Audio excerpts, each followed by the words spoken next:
It is a truth universally acknowledged that absolute honesty is integral to the good workings of a healthy relationship. Not so sure myself. I still believe in a little mystery.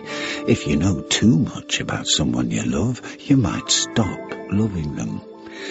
My name is Frank Twist, and if you ever have the misfortune to be arrested in England's sunny northwest, there's a fair chance that either me, Miss Sarah Gold, or another of my team of legal advisors will be looking after your interests. Now, Sarah and I know each other very well, but before you jump to any conclusions, I must instruct you that we are still single, unattached to each other or to anyone else. But it's good to be back, and you're not interested in my rackety personal life. And as far as my professional duties are concerned, I'm not here to listen to the unalloyed truth. I'll simply take your instructions and do my very best. Brief Lives by Tom Fry and Sharon Kelly. You're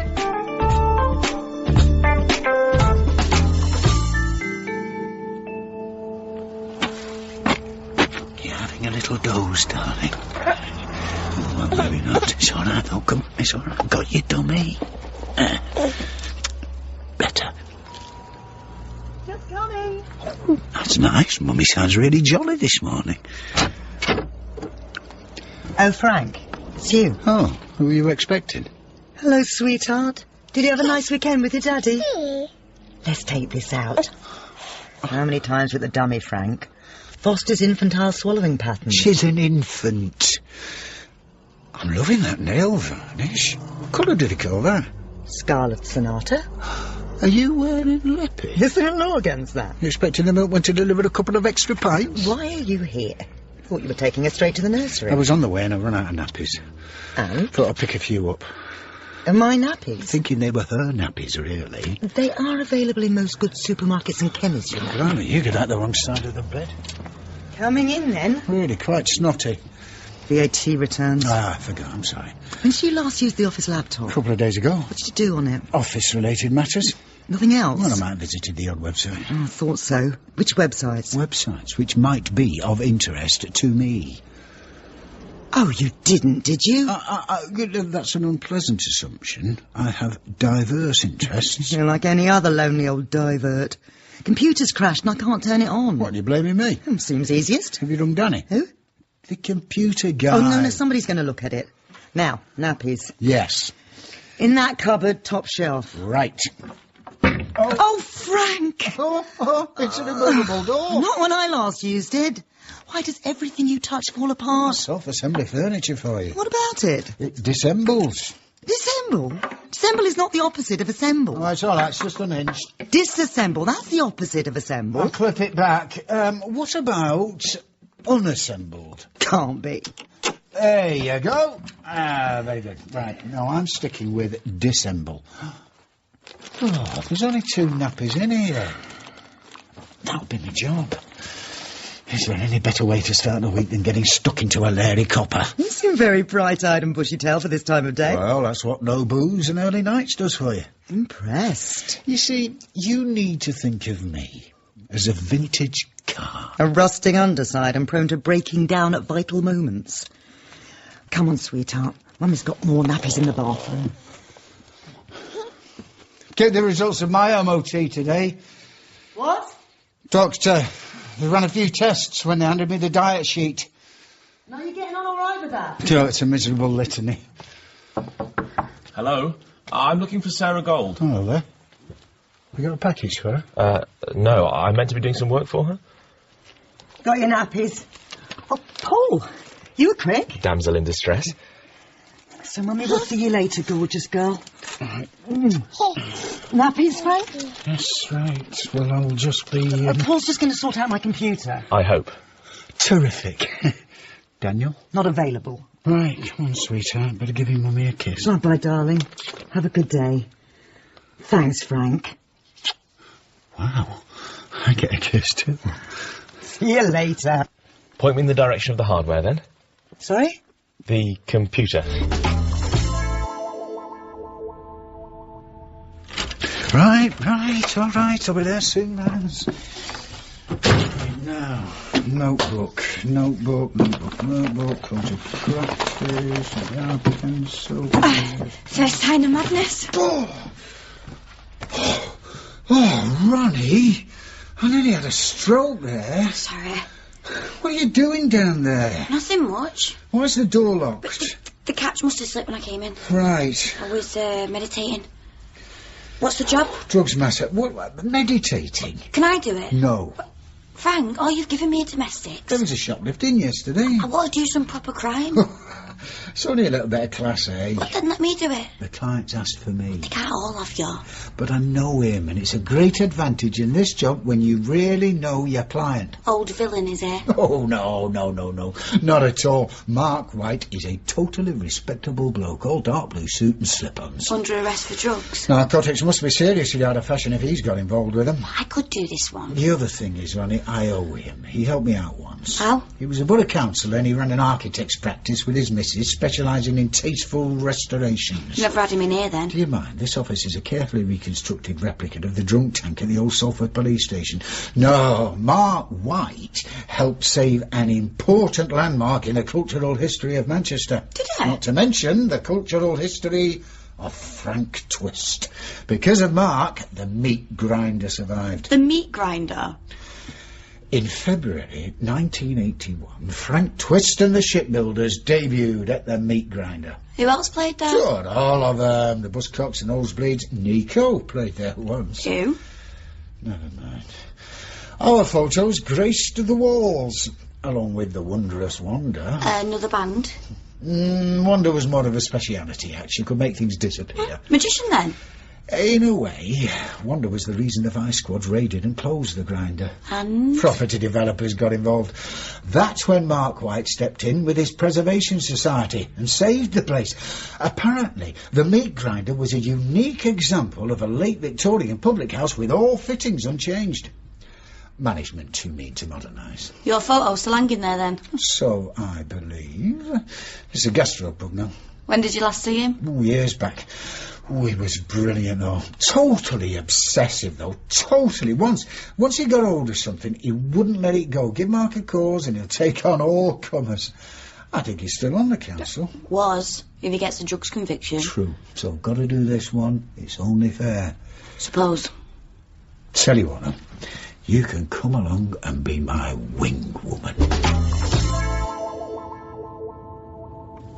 Now, when we go in, I do the talking, you observe. Got it? Got it. Any questions? Yes. Why did you and Sarah break up? You what? Why did you and Sarah break up? The parking round here, it just gets worse and worse. Yeah, I think you make a lovely couple. Well, all right, there's a space. And you've got Francesca together. Do you always cross-examine people about their private lives like this? Yeah. And do they usually answer your questions? They do, actually. Do you know, Ronnie, legal advisors need to have an understanding about discretion and privacy. I'm not used to privacy. Something about the way I was brought up. Big family? No, family.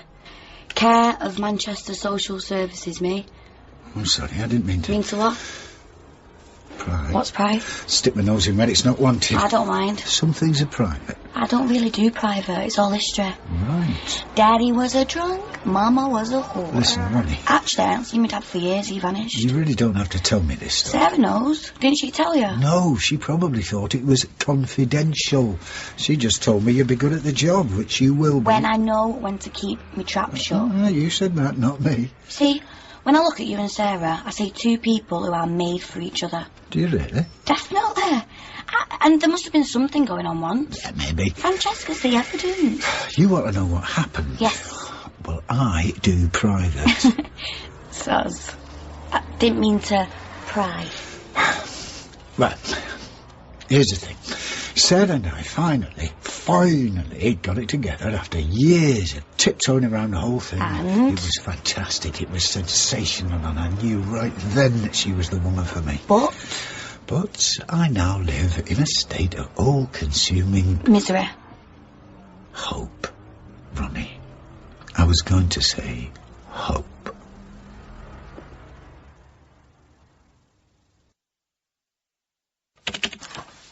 Have I lost anything? I don't think so. It's all here. What exactly was the problem? Well, the machine was broken and I'm fixing it. Could you simplify that for me a little? Sarah, I could give you the detailed breakdown of just how the virus works. Yeah, all I'll hear will be white noise. I thought so. I get that when blokes talk football at me. Well, that must be a problem in this city. No, I've learnt a few stock phrases. Clever. The referee was completely out of his depth is a good one. I should write these down. Trouble is, you're not allowed to tackle in this game anymore. That usually goes down well. These are good. Do you defrag on a monthly basis? Sorry? White noise alert. Sort of. I'll defrag you, Sarah. Sounds like fun. Hang on. What? Water on the keyboard. Where's that coming from? Oh, no, not again. That's not good. God, the woman upstairs, she keeps leaving her bath on. Mind you, I think the old Frank Twist charm may be melting the ice maiden's heart, and Miss Sarah Gold smiled at me this morning. Is that good? And she gave me a kiss. Wow. It was only a peck on the cheek, but there was a tiny flicker of electricity there. So, you think if you change your ways... No, that... a woman like Sarah wants something to kick against. Does she? All she needs to realise is that what seem to be flaws in my character are more like interesting wrinkles worthy of exploration. Are you sure about this? No, but it's a good angle. And our client today is a perfect example of this theory. In what way? Mark White's wife has tolerated him for 30 years. Valet's had to put up with every obsessive campaign he's embarked on. From dog mess action groups to lollipop lady pension reform, she's always been there. Which is good, I suppose. She stood by him for all his flaws. And that's all I'm saying. Okay. Now, right, come on, get your work head on. Right, Frank. You follow my lead. I get it. I don't want any creative legal advice going on. So no going rogue. You are? I said no going rogue. Well, why wouldn't you wear knickers? That's going commando. Yeah, all right, I know. Of course it is. No going rogue. Your client, Mark White, was parked up in a lay-by at just gone past midnight. I pulled up in a marked police car behind him. Immediately, I observed a man in his 20s run from the passenger side of White's car. Is he under arrest too? He made good his escape. So why exactly is Mr. White under arrest? Because my colleague recovered 4 wraps of white powder at the scene. Where were they? Passenger footwell, miss. I see. Got himself into a bit of a state, did your Mr. White? Who likes being arrested? Especially when they're an elected official. So, he is still on the council then? Certainly is. I can see the headlines. Local councillor is Class A prat. Are you enjoying this one, officer? Not at all. Not at all. Sad to see a public official behaving like this. Allegedly. But it's a small amount of drugs. Could be dealt with by way of an adult caution. If Mr. White admits that there is. Obviously. Getting a bit ahead of ourselves, aren't we? A caution would get the matter dealt with today. No risk of an actual criminal conviction. I am thinking about your client, sir. That's my job, officer. He saw the man running off. That's what he said, this officer. PC, Pritchard. Yeah, full disclosure, I'd say. Right. Well, they're not mine. The raps? Yes. Fine. But what were you doing in a lay-by at midnight with someone in your car? Ronnie, we don't need to know. I'd like to explain that to you, I'm Frank. not sure it'll help. You see, it's actually connected with my duties as a borough councillor. Mark, I don't have to hear this. That particular lay-by has a reputation for antisocial behaviour. What sort of thing's been going on Ronnie, there? listen, Dogging. Dogging? Yeah. And this doesn't involve our four-legged friends, does it? Oh, dogging's when people go to a place. Thank you. I know what it is, Ronnie. Mark, please, tell me you weren't. No. I was talking to someone. A dogger? There's all sorts goes on there. There's a lot of littering. What are you saying, that you popped out in the middle of the night to have a chat with someone about litter? No. So what then? Trying to do my bit. Dissuade the antisocial from behaving in an antisocial way. Look, when you get a bee in your body... Yes, you know me, Frank. We're going no comment, Mark. That's no good, is it? If that's your version of events, it's very good. What do you mean? He's trying to tell you that you sound like you're lying. I wouldn't put it like that. They're not my drugs. I'm not saying they are, but your reason for being there, Mark, credibility issues. The man must have dumped the drugs as he ran from the car. Sounds possible. Totally, and PC Pritchard seems very keen to manoeuvre us into taking a caution. Why would that be? Simple reason. He knows his evidence is weak. They saw a man running, the drugs are loose in the footwell. How would the prosecution prove those drugs were yours? But they're not mine. Listen to me, Mark, that's not the question. Can they prove that they're yours? Don't think so. So what happens? I think we can get you out of here. What do I say? Nothing. Ronnie, write a one-line statement for our client to sign denying possession of the drugs. Okay. And then it's no comment all the way. Do not make like a politician. No talking your way out of it. That'll be all right. You'll get me off. Yes, Mark, I'll get you off. Right, I'm going to go and find PC Pritchard and tell him we're ready for the interview. He's doing the interview? Yeah, arresting officer always interviews in a case like this. Give Mark the statement to sign, Ronnie.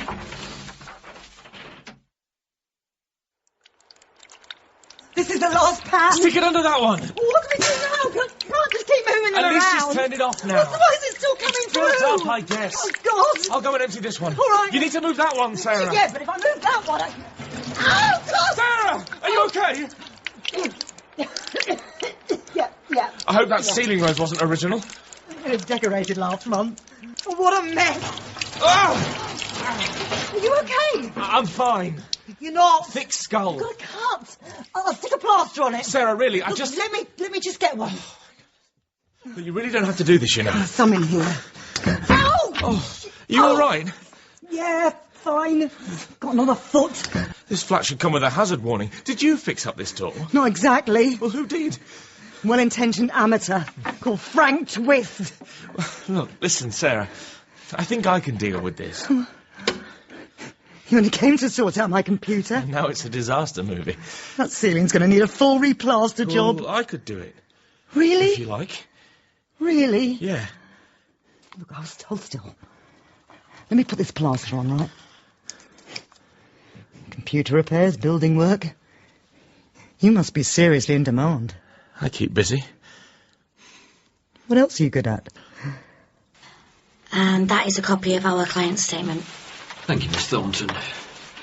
And that's it, is it, Mr. White? Just a simple denial that the drugs are yours. Like it says in my statement. Mr. White will be making no comment at this interview. Mr. White, I'm now going to give you a special warning. What? It's fine, Mark. Standard procedure. This warning is in relation to your presence at the scene of your arrest. What is this? If you fail to account now for your presence at the scene, a court may draw an adverse inference from your silence. Meaning? Meaning, if you come up with a story in court in a few months' time, they probably won't believe you. Isn't that right, Mr. Twist? I prefer not to answer questions in my client's interviews. Why don't you just admit that the drugs are yours? No comment. It's only a couple of raps. Admit they're yours. You'd probably be suitable for an adult caution. No comment. Simple admission of guilt. Wait a minute. I go and see an inspector. I said wait. Then we have you cautioned and out of here. Whole matter finished. Is that what you want to happen, officer? Hey, no. Problem, Mr. Twist? Clear breach of the codes. You know, Suggesting he'll be cautioned if he makes admissions. Just making him aware of his options. Frank, I think... Inducement, Mr. Pritchard. If you want to run the risk of your client being charged... The rats were found on the floor of the car. A man was seen running from the car. Where is the proof that those rats are my clients? You know, I've been doing this job for 20 years now, and there's one thing I've never worked on. Oh, the horrible feeling you're about to tell us what it is. How you legal types, with all your education, can still believe every word your clients tell you. You have no right to even make reference to what might or might not have been said in private. You'd be surprised if you knew the truth about some of the people you hand out your advice to. Spare me, will you? Frank, can we just stop? You lot really think you can trust anything your clients say? You know nothing about them. Totally unprofessional. I should speak to your superiors. Frank, can we move on? It's all right, Mark. I'll deal with this. Frank, I'd really prefer it Your if client's trying to tell you something, sir. Local councillor. Got a lot to lose if this goes to court. I can look after my client. I just want to get out of here. And, with a caution, that can happen today. Why are you so keen to caution my client? Frank, Mr. White wants to say something. Go on, please, Ronnie. I don't know what to do. Come in. Senior officer needs to speak to you, Constable. Now? Suspend the interview and come out. Interview suspended. I'll switch off and leave the tapes in the machine.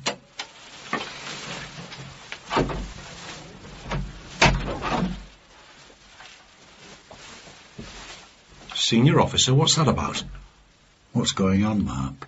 Don't want to talk about it, Frank. Look, if you make an admission on tape, it's former Councillor Mark White from this moment on. I just want this thing to go away. I'm trying to make that happen. 1 cup of builder's tea. Thanks. I don't think you've lost any files here. Oh, that's the first bit of good news today. I'm trying to work out exactly where the virus came from. Do you mind if I look at your recent web history? It's very gentlemanly of you to ask. Well, the results can be a little revealing. Not in my case. Very dull. Oh. Well, this is interesting. Found something? It's a nasty one. Oh, don't tell me. Hot babes in baby oil. Well, actually, it's one of those medical websites. What? Where you put in your symptoms and then... And within 1 minute you're sure you've only got a week to live, yeah. Is this you? No, I'm a coward. I'd rather go gentle. And ignorant. Well, someone's worrying about their health. Where's he gone, Frank? No idea. It is weird, though. Pulled out of an interview like that. Especially when it was all going so well. Mind you, I've got an appointment, so if you don't hurry up. Hello, Frank. That's a living prick. Sergeant Barry Duggan. I've been a chief inspector for 18 months now. I'll just get these old tapes sealed and signed. My warmest congratulations. You still playing, Frank? Not much. I've given up with the pocket chess set now. Do it all on the mobile. Just sign here, sir. Frank and I used to play chess when I was a custody sergeant at Piccadilly years back. If Frank had a client in, the night would pass in a flash. He was a tough player. But you were the master tactician. We used to call you the swindler. And sign this one. Then I can seal them up. Thought it best if I polished off the interview. The chief inspector? What's happening? As you can see, 2 brand new tapes. Well, they're overqualified for the petty drugs matter. You and me both, eh, Frank? We should be doing proper white-collar crime in our time of life, shouldn't we? Everybody ready? I really don't see the purpose of all this. And off we go. This is the second interview of Mark White. My name is Chief Inspector Duggan. PC Pritchard has left the interview. The other parties present are as before. Agreed? Yes. You're still under caution, Mr. White. Do you understand? I do. Now, there's something I'd like to show you on this laptop. What is this? Oh, we'll be clear in a minute. Inspector, I made a Mr. Twist, let me run this piece of footage and you can have as much consulting time as you like. I appreciate that, but... Now, if you look at the top right-hand side of the screen, there's a date. Today's date? And the digital clock there displays 0035. Officer... I'm just going to run the first few seconds. Now, you can see a car door opening and a man is entering a car. Tell me, who is that? Let's freeze frame it. Do you recognise that face, Mr. White? What is this? No comment. It's you. Shot in beautiful Technicolor. And it's not a silent movie. Let's hear what happens next. It's £80 for the good stuff, 50 for the not so good stuff. Okay. Just pause it there. Do you remember that conversation, Mr. White? No comment. Let's have a look at a little more action. Keep watching. Look. You're opening the ashtray and taking out bags of white powder. And listen. I can do 3 of the good for 220. Sweet, I'll have 6 of the best with the discount. All 6 for 440 then. That's you, Mr. White. Then you give him the drugs, and he hands you £440. No comment. Marked banknotes, which we have recovered from your property here at the station. Any thoughts? No. You're looking puzzled, Miss Thornton. What do you mean? Let me clarify the situation so that there can be no doubt. The man who ran from your client's car was in fact an undercover policeman on my team. We've been conducting controlled purchases in that area. It's notorious for dealing. You've got to say that technology is fantastic, don't you think? No comment. Where does PC Pritchard fit into all this? Frank, can we just... Technology immaculate, but human error is still out there. What do you mean by that?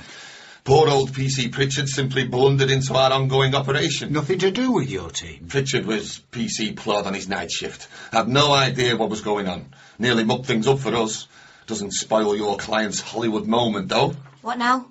Well, I need to formally arrest Mr. White here for the actual supply of drugs. Then I've got a feeling you're going to want a little consultation. Sounds about right. Good. Anything more to say, Mr. White? Thought not. I'll turn off the tapes. I mean, the guy who bought it off me, he wasn't like a policeman at all. You see, Mark, the thing is, the police have worked it out. They've realised that hello, may I purchase some of your cocaine hydrochloride, please, tends to give the game away. Suppose. Proper method actors they are now, right down to their responsibly sourced trainers. But it's you I'm trying to work out. Who are you, exactly? I'm me. I'm Mark White. Oh, Mark White is a local councillor dedicated to serving his community. You did say he was a total obsessive. Hey? Thank you, Ronnie, yes. Drug dealing. Long story. I take it you're a user? Well, can the police show that? Just answer the question. Do you use cocaine? And yes, do bear in mind that the police will test you for traces of illegal drugs in your body. I use cocaine. Right, a clear and simple answer. Make a note of that, Ronnie. Right. How long, Mark? Couple of months. Oh, it's a bit late in life to take up the marching powder, isn't it? What happened? Oh, stress. You're a man in your late middle age. Don't deal coke. Do what other men do. Now, what is They that? go fishing. They get a shed. They cultivate a stomach ulcer. I need money. We're broke, Val and me. What happened to the architect's practice? Steady up, Frank. We're trying to survive on the council expenses. Supplemented with drug dealing. Did you really call me obsessive? You did. In a good way. What now? Pure damage limitation. I'm sorry. Don't apologise to me. We need to get this interview finished, and you should keep your mouth shut and admit to nothing at this stage. I think that really is safe now. Thanks, Paul. No problem. So, when did you and Frank split up then? You keep on keeping on. I'm just wondering. I think a solicitor would advise me to make no comment now. Especially if you had Frank as your solicitor. Yes, I probably would. He's a great lawyer, but he was never my boyfriend. So, Francesca. Immaculate Conception, was it? We Jews don't believe in all that sort of stuff. Look, Frank is a lovely guy, but he's not the right man for me. He asked me to marry him last year. Right, and you said... No, obviously. Obviously? Harsh. No, I don't mean obviously. He's a sweetheart. I'm really fond of him. It's just that... Look, Frank and I are just not right for each other. I mean, what would have happened if it hadn't worked out between us? I would have lost everything. Work, husband. Self-respect. Yes, that's about right. Honestly, Frank needs the sort of woman who can really look after him. Is that not you, then? I'm a cold-hearted bitch, totally incapable of giving love. Who told you that? Nobody. A boyfriend. Once. Not Frank. No. Frank thinks I'm a nice person. How much longer is this going to take? Nearly there, Frank. This is one of those cases, Mr. White, where the evidence is piled up in our favour. No comment. This really may be one of those situations where you should make a clean breast of things. No comment. No comment. You know, when you've interviewed as many suspects as I have, you get to know when they want to talk, and I think you want to tell me the truth. Leave it out, Inspector. No, Frank. I get the feeling your client wants to get things off his chest. Is that what you feel? Hold up, Mark. Heavy sentences attached to this sort of thing. You really want me to talk about how I was set up? You say you were set up. Mark, please, don't make a mistake. No, this needs to be said. What needs to be said, sir? You know what I'm talking about. I don't. Are you and Pritchard in this together? I first met PC Pritchard this morning. He has nothing to do with my operation. And when you met him this morning, did he tell you that he stopped me before? Has he? Third time he stopped me this month. I'd like to stop this interview for a private consultation. No, Frank, it's all right. No, it's not. I want to talk about this. Pritchard's arrested you before? Never arrested me, had to this time. His partner found the raps. So he's been harassing you? I'm not sure we should go down this road. Serious harassment. You were committing a crime, Mr. White. We've all just watched the movie. Pritchard wasn't interested in the drugs. It's personal with him. What do you mean? He knows me. How? He frequents the same baths as I do. You go swimming together? Not those kinds of baths. I don't get this. What? Of course! You're gay! And Pritchard's gay. Can you just shut up a minute? Sorry? Actually, Frank, she's right. Hold on, are you telling me that you and PC Pritchard are at an item? No! So what exactly is the connection? I'm seeing his ex. His ex? His ex-boyfriend. Darryl. And PC Pritchard doesn't like it. He won't leave us alone. And that's why he's arresting you. It's driving me mad. You didn't make a complaint. Of course I didn't. Pritchard knew I couldn't. Married local councillor. I'm going to suspend this interview. I'll leave you to consult. I have a few inquiries to make. That was was one of the more disastrous interviews of my glittering career. Sorry.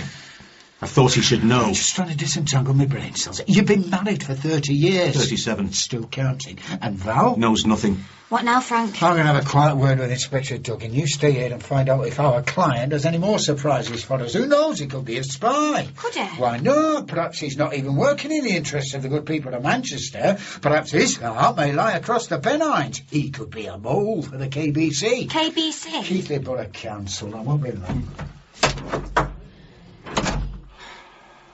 I've rather mucked everything up here. You have? I should start again with your background statement. Name and date of birth are right, aren't they? Yes. That's something. So, Pritchard's saying nothing? Not until he's spoken to his Federation rep. Fair enough. But he's a jump ahead of your man. Never made any secret of his sexuality. This isn't about his sexuality. I do understand that. Not like it used to be, eh, Frankie? Tell me about it. All changed. Remember when they first let you lot walk onto our turf in the nick? From warfare. I had one colleague who used to try and arrest the brief every time he spoke up for his client. Yeah, but you were always a bit more civilised. Preferred to play a more classical game. So, what do you want to do with this one, Barry? I haven't got much of a choice, mate. Councillor White is a drug dealer. Yeah. And it's not as if us coppers decide who gets charged anymore, is it? I've got the CPS watching my every move. They take Pritchard down with him. Might do. I can't stop that. How will it help your man? Muddies the waters. Waters round here are usually a little muddy. A person can drown in a puddle. So I believe. Surprised, Frank. Thought you might have a real killer gambit up your sleeve. No, not really. I think we've both been playing blindfolded. Any chance of my bloke getting a touch of police bail pending drugs analysis? I'm sorry, Frank. With this operation, we test substances found on the day. The gear my colleague bought off your Mr. White is already at the lab. Well, I've taken a good long look at the chessboard. And? I think I know when to resign. You live your life like a complete fake. Well, it's not quite as simple as that. No offence. Right. I mean, you're lying to your wife. You're pretending to be something you're not. You're a local councillor. I know, but... It's total fakery. You're gay. So what? How old are you? 23. I'm 59. That's just numbers. I got married at 22. Things were different. Even so? Back then, a lot of gay people were fakes. It's weird. Is it? When I was your age, it was weird to be gay, a puff, queer. Don't say that. There were much nastier words than that. I wanted to be straight. It's not about what you want, is it? I know that now. You should have told your wife, though. Why? You know why. I don't want to hurt her. Even so. And I'll tell you something really weird. I love her. You what? Yeah, I know. So, how much time are you spending at Daryl's flat? 2 or 3 nights a week. How do you explain that to your wife? Val's mother is very elderly. She spends a lot of time with her. And you go off to this Daryl? Yeah. Well, place is mine, really. I pay the rent. I thought you said you were broke. I am. So, you've taken up drug dealing? I knew someone, a supplier. It's asking for trouble. I was in love. You never been in love, Ronnie? Not me, no. When Daryl smiles, makes everything worthwhile. Blimey, you are in love. I hope you're satisfied, Listen, Mark. Easy, Pritchard, I don't think you should be I could here. lose my job here. You should leave this room, officer. How is that my fault? Accusing me of harassment. Isn't that what you've been doing? No, I was trying to protect Easy, Daryl. Pritchard, you need to go. Wait a minute, please. protect him from what? Someone like you, a phony. A person who'd ruin his It's life. not the place. Let me tell you something about your client, miss. He's the sort of man you confide in, and then he uses what you've told him to take what he wants. What are you on All about? that sympathy when I told you about my boyfriend, and then how long did it take you to make a move on him? Back off! Step away.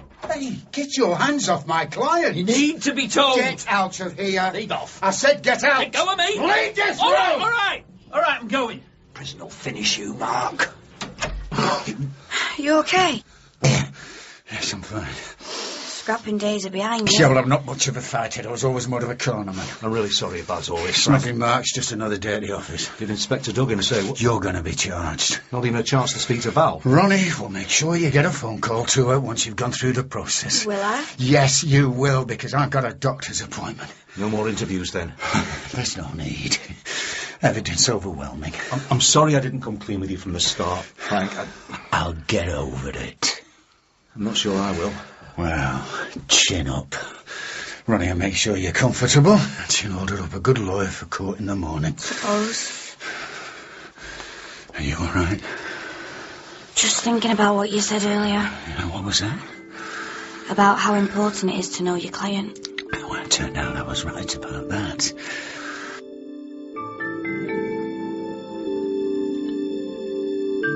Very sedentary job, yours. Well, got a bit physical today. I'm feeling it now, mind. And then there's everything else. I lead a life of total abstinence. Now? Yes, now. After years of rampant dissolution. Oh, come on, it was never the last days of the Roman Empire, you know. Sorry, Mr. Twist, you're right.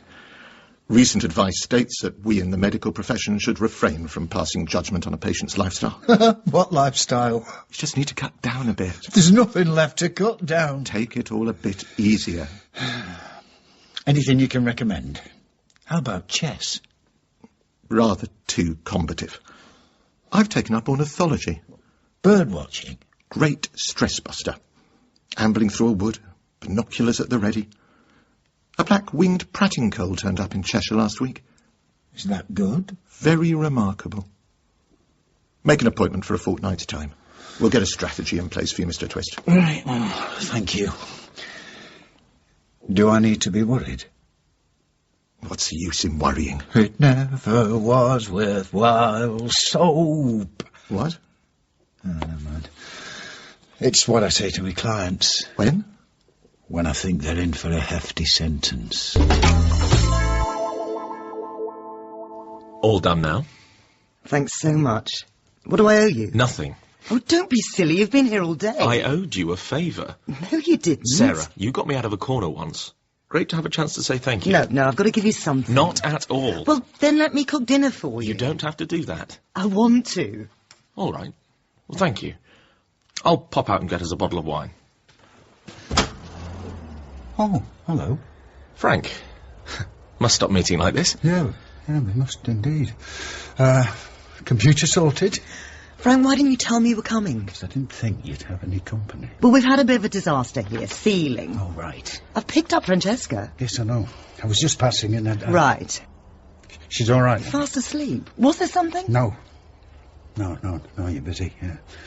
I'll see you tomorrow. Are you okay? Yes, I'm fine. I've got some stuff to drop off at the office, so bye then.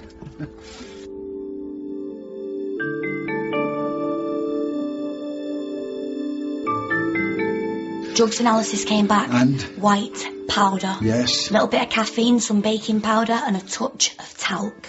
No. Controlled substances contained therein? None. Oh. Yeah. Duggan said to tell you that it looks like we all got swindled. Did he? All except Mark White. He thought he was selling the real stuff. At least, that's what his boyfriend told him it was. So, poor old Mark White's been nursing a serious bicarbonate of soda habit. Looks that way. They could do him for going equipped to cheat. But Duggan said they considered that, but they'd looked at the broader picture. Namely Police Constable Pritchard. Exactly. Client released without charge. At times like these, I usually feel good. We won. Last minute own goal off a defender's knee, and I can't help feeling cheated. He's a slippery one. More than that. You think you know someone, don't you? I don't know how Mark White must have looked in the mirror every morning. So a stranger looking back at him. You should always be a jump ahead of the client, Ronnie, and we trailed him behind. I'm losing my touch. You've got a couple of years yet. Oh, thanks. I think. Right, I'm off for something to eat. I'll stay here and finish the paperwork. No, you'll do that tomorrow. I'm taking you out to dinner. No, it's all right. It isn't. Come on. We owe it to ourselves after a day like that. Hey, Pride of place in the ladies there, Frank. On my photo. Yeah, with the shipbuilders. Hey, you were a moody lot, not a smile between you. And have I changed at all? Virtually unrecognisable. You were young. Ronnie, when someone of my age asks you if they've changed, you say, not a bit. All right, sorry. Mind you, I wouldn't recognise this. I mean, if you're going to keep calling the place the meat grinder, you might at least get the atmosphere right. I mean, where are the sticky carpets, the distinctive whiff of urine and embassy regal? Right, so are we off? No, hang on, I just ordered a nightcap. Frank, you've already had a bottle of wine. I thought you were off to drink. I was. You didn't have to buy me dinner. It's all right, I wanted to. Thanks. Your cognac, sir? Oh, lovely, cheers, thank you very much. Right, down the hatch. The doctor thinks I'm a busted flush. No, you're not. Yeah, I've got one foot in the grave, cholesterol reading from hell, liver enzymes off the scale, and don't even ask about the blood pressure. So if I want to see Francesca grow up, I'll have to rethink everything. I need another brandy. No, you don't. You need the care of a good woman. You and Sarah, you should be together. Is that so? And I'm going to make it happen. And how do you propose doing that? I'm not sure yet, but I'm going to sort it out. Well, I think we need to sort you out first. I'm not happy. With what? I found your sleeping bag at the office. I was just moving something. You've been kipping there, haven't you? Sorry, Frank. I lost my flat, looking for a new place. The office isn't for sleeping in. And make sure the door's locked. The computers are all safe. No, I'm not having you curled up in the cold in our office. We'll find you somewhere else. You're not going back there tonight. But I don't want to put you out. It's all right, it's not me. Sarah's place is just round the corner and she's got a spare room. You can stay there until we all sort something out. OK. We should bring a head. No. We might wait Francesca. Right, I'll pay the bill and then we'll head off.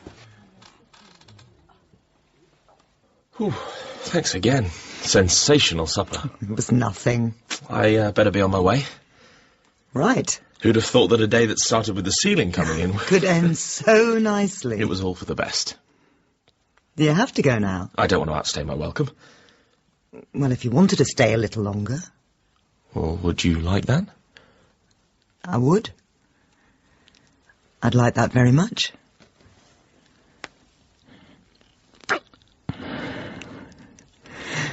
That's all right? Yes. That's very all right. Oh, shh. Look, it's bound to be Jehovah's Witnesses. At this time of night? They'll go away if we keep quiet. Maybe they know there are sinners in here. That's another thing us Jews don't hold with. Sinners. Doesn't that spoil some of the fun? Oh, who is that? Look, wait here. I'll deal with it.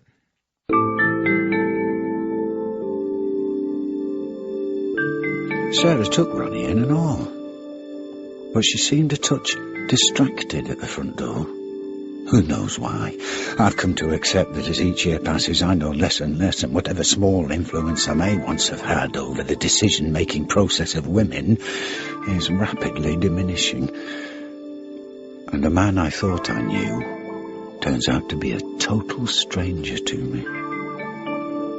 Someone once said that there are only two certainties in life.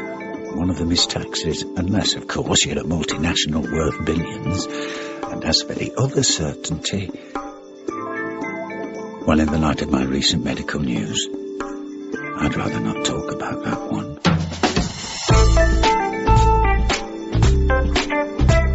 In Brief Lives, Frank was David Schofield, Sarah Caroline Burns-Cook, and Paul Lucas Smith. Ronnie was Rachel Austin, Pritchard Rennie Kopinski, Mark Hugh Simon, and Duggan Neil Bell. Brief Lives was written by Tom Fry and Sharon Kelly and was produced in Salford by Gary Brown.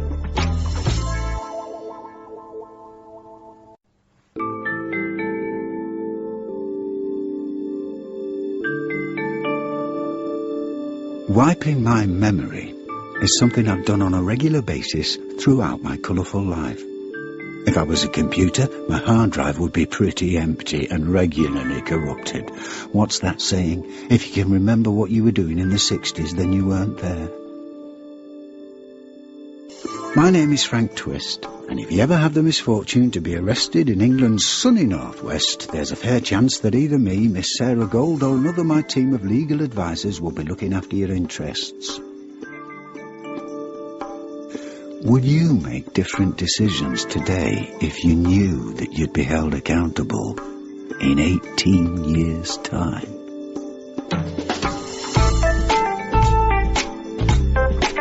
Brief Lives by Lizzie Patch.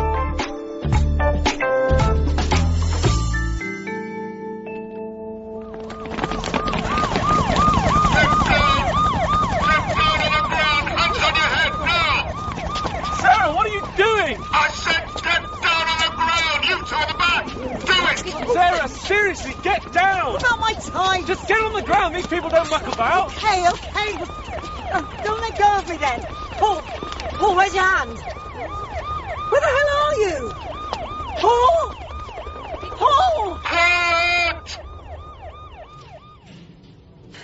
You'll be seeing Ian Butcher. He's a feisty one. My favourite. Getting coped up to the eyeballs, too. Even better. I'll grab a cuppa. I'm spitting feathers here. Sarah's out of tea bag, so it's my first one of the day. Oh, dear.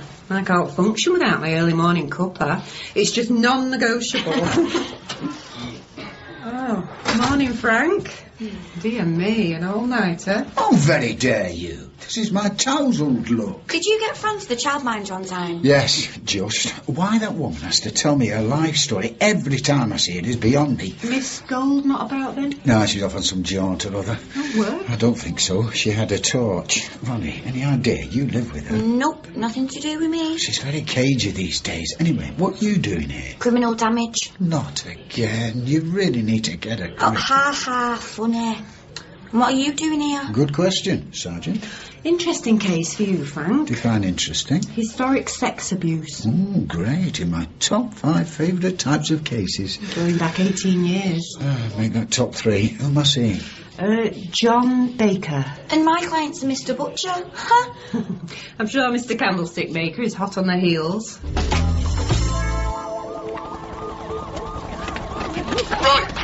All hostages to the bar. You've got precisely 1 minute. That's 60 seconds. Oh, what? You really don't want to know. Now move it. Oh, this is not my idea of theatre. Come on! Paul! I've got you, just a couple of 100 yards. Live a little! Oi, you two. No slacking. Move it. Get lost. She's hurt! My girlfriend's hurt! Don't be a win. Move it or the lady gets it. Oh, look, you moron. Who are you calling a moron? She's really hurt, Mike. There you go. Now, let's take a look at this ankle. No special treatment. Oh, mate, you better get off to the barn now. I can't guarantee your safety. You carry on like that, Mike, and I can't guarantee your safety. Mike, mate, seriously, can you give me a hand here? Yes, but what about the rest of my hostages? You mean your paying audience? Ow! Oh! Well, yes, they buy into the experience, don't they? Some do. Look, I think this might be a break. Certainly a sprain. We need ice. Oh, God, I'm not very good at this sort of thing. I'll get Eduardo. He'll have a copy of the risk assessment. Eduardo! You have a casualty. I was about to get dressed to go to work. I've been on paternity leave for 2 weeks. My wife, Emma, had our little girl, Lily, nearly 4 weeks ago, premature. Lily's actual due date was today. She should hardly even be in this world. She's tiny. Where do you work? Secondary school. Maths teacher. Right, go on. 2 plainclothes officers arrived and informed me that there had been a serious allegation against me. Historic sexual abuse. I didn't even know what that was. And you do now? Yes. And the details of the allegation? Well, she said I'd touched her inappropriately in 1995. 1995? Yes. How old were you in 1995? 9 or 10.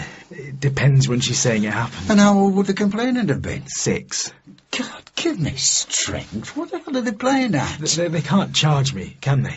I mean, this is beyond ridiculous. You're telling me it is. You stay here. I'm going to talk to Archie. I'll be back in 5. We have to watch our backs. This comes straight from the top. I told you it was tricky. I've never heard anything so ridiculous in my entire life. And that's saying something. Do you ever watch the news? Or read newspapers? I mean the ones with the small writing and not many pictures. Don't patronise me. Would you rather these people were wandering the streets? What people? Law-abiding, tax-paying young parents working full-time in the public sector to educate our youth. Yeah, lock up the scum. So, you'd prefer it if we just let this one drop, would you? Yes! Why on earth are you not spending valuable police resources on what is at best a case of childhood curiosity? Oh, really? Let's see now, eh? Let's start with internet grooming, high-profile media figures, sex trafficking, the porn industry, the armed forces, the church, schools, children's homes, the family home. Shall I go on, eh? Well-publicised, proven cases of child sex abuse. Yes, at the hands of adults. By a 10-year-old child 18 years ago. Look, it's our job to protect the community so that people feel able to come forward and speak out, and that those who are guilty are dealt with. So, I don't give a monkey's how long ago the offence took place, or for that matter... How old they were when it happened? Within reason. And what the hell is reasonable in these cases? Old enough to know right from wrong. So, 10 is old enough? In some cases, yes. Like I say, it's the law. And the law is there to protect us all. And you're quite happy to make an example of the John Bakers of this world to make a point. Look, you're entitled to your opinion, Frank. That's very kind of you. But this is very much in the public interest. Well, I don't buy it. It doesn't matter whether you buy it or not, Frank. That's the law. You've nothing on my client. We have reasonable suspicion, and that is enough at this point. And this will be thoroughly investigated, make no mistake. Nearly home? Good, my ankle's killing me. Sorry, really. Was that supposed to be enjoyable? Is it theatre? No, it's certainly not my definition of theatre. Which is? Warm, red velvet seats, bar. Is that not just a pub? With a play thrown in, which I'm not required to be part of. Ooh, you're so traditional. Well, excuse me. I'm helping you to open your eyes a little. Well, what's this obsession with opening my eyes to the world? They're already wide open, thanks. Maybe. You can be rather patronising, you know. I mean, what can you remember from when you were 6? I have trouble remembering what I had for breakfast, to be honest. Exactly. Is she claiming this was an isolated incident? No. She's claiming it happened on a number of occasions over a few months. And you're not sure if you were 9 or 10 at the time? No, I said, what does it matter? Just need to check some facts. When's your birthday? Why? Belt and braces. July 26, 1985. Right. Well, I need some dates from her. So... the complainant would now be... She's 24. Her birthday is January 3rd. You know her well, then? Yeah. She's my stepsister. It's a free country and I'm just doing my duty. I take it this is my client. Yep. You lot have got your priorities mixed up. You should be standing on the street applauding me, not treating me like a criminal. It's pathetic. He's all yours with my compliments. Too kind. And good luck to you. Caught red-handed, broad daylight. Well, I'm not going to do it at night, am I? Need to see what I'm doing. It's dark at night. Not much gets past you. Need the world to see the truth. Night's no good, innit, filthy pedo? Any details of the allegations? Criminal damage. Mr. Butcher, on learning that the gentleman was not at home, took it upon himself to spray his house and car with obscenities, including repeated use of the word pedo, and then threw a brick through his window. Right, OK, Mr. Butcher. If you'd like to follow me, we'll crack on. I'm a bit young for all this. Work experience. Once someone has made a complaint of this nature, we are under a duty to investigate it. I understand you have a job to do, but how can you investigate it when there's no evidence? Precisely. The complainant's account is evidence enough to start the procedures. That's why you're here. Well, in which case, my account is also evidence. Yes. So how on earth do you make a charge when she says I did something and I say I didn't? Nobody's been charged with anything yet. We investigate the case as fully as we can and see if there is any corroboration. Corroboration? Additional information that will support her claim. Such as? Witnesses, past convictions, character statements. We're looking closely at your computer. How about you stop speculating and ask my client some questions? Well, let's wait until all the facts are in, shall we? You're in for a long wait. Her statement is very compelling. My statement is very compelling. And it's my belief we're looking at a case of wrongful arrest, as my client was clearly under the age of criminal responsibility when this alleged incident took place. This could be an abuse of process. I would have thought that you'd be aware, as an experienced legal rep, that since 1994, the age of criminal responsibility is 10. Or had you just conveniently forgotten that? That has got to be nonsense. The law is there to protect us all. I need to call my school. They don't know I'm here. Can I do that now? Yes. Can we stop the interview, please? Interview suspended at 12:36 p.m. PC Clark will look after you, John. Right. Thank you. So the complainant has no idea exactly when in 1995 the alleged abuse took place, or even if it was in fact in 1995 at all. It doesn't matter, Frank. It does, and you know it does. It's crucial to the case. If you want to make an example of my client, D.S. Archer, you have your work well and truly cut out. The little toe rag was fiddling with my sister. I would say those circumstances are pretty mitigating. Oh. Right. How old's your sister? I can't believe he's got away with it all these years. He's a teacher, you know. All them kids at risk.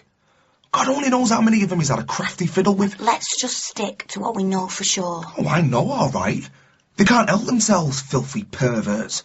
And he's got a little kiddie now, did you know that? You seem to know a lot about him. Of course I know a lot about him. He's my stepbrother.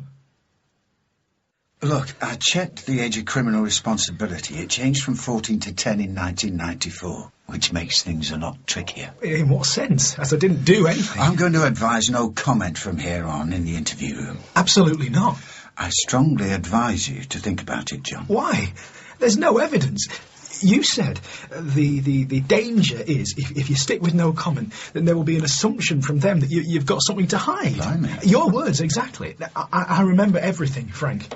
You also said that if I say something in there and then change my story in court, that I'm finished. I did say that, yes. Well, that's very unlikely, as everything I'm telling you is the truth. We need to keep it simple. It is simple. Right and wrong, truth and lies, simple. You don't need to say anything else. The burden of proof is with the prosecution, John, and despite the complainant's account being evidence, they still have to prove you did it. Well, they won't find anything. There's nothing to find. Just stick to no comment. They can only keep you here for 24 hours without any further evidence being unearthed. 36 max. Well, she already thinks I've done it. Who does? D.S. Archer. She just has to cover her back.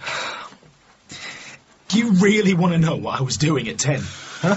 What? Playing with the Tracy Island that Mum and I had made from a blue Peter pattern. She made it with me before she died because there was none left in the shop. Papier-mâché. I loved it, and I played with it all the time. That's what I was doing at 10, and Ian kept trying to touch it. Dirty, great fingerprints. When did your mum die? When I was 9. And within a year, Dad had met Sheila and moved her into our family home with Ian and Ruth. Messing up my house, touching my stuff, and ruining my life. Nothing changes, eh? John, this is about one thing and one thing only, getting you out of here. So just keep it calm, stick to no comment, and let me do my job. We've just had word from your school, Mr. Baker. What about? I'm afraid you're suspended from your job, pending further investigations. But why? I've just spoken to It's a school, Mr. Baker. You're here on a claim of child abuse. I imagine you're aware of your school's safeguarding policy, which serves to protect their pupils. The same policy which also serves to protect an innocent member of staff. I have read it, D.S. Archer. I had to put up with his whining and weird little habits since I was 9. How do you mean? OCD. Used to drive me nuts. Little control freak. Obsessive-compulsive disorder is an anxiety disorder, Ian. It's not his fault. Whatever. You don't know him. Nothing gave me greater pleasure than to mess up his alphabetised Pokemon cards. OK, let's just try to establish some facts here. The fact is, I trashed his property because he abused my sister. And you're certain that he knew that that's what he was doing at 10 years old? He knew all right. When did you last see him? Dunno. Here and there over the last couple of years. No family weddings, christenings, funerals, bar mitzvahs? I don't do all that family business. And Ruth? Do you see her often? Not really. Don't get out much. So why wait all these years to report him and trash his house? I've been telling Ruth all along. Telling her what I saw. But she won't have it. Why? Turns out she was protecting our stepdad, Martin. I don't get it. John's dad. Our stepdad. Once they'd buried him, she came to me and said it was time to tell the truth about John. I'm sorry to hear that. Well shot, I say. So no love lost between you and Martin either? None whatsoever. But Ruth adored him. God knows why. Had him wrapped right round her little finger. When did he die? 4 weeks ago, cancer. Sorry, so Ruth came to you after Martin died? Yep. Just biding her time. She'd known I was right all along. I can sort of understand that. I can't. I could kill him.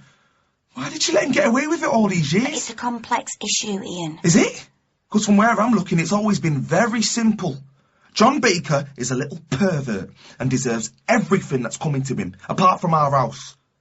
But then he won't get that once he's banged up, will he? John Baker? Know him, do you? No. Just getting all the facts. Good. What did you mean, apart from our house? Nothing, don't matter. Did your stepdad leave him the house? Yeah. Have a mind to burn the place to the ground. And what are you and Ruth getting? Sweet Fanny Adams. Baker made Dad cut us out of the will. Can I take this off now, please? You can take anything off, as long as it's not the ice pack. Oh, come on. 15 minutes, I said. It's only been 8. But it hurts. It's ice. It's cold. You don't say. A bottle of room temperature Rioja, madam? Oh, God. What, on top of that huge brandy? Well, that was for the shock. Or would you prefer tea? No. Gotta love an afternoon tipple. Here, I'll swap it for the frozen peas. Leave it on. 2 more minutes. No, it's too damn cold. Wouldn't. Get lost. You were genuinely scared, though. Are you still banging on about that? Yep. It just wasn't what I was expecting. You know, when you said immersive theatre, I was imagining... Panto? No, shut up. No, I hate panto. I thought you meant engrossing. Well, I never thought I'd accuse someone else of being a snob, but for an ageing student who lives in Careful. Well, what would you call this? You first. A shrine to Bohemia? A pigsty, in other words. No. It has its certain eclectic charm. Oh, I'll take eclectic. The sheer volume of digital paraphernalia. Oh, yeah? Well, eclectic, bohemian, matrix-loving, geek chic. Oh, I'm glad you like it. Despite the clashing alpaca throws and dead-eyed masks watching my every move. Oh, what's that? Half pig, half Groucho Marx? Balinese fertility mask. Now you want me. Well, yeah, it's a vast improvement, okay. Hey, baby, a man's only as old as the woman he feels. Well, in that case, you might want to stop hanging around women 10 years your senior, my dear. No, thanks. Quite happy. You going to pour that wine? What's that you're reading? I've got a new app. I'm looking at an online newspaper article. It's about an historical child abuse case. You're building a case based on Ask Jeeves, and I'm coming to you for advice. What do you want to know, Ron? Right. There are strong mitigating circumstances in Ian's case. He has the justification for criminal damage. He's furious, and rightly so. If you believe his version of events. I'm representing him, Frank. That's all that matters. How many sex offenders admit the crime? None. And how many are found guilty? Who the hell knows what's right and wrong at the age of 10? Are you having a laugh? Right, wait till Francesca gets a bit older. All right, they know the basic right and wrong, but at 10 the world is still revolving around you, and you do stuff to push boundaries, to experiment. It's for fun. You don't think ahead. In an ideal world, yes. Hey, and not all of us grow out of that, by the way. OK, look, take stealing a bike, right? Or setting fire to a car, beating someone up, vandalising a bus shelter. All these things are wrong, and a 10-year-old knows that. I'm loving your social observations there, Frank. But sexual abuse, for crying out loud. Me and my cousins used to play hide and seek. We'd look at each other's bits, doctors and nurses, eh? You show me yours, I'll show you mine. Jumpers for goalposts. It was just daft, innocent child's play. If every child who had a mutual fiddle as part of a childhood game was later outed as an abuser... Can you even imagine? Right, you used the word mutual there. Look, if Baker's innocent, then he's got nothing to worry about, has he? If only it was that simple. He's under extreme... Oh, my heart bleeds. Look, I bet he's glad his dad's not alive to see all this. His dad's dead. He hasn't told you. Oh, you've got healing hands. Learnt massaging Goa. Oh, Mrs. Mum and Dad paid for the flight for my 21st, then I worked my way around. Still Rioja. Different year. Hold still. God, all I got for my 21st was some sort of hideous engraved drinking glass. How do they afford it? Typical lower middle class. They save. And there was me, thinking you were a posh boy. Nah. Boring suburbs. And no way do I want my parents' narrow life. Bit harsh. Well, it's all, oh, when we retire, we'll really have some fun. Have fun now. Well, they paid for you to get a goer. They put you through Oxford. Seems to me they're saving for you to live. Oh, that's too hard. Wimp. Oh. The flight was peanuts, and I was the poor kid on a scholarship, so it was all free.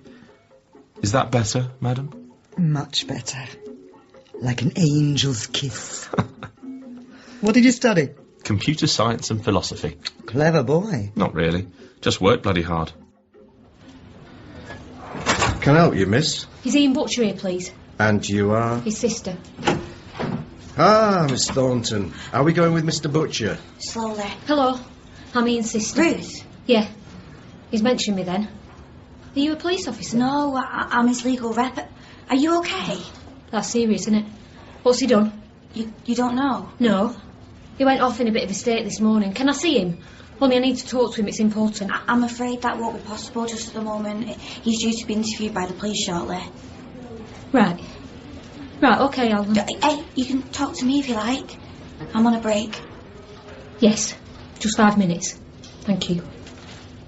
I'm not the type to hang out the family's dirty washing in public. Well, Ruth and Ian seem more than happy to hang out like yours. them. I assume you do want to prove your innocence and get out of here. Of course I do. And it must have occurred to you that your dad making you sole heir to his house and possessions might throw a slightly different light on their actions. Possibly so. So why the cloak and dagger? It's family stuff, isn't it? Surely Emma and Lily are the family that matters now. I'd appreciate it if you didn't involve them in this. They're already involved in this, John. Whilst you're stuck in here dancing around the facts, they're out there missing a husband and a dad.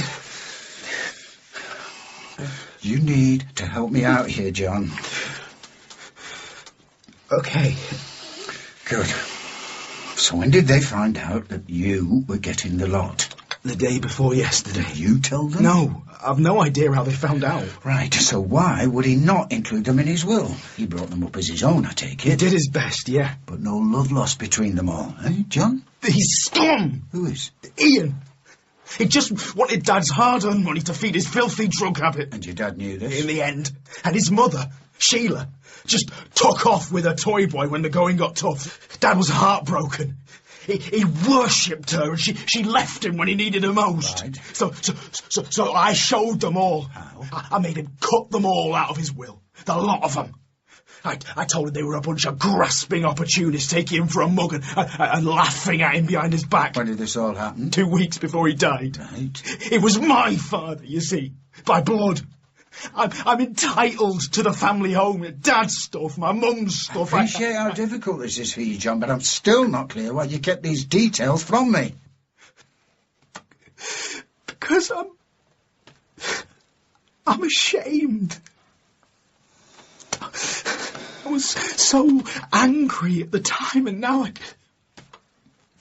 I'm just appalled at myself. Why? I can understand how you got to that point. You were trying to protect your dad. I lied to him on his deathbed.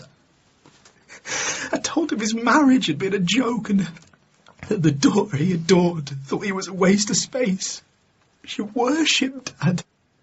And he really loved her. Like she was his own flesh and blood. And she'd just lost the man she called Dad for 20 years. And I'm not proud of myself, Frank.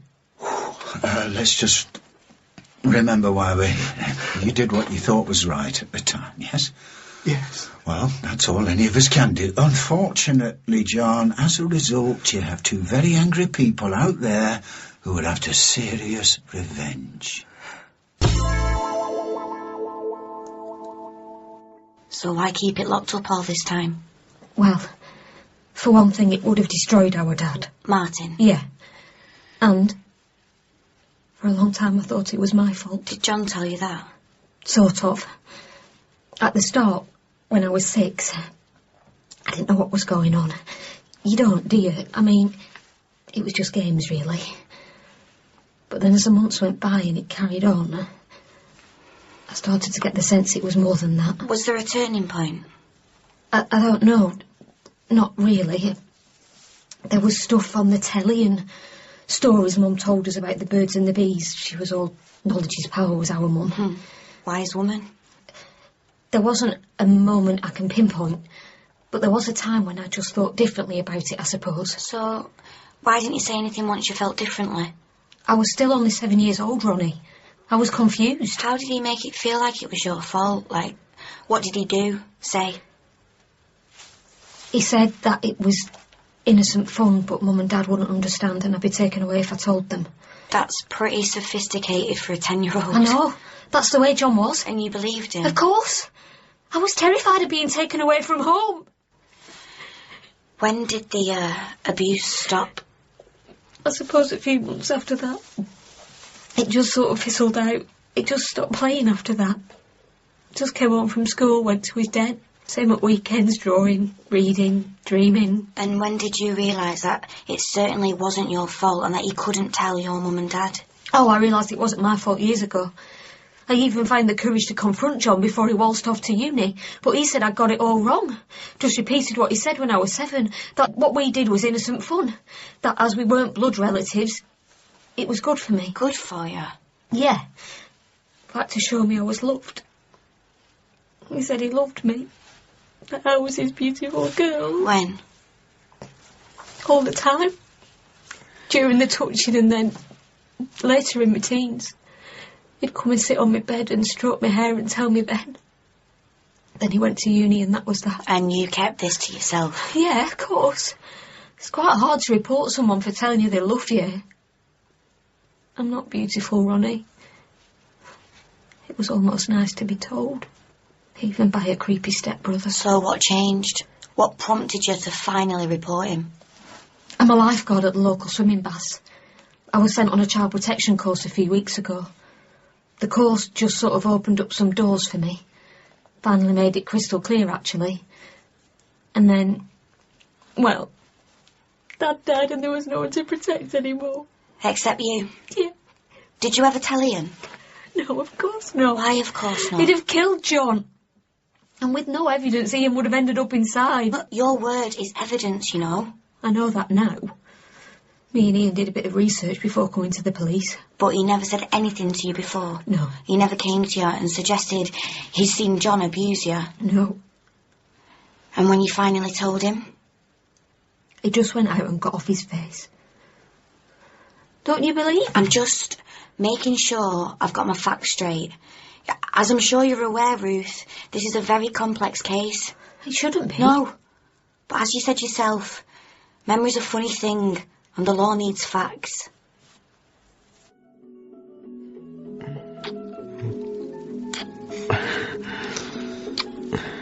No one has ever kissed me like that. Why did you stop then? To tell you. Thank you. Oh, I love it when you stroke my face. Beautiful girl. Girl? Oh, old buttoned-up control freak like me. Not buttoned up right now, and certainly not old. Like you say, you've got half your life left. Spend it with me. Oh, so impulsive. Good, isn't it? Well? I come with baggage. And a baby. Oh, no. Run for the hills.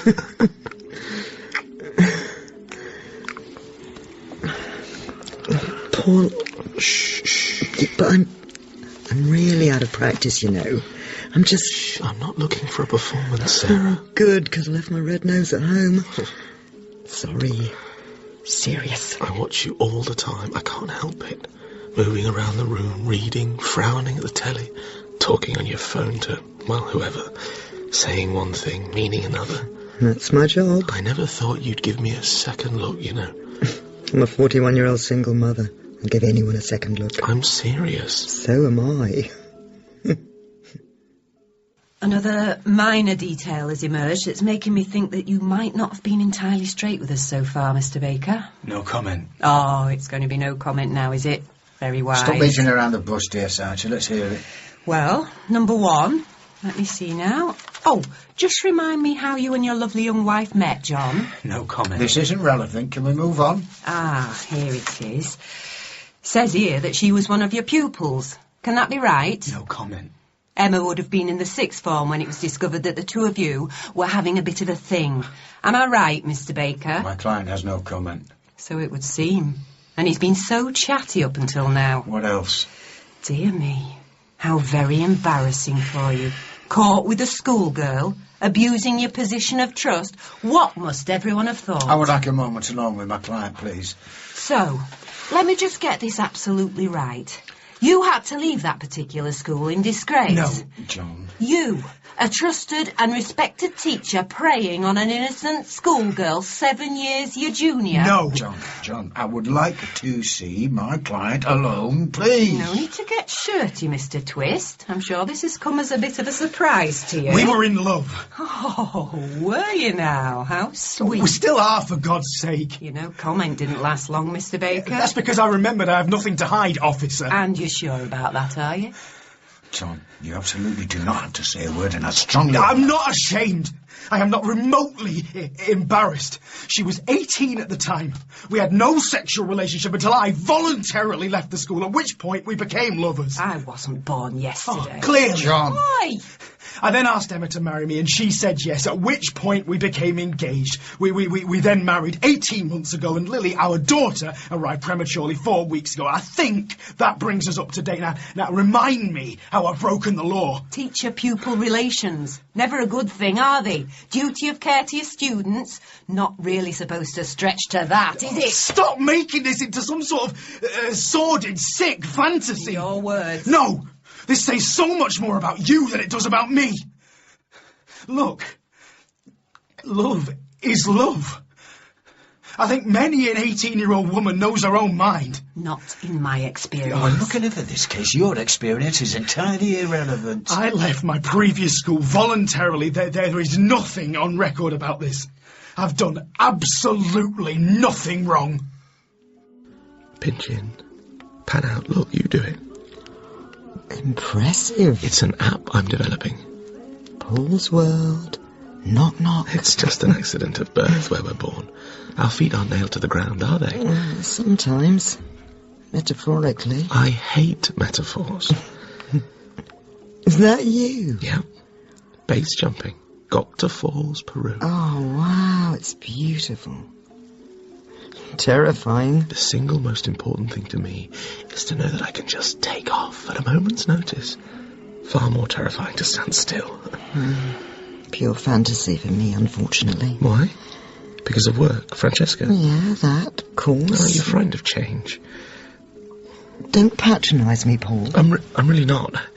You're amazing, and you do far too much. I work, I look after Fran. Just work so you can play. With you? Yes, with me. I'm quite scared of heights. Real or metaphorical heights? Both. And that sounds very pretentious. Oh, does it? Yes. Does it? You are beautiful. Just close your eyes. You have the longest eyelashes I've ever seen on a man. They're false. Are you ever serious? Yes. When? Now. Ruth is saying that you two never discussed it at all until very recently. That she never mentioned the abuse as she thought you would have killed John. I should have done him in years ago. Right. Can I suggest that you don't repeat that in the interview room? I'm not an idiot. Right. Ruth says you never said a word until after Martin's funeral, when she came to you and you did some research together and you realised you had a case. At which point you told her that you suspected all along despite never saying anything. Are you calling me a liar? I'm just repeating what I've been told. You tell me that you knew all along and tried to get her to go to the police over the years, but nothing happened until last night when she arrived at your flat saying that she was going to the police. It sounds very much like you're calling me a liar. I'm trying to help you. Nah, you're all the same, you lot. You take one look at me and you just write me off as a loser. Right, well, stop behaving like one then. What? Do you want justice? Do you want Baker to get away with what he's done? The man who sexually abused your sister and is now waltzing off with your inheritance. I want that piece of scum behind bars. Right. Then let's get our facts straight. How are you doing? Apparently it's coffee. It's not helping. John, I've spoken to the Child Protection Services. Go on. They've been to see Emma with a contract. What sort of contract? There's no easy way to say this. Just say it. In the eyes of the CPS, you are now viewed as a potential risk to your own baby and all the babies in the ward. Right. Are you okay? Oh, I'm on top of the world. Just tell me. Emma was asked to sign a contract agreeing that she won't leave you alone with Lily. Has she agreed? Not straight away. Right. She was very upset, as you can imagine, and asked to speak to someone higher up who could come up with an alternative. So what's the alternative? That when Emma and Lily come home from hospital, and I understand that's today or tomorrow, that you are to be removed from the home and given 30 minutes supervised access per day. This is standard in these cases, John. So, what did she do? What did Emma do, I don't Frank? think she had any real choice. She signed the original contract. So when I get out of here, then someone has to be with me and Lily 24 hours a day? If you're still under investigation, yes. For how long? Until the investigation's complete, and this one's looking like it could take some time. How long? Possibly months.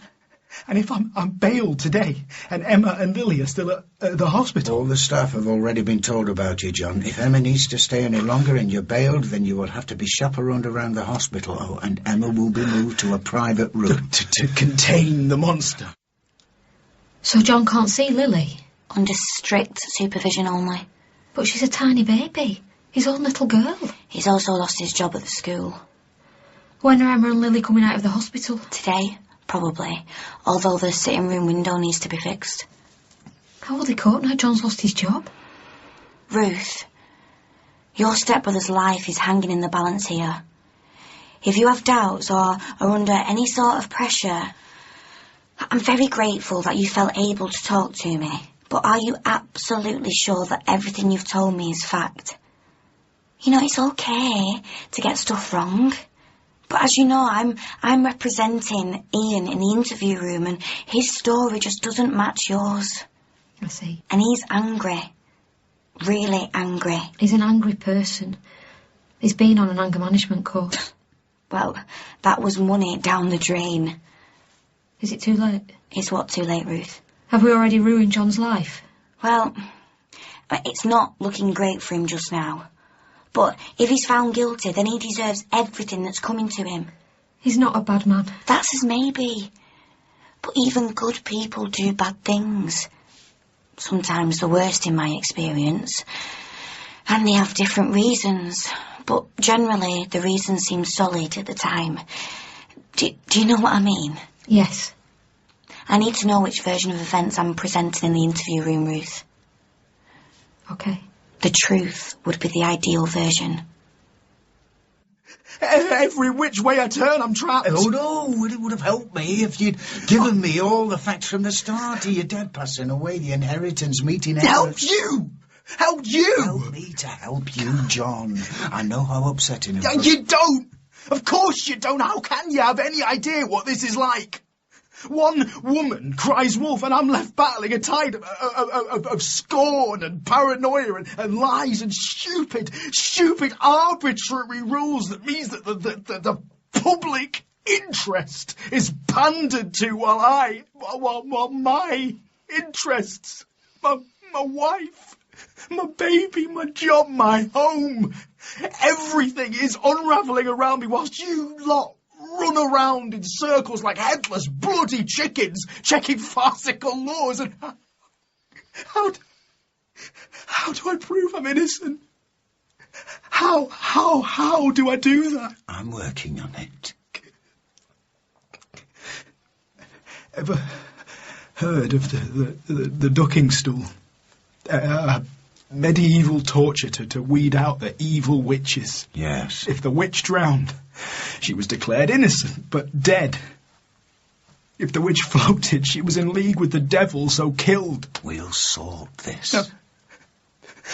I'm sinking here, Frank.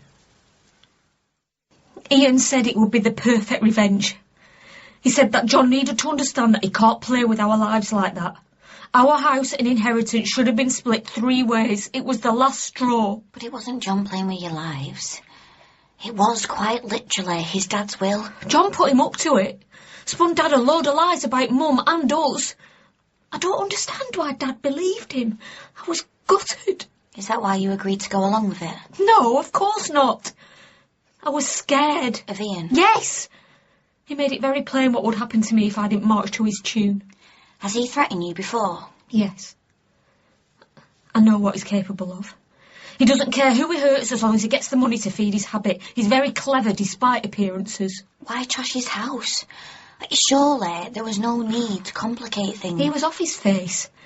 And he wanted the story to look convincing, I suppose. And I'm sure it gave him a lot of pleasure. He hates John. Do you hate John, Ruth? No. I used to think I was in love with him. The thing is, Ronnie... Go on. There was something about the whole thing. I sort of believed it myself in the end. It felt like the truth. That's why I said to you, memory's a funny thing. Ruth... And this is the worst bit. Go on. I just felt important. For the one and only time in my life, I felt really important. People were asking me questions and listening to the answers. It's easy to get carried away. Forget there are human beings and lives at the centre of it all. But I've destroyed a man's life. A really decent man with a sweet wife and a tiny baby. I'm sorry, Ronnie. I'm so sorry. Shh. No one's been charged yet. Ruth, I have to ask. Are you telling me categorically that the allegation that you have made against John Baker is false? Yes. That's what I'm saying. Are you ready to make a statement to the police? Yes. I remember the moment I stopped believing in Father Christmas. I was 9. I was telling Robbie Stenton, my best mate at the time, that I was pretty confident that Santa would be bringing me a new black pump for the bike I'd inherited from his sister. And he looked up from the hole he was digging in his dad's prize lawn, laughed and said, "Frank, you idiot, no one believes that anymore." And went back to digging his hole. I met Robbie again recently, and I reminded him of the day he destroyed my childhood. And he said, "Frank, it was you who told me Santa didn't exist." Misremembered memories based on lies that our parents peddled. Brilliant. You learn from an early age that there are many versions of the so-called truth. Luckily, as a legal rep, I just present the version I get paid to present. It keeps it simple. In Brief Lives, Frank was David Schofield, Sarah Caroline Burns Cook, and Paul Lucas Smith. Ronnie was Rachel Austin, DSI Archer Sue Kelly, John Henry Devas, Ian Thatcher Newell, and Ruth Julia Howarth. Brief Lives was written by Lizzie Patch, created by Tom Fry and Sharon Kelly, and produced in Salford by Gary Brown.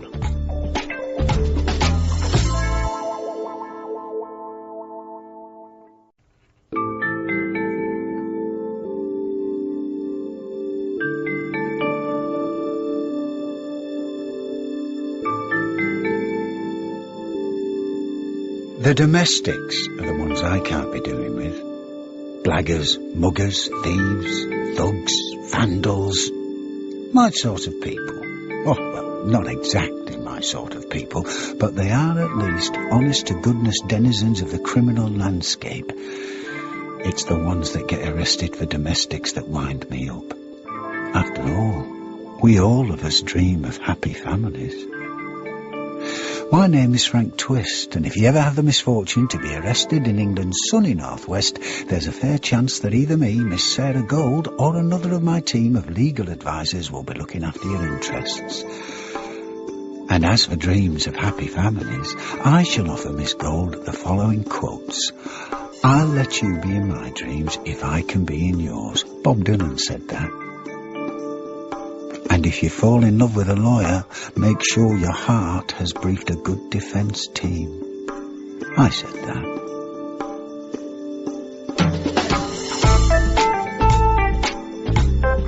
Brief Lives by Tom Fry and Sharon Kelly.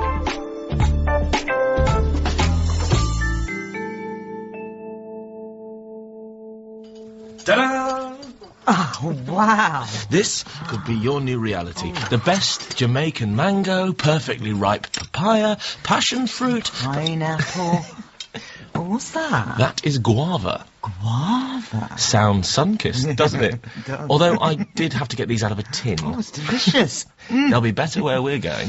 And where are we going, Paul? Wherever we want to. That's the whole point. Oh, free to wander. That's right. Is this what they call the hard sell? If that's the way you want it. Yes, please. Look, have you seen these photos? God, wow. That's me at Angkor Wat. Is your whole life on that gadget? More or less. I can't believe you haven't got one. Look at the resolution. That's 264 pixels. Stop. Sorry. And this is another temple called Ta Prohm. Oh, stunning.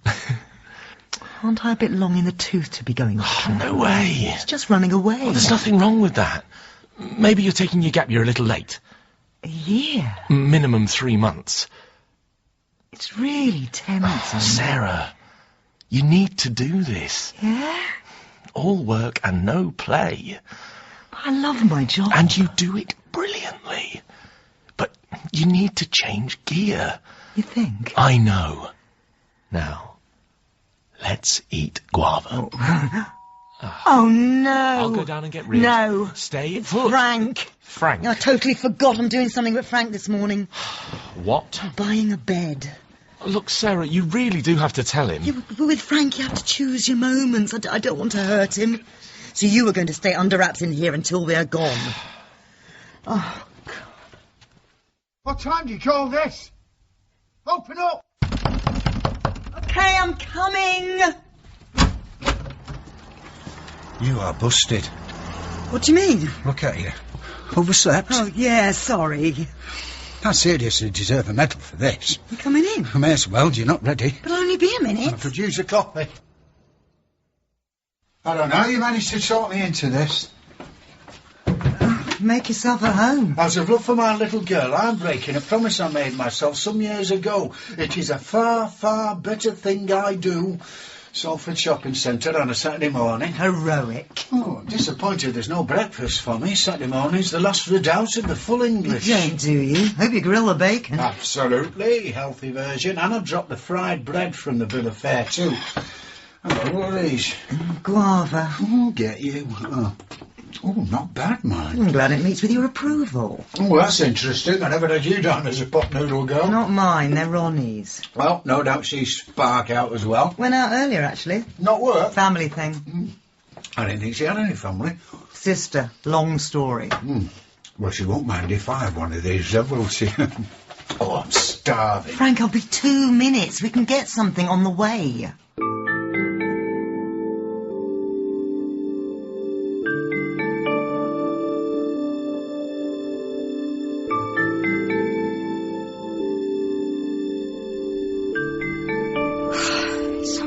This? Great, isn't it? That's the shopping centre. Right. Can we go in now? And there's Old Trafford. Listen, I'm going in. You have to overcome your fears, Ronnie. No, I don't. By facing them. Cindy, that's really, really dangerous. Come and sit next to me. No way. Right, and I'll push you. It wouldn't be the first time. Wrong way down. I really am. I'm going in. Meow, meow, steady cut. Shut up, Cindy. You are so stupid sometimes. Meow. You and your phobias, get over yourself. It's not a phobia. I just don't want to sit dangling my legs over a balcony 200 foot above the ground. Take a chance. I cured you of you. The spider thing. You stuck a spider down my top. It worked. No, I still hate spiders. Where have you been, Cindy? I've been looking for you. Been here. You didn't contact me. Busy, soz. I was worried about you. Think I was dead? I thought you might be inside as it goes. Oh, you'd like that, wouldn't you? Don't be stupid. Would, though? Of course I wouldn't. You could feel really superior then. But I don't feel superior, Cindy. Always have. Why do you think they called you posh spice in the care home? They didn't. They did. Call me worst mind. Did they? I was the gingaminga. Were you? Yeah. I forgot about that. Who cares about all that, though? Kid's rubbish. Fancy a drink? Got a bottle of Chardonnay open in the fridge. Wine?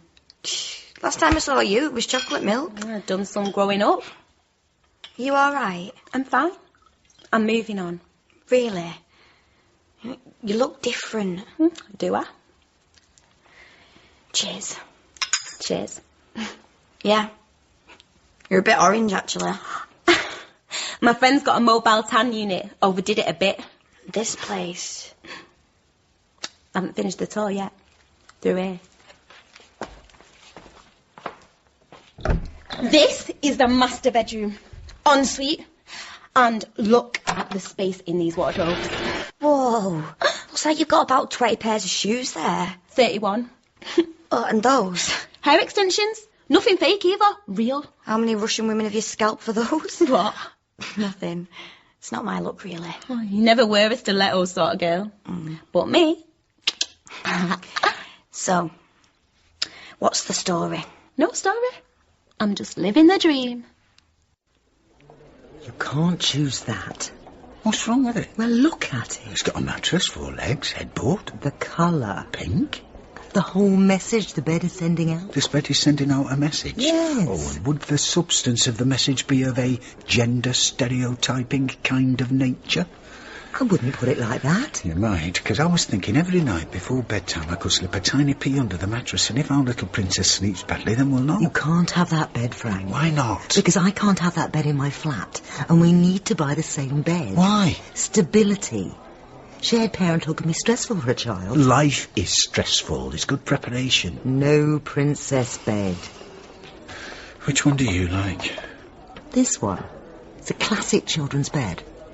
Yeah, it's also £299 more than any of the others we've looked at.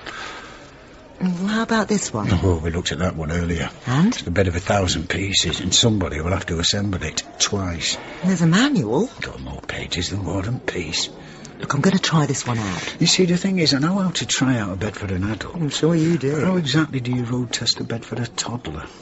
You sit on it. Why did we not bring the primary consumer with us? Not this again.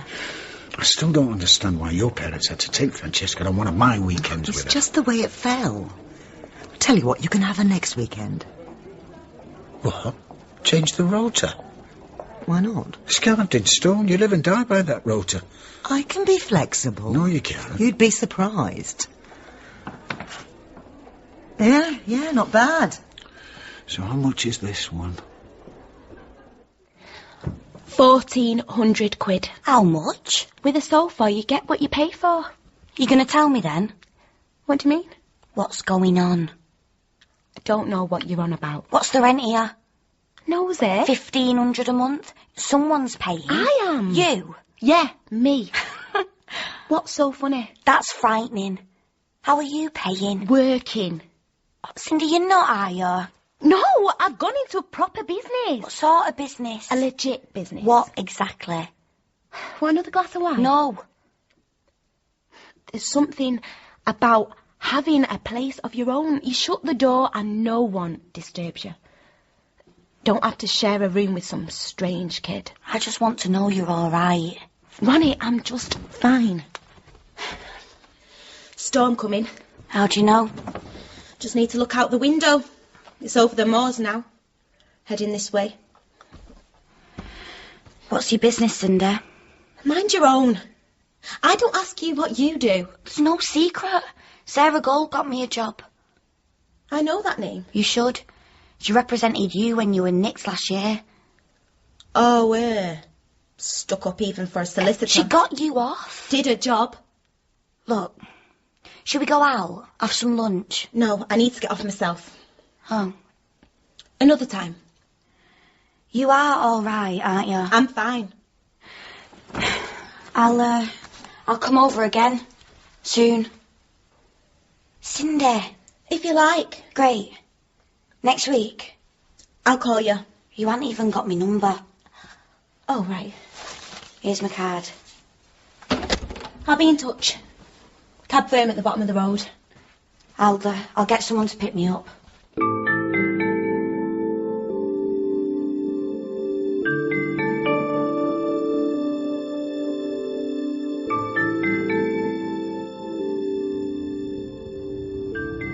you know, quite enjoyed our little outing. We could make a weekly thing of it. You're getting on a bit to be hanging around shopping malls. No, we really should do more together. Oh, she said it was down this one. You're the only woman I know, you know, who can turn the purchase of a Charles Bennett to a full-blown ethical argument. Sorry. No, I was impressed. Your closing speech was magnificent. The way you sifted through the evidence. Was I that bad? Brilliant. Oh, borrowing that woman's daughter to give an expert opinion was inspired. She was very clear in her evidence. Well, she swung the case. When she pronounced the princess bed soppy, it was all over. Oh, there's Ronnie. Oh, blimey, I've often wondered who lived in blocks like that. It was kind of weird. How did it go? Well, she was there. Good. But I was made to feel as welcome as a dawn raid from the drug squad. You know, sometimes with sisters, a little time apart can be good. I haven't spoken to mine for a little while. How long? Oh, 4 years. Sad. Not for me. But Cindy's my baby sister. I'm the only proper family she has. Maybe you have to let her come to you. Something not right. What do you mean? She says she's paying for the rent on this place, but won't tell me how. Something dodgy? Maybe. Ronnie, in our job, you can get a bit over-suspicious if you're not careful. Spending our days looking after villains, you start to see crime everywhere. Frank's right.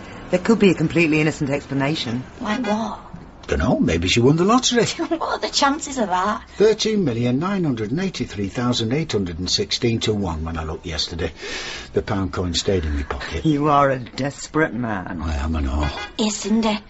Oh, scrubbed up since I last saw her. Seems to be heading straight for that BMW. Oh, that's a nice motor. Moving off. Follow it, Frank. What? Right, will do. Wait a minute, Ronnie. He's indicating left now. Oh, this is turning into a really good day. I've always wanted to do this. Frank, I don't think... No, we need to keep a little distance. We don't want him to make us. You're not going to... Yeah, I better know where he's heading to. Roundabout. First exit. Oh, yes. He's putting on a little speed, but I've still got him. Oh, this is great. Eccles New Road. Into the Badlands. Turn around now. He's pulling over. Yeah, can you tuck in there? They haven't noticed us, you know.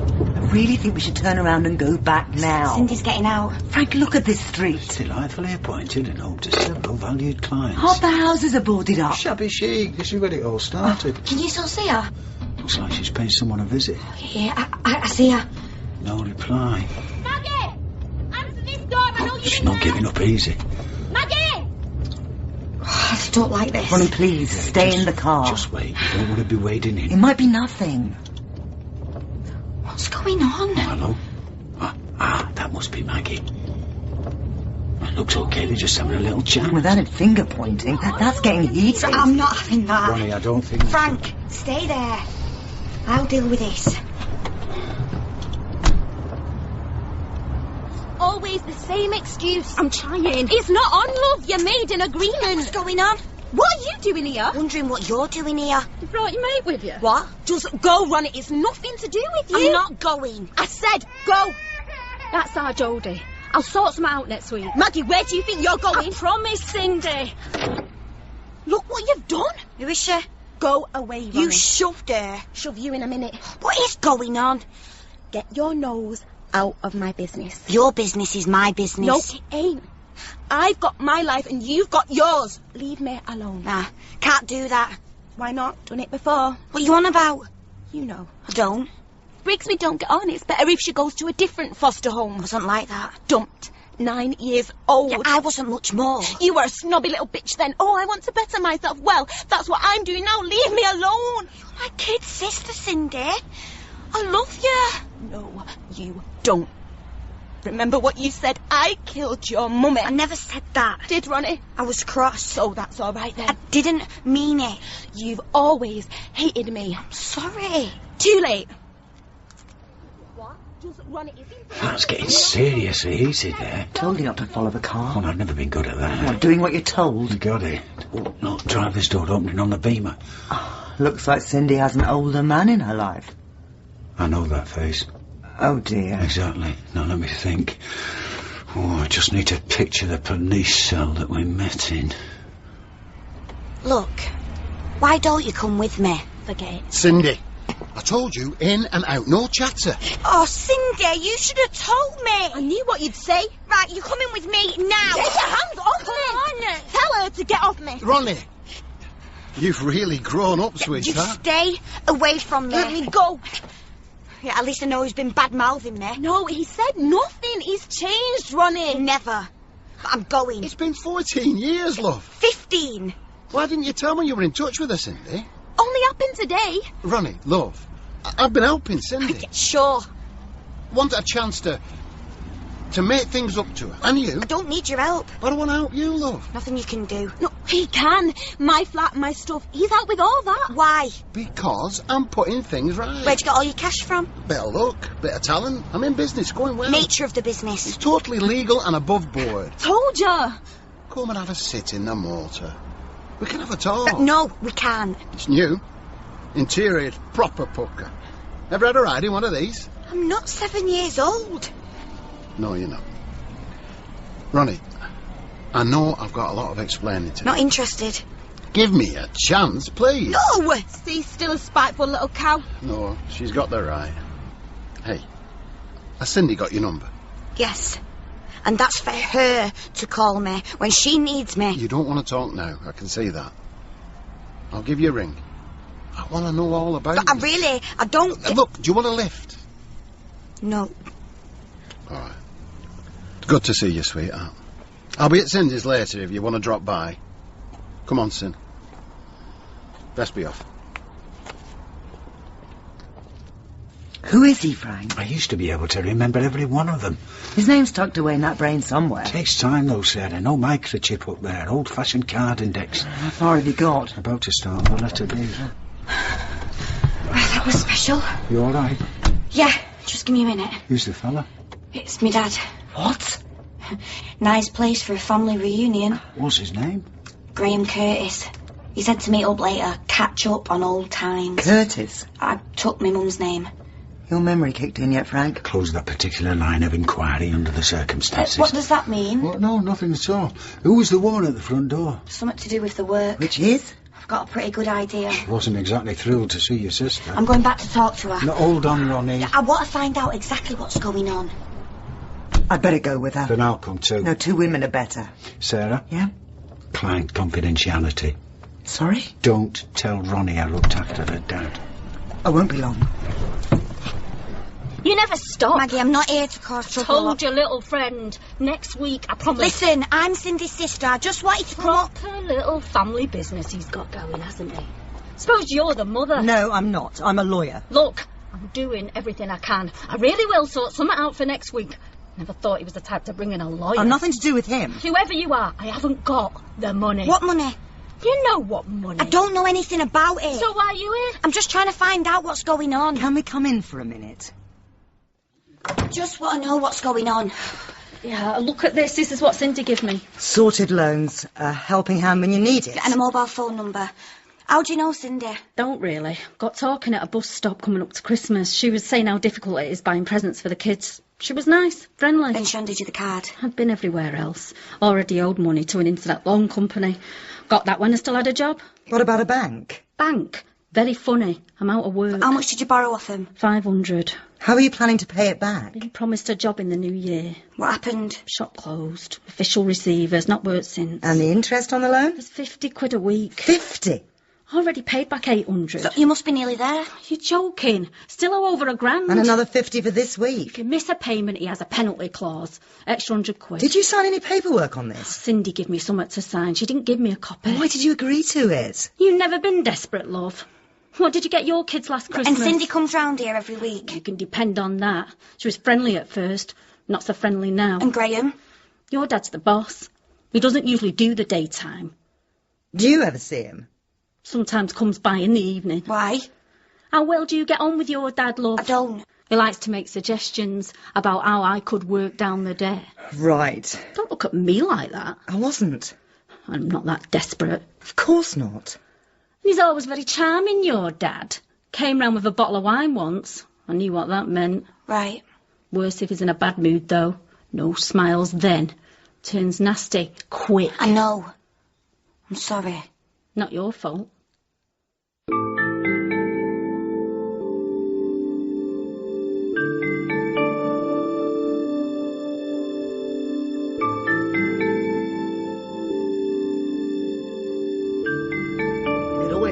police. But where's the crime, Sarah? Well, there's threatening behaviour for a start. Going round to a woman's house with a bottle of wine. Not an offence now. You know what he was up to. Are you listening to yourself? You're a defence lawyer. There's nothing there. Well, the way Cindy was behaving was pretty threatening. I don't want Cindy under arrest again. Exactly.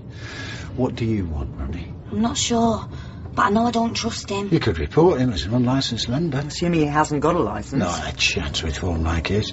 How do you know that? What? That my dad's got a form. I didn't. I was assuming. I've got an eye for the lag after all these years. You know, one of my earliest memories is of the police coming round to our house to nick him. He'd been knocking the top of parking meters and helping himself. Oh, vintage stuff. All gone now. A carefully developed skill set nullified by the arrival of pay and display. Suppose he did phone boxes too. Used to wonder why my pocket money always came in 20p pieces. So with phone boxes in retreat, he's gone white collar like everybody else. This is Ronnie's father, Frank. It's not a joke. I'm well aware of that, but what exactly are you expecting us to do? That's Cindy. She wants to speak to me. Alone? I think so. I'm not sure you Look, should. can you pull over, Frank? All right, okay.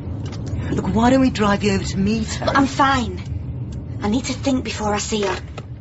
Listen, Ronnie, be careful. I'll see you later. You're not a mother, you know. Yes, I know that. So where is the mum? Died. Having Cindy. Unlucky.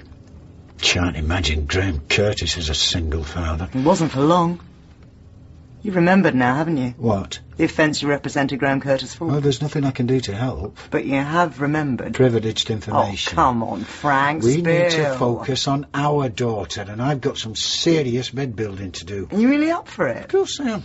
Oh, I just thought you were looking a little weary. I'm absolutely fine, Sarah. Weary? Little? No. Actually, I'm ready for some hot bed action.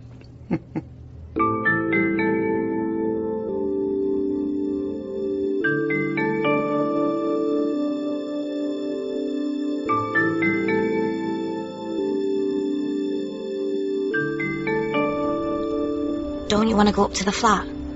Yes, dear. It stopped raining. Fine. You ever get lonely? No.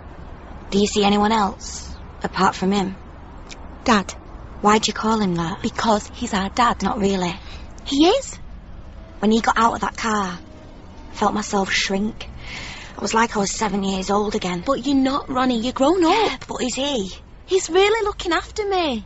Had an argument with him yet? Why would I? Well, for instance, you might disagree with him about something. I don't know. And when you do? But we don't. We get on. You know what he does if he disagrees with someone. Dad and me don't disagree. Yeah, not right now. You're useful to him. Pretty young girl persuading all these poor women to borrow his money. Nobody's forcing him. We're providing a service.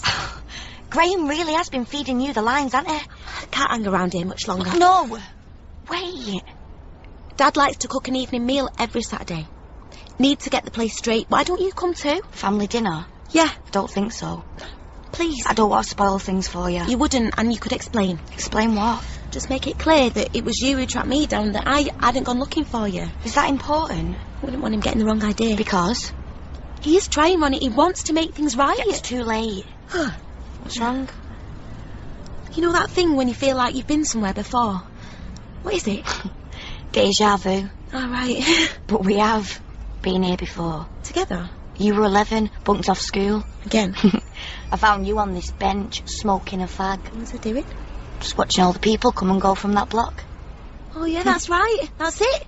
They were always moving fast, looked like they knew where they were going. The girls all had very shiny teeth, good handbags. Yeah, and the fellas. I don't really remember the fellas, just the cars. They were shiny too. You were a smart kid. I was not. I said to you that they must be so happy at the people who lived in this block. Do you remember what you said? No. I do. Like it was yesterday. You said you'd never seen them smile. Did I? And now you're living there. So what? Not doing much smiling. What are you, a ray of sunshine? Look, come with me, Cindy. You can stay at Sarah's for a while. We could sleep top to toe in my bed and then we can find a place. Yeah, I'm earning a little, but you can find a job. What job? I don't know. Waitressing or something. Also, you're the hotshot lawyer and I'm the waitress. Okay, well, you could go to college. Yeah, we could find something and Sarah would help. It'd be great. No. Please. He's not good, Cindy. Well, he's changed. He'll never change. The rain's coming on. I should head back to mine. Cindy, please. Don't mess things up. I know what I'm doing. You don't. I do. Invitation stands, Ronnie. Don't go. See you around.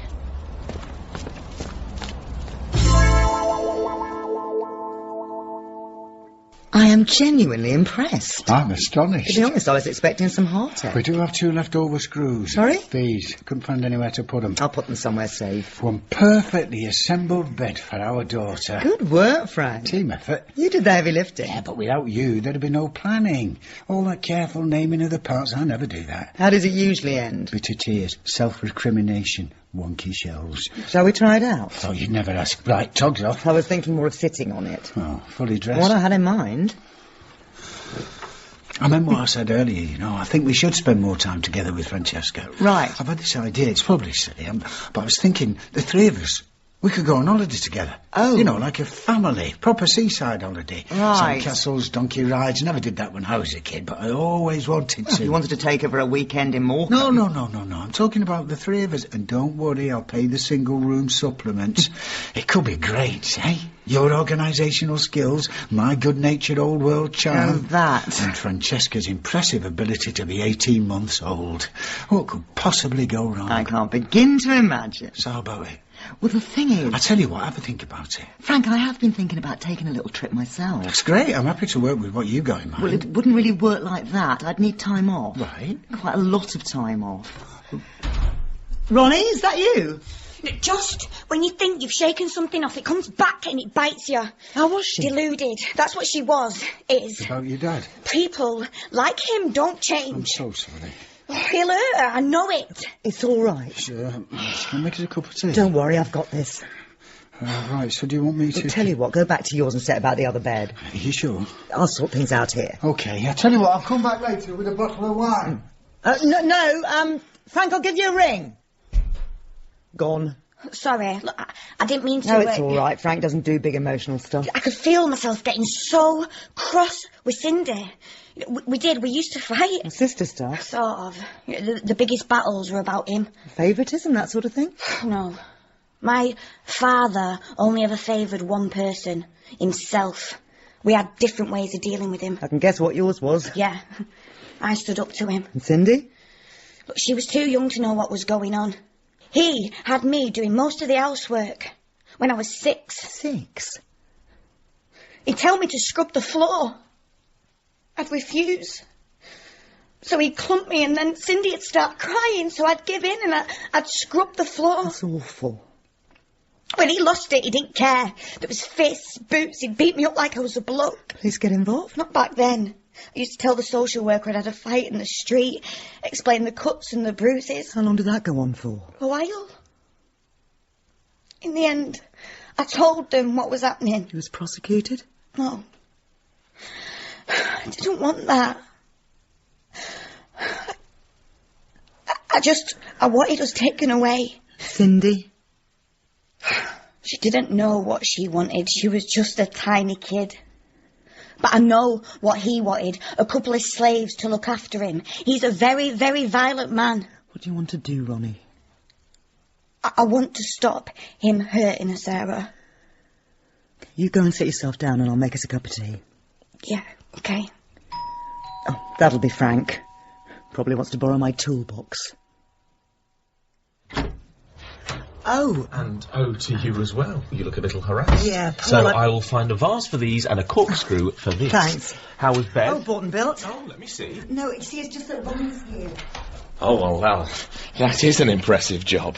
Thanks. And you did it all by yourself? Well, more or less. You are a seriously talented woman. It's just a bed. Oh, but you put it together. Oh, stop it. The instructions were very clear. Oh, were they? Yeah, it was just mainly tightening screws. Oh, is that so? Yes, and minor hammering. And did you have use of a power tool at all? Behave.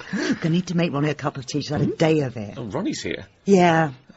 Ronnie, cup of tea on the way.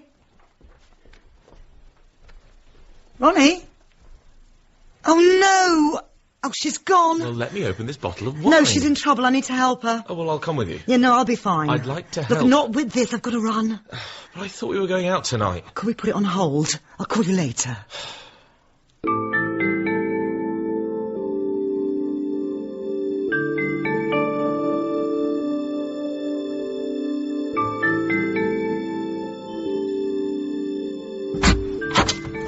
Hey, what's up? I rang you. Oh, I must have missed it drilling. Second bed's proving a beast. Frank, Several parts short. Not here for bed building. Shame. That dodgy card index in your brain come up with anything yet for Graham Curtis? It has, Sarah, yes. And? Represented him 2 years ago at Manchester Central. Offence? ABH. Got any details? He beat up a girlfriend. Allegedly. Definitely. Police showed me the photos. Got a feeling Ronnie's gone round to Cindy's flat to confront him. That's not good. Take it Curtis was charged when you were looking after him? No. What happened? He was bailed on the day. And did he return on the allotted bail date, Frank? He did not, Sarah. There'll be a warrant out for him then. I should think so. Hang on, I'll just get my boots on. I'll wait in the car.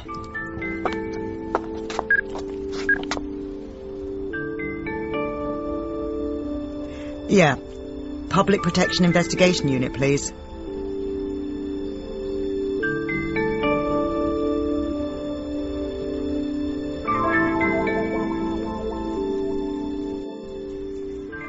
The secret to pommes frites is triple frying. He's a great cook, Ronnie. Most chefs double fry, but I'm with Eston Blumenthal. An hour in the freezer, and then the vital third immersion. Now that is a satisfying sound. How do you take your steak, Ronnie? Not sure, really. You're the sort of girl who likes it rare, I'd say. Just show it the hot pan and stick it on the plate. Cindy, pop béarnaise in a jug. You ever had this? Don't think so. Classical reduction, vinegar, white wine, a little tarragon, finished with egg yolk and butter. Great. If voila, as Monsieur Blank would say. That steak is done. Pop it on the plate. And service, please, Cindy. Yes, chef. Don't stand on ceremony. Get stuck in, love. You could do with some meat on your bones. Chips any good? They're all right. Really makes a difference, doesn't it? That third fry. How's the steak? Not bad. Now, are your glasses charged? Just top myself up. I should like to propose a toast to happy families. Good to see you girls together. Happy families. Not raising your glass, Ron? Sorry, I was thinking. You can damage yourself if you do too much of that. What were you thinking about? Maggie. Who? Maggie. That woman you were harassing earlier for money. Not harassing. She's badly behind, Ronnie. Wondering what her family were having for their tea tonight. Don't spoil things. Hey, Cindy, no. It's a fair point. Very easy to look down on what we're doing. But we're the only people out there who'll lend a girl like Maggie a bit of money. Oh, here we go. You're providing a service. We are. A lass like Maggie, bank's not interested. Close her account when she lost her job. Your online lenders won't touch her. You're still taking advantage. Do I charge an arrangement fee? No. If she rings me, is it a premium line? No. Normal phone call. If... What's her name? Maggie. Maggie has a problem. We can look at varying terms. Personal service we offer. Very personal, I heard. From who? From Maggie, as it goes. Shouldn't have done that. It's up to me who I talk to. Don't interfere. You'll regret it. In what way, Graham? Don't call me Graham. I'm your dad. No, that's just biology, Graham. You haven't changed, have you? I've changed, yeah, big time. Oh, it's so smart. It's just biology. Dad, don't. Oh, get back, Cindy. This jumped-up type needs a lesson. Don't, Dad. No, come on, Graham. Hit me. I will and all. Stop it. Yeah, because this time I'll tell the police. Tell them all about you. Oh, that's it. That's what you want. Spoil things for me and Cindy. Take it easy, Dad. No. Express yourself. Come on. I'm not giving you the satisfaction. Not gonna let you wind me up. Always my fault, wasn't it? Yeah, when I got thumped. Stop it, Ronnie! All right, Sin. We're having a meal. Calm now. I just hope Ronnie's all right. Why do people turn off their phones? You sound like a mum. Look like her too. Says who? That woman Maggie. Ouch. I'm fine with that. Well, Ronnie could do a lot worse. Sometimes the agency feels like a family business. Dysfunctional one. You say that like it's a bad thing. We make a good team. Oh, look at this. Traffic jam in the evening. It's all right, take the next road on the left. Oh, really? One of your shortcuts? Just take it, Sarah. It's paved with good intentions. One last batch of chips. Cindy, we need to go. You go, this is my home. It's not a home. You offering me something better? What do you want from me? Look what you've done, Ronnie. Don't cry, love. You'll get me started. Flashback. Eh? Just turned 7. Courtroom. Care order granted. Owing to violence and negligence of primary carer. You were there. I know. I remember. Same little speech. Don't cry, love. You'll get me started. You haven't changed. So, chips for you, Sid. I'm going now, Cindy. You're coming with me. She isn't. Can you unlock the door, please? Who's for more? I've had enough, thanks. Dad, I think we should unlock the door. Ronnie, more? Right, let me out, now. No appetite in you girls. I'm going to have them all. What's that? A smoke alarm. Dad, give me the keys. Rooms are up to temperature. Turn it off, Sid, and open up the balcony. Nosy neighbours. It's all right. Everything's under control. Maybe we should see who it is. Well, keep your ear on. There's no fire. Open up! That's not neighbours. It's the police! Ronnie, this is you. No, I didn't. You called the police. No. Of course she did. Stand back! What's going on? I'm a police officer. No way. Not here. Graham Curtis, you're under arrest. Get your hands off me. I don't. Put the knife down, Graham. You want it? You can have it. Dad, listen. It's not. I'll do it. Taser him! Why did you do that? Calm now, Graham. He's hurt. You'll be all Do right. something, Ronnie. Sorry. Get that What are you sorry for, Ronnie? Careful, please. He's right, isn't he? This is you. At last. Oh, why do I ever take any notice of your shortcuts? How was I to know they blocked the road off? There was a sign. Priorities change, and what does that mean? I know exactly what that means. Listen to us. Listen. Arguing over the routes. Oh, just like any other. Police car. Think we got it too late. Oh, it's a big block. It could be for anyone. I think it's for our friend Graham. You called them? I knew the whereabouts of a fugitive from justice. He was my client. Former client. Priorities change. Totally wrong, this. You people should nick some proper criminals. I want a brief. Isn't that your cue? Sure, you shouldn't have rung the police, Sarah. A man's asking for a lawyer. Going to pass this one up. Is that Ronnie by the wall? Yeah. Oh, yeah, it is, and I think she's crying. I'll go and get her. She needs to come home. Home? To my flat. And Francesca? Oh, I told my parents we'll pick her up from their hotel on the way back. Well, that's Francesca and Ronnie both tucked up and in dreamland. Ah, I wonder what Francesca dreams of. Don't know. But Ronnie tells me she dreams of dancing giraffes in tutus. Ooh, I wish I did. You off then? Yeah, I suppose. I really would like you to think about this, quote, family holiday, unquote thing, Sarah. Frank, there's something I need to tell you. Right. I'm involved with someone. Involved? With a man. Oh. All day I've been trying to find the right time. Who is he? It's Paul Hendricks. Who? Paul. The guy who helped me with my computer and my ceiling. Well, that young guy. Well, he's not that young. Well, he's a fair bit younger than you. Well, a little. You had younger girlfriends in your time. So how long have you been... Oh, a couple of weeks. Oh, right. It doesn't seem like your type. What's my type? Sort of knocked about Mancunian legal advisor in a black leather jacket. Don't want to hurt you. I'm not hurt at all. Good. Does he stay nights here? Well... Does he? Not usually. And what's that mean? Well, not when Francesca is here. Yet. Yeah. That's right. Yet. But he knows her. Well, of course Paul knows her. Right, and how did they get on then? She's 18 months old. They don't have a lot in common. Paul's interested in me. How did you meet? Paul and me? Yes, Paul and you. Look, I'm not going to be subjected to the third degree about this. I am an adult woman, and if I want a relationship with a man, then I don't have to run it past you. I don't want some stranger playing happy families with my kid. Do you want me to CRB check him, then? And what makes you say that? Paul is a decent, nice man. On the face of it. Oh, Frank, I really don't want to argue about this. Me neither. I won't be a minute. I saw the lights on, so I thought, Paul, have I got a present for you? You didn't ring. I left my phone in your bedroom. Look, your very own tablet, uploaded with enough literature to keep you reading for our whole trip. Yes, and I've spent all day researching airfares. If we leave within 2 weeks, there are some amazing round-the-world prices out there. Paul, can we Look, not... Sarah, it's 3 months of your life. Not so easy to go once Francesca starts school. Paul, isn't it? Frank, I didn't know you were here. Oh, well, I'm sorry about that. So what was that you were saying about my daughter's education? Listen, Frank. I'm all ears, me. So why don't you just hit me again with that bit about how important stability is in our daughter's life?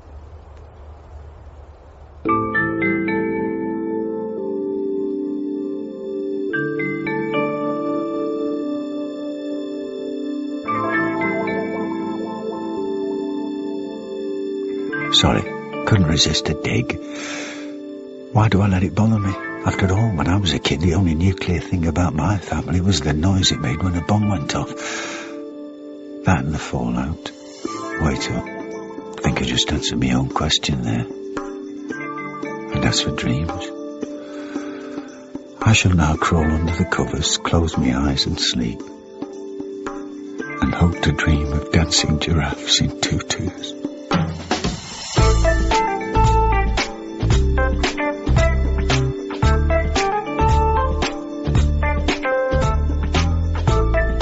Brief Lives, Frank was David Schofield, Sarah Caroline Burns-Cook, and Paul Lucas Smith. Ronnie was Rachel Austin, Cindy Nisa Cole, Maggie Lisa Moore, and Graham Ian Mercer. Brief Lives was written by Tom Fry and Sharon Kelly and was produced in Salford by Gary Brown.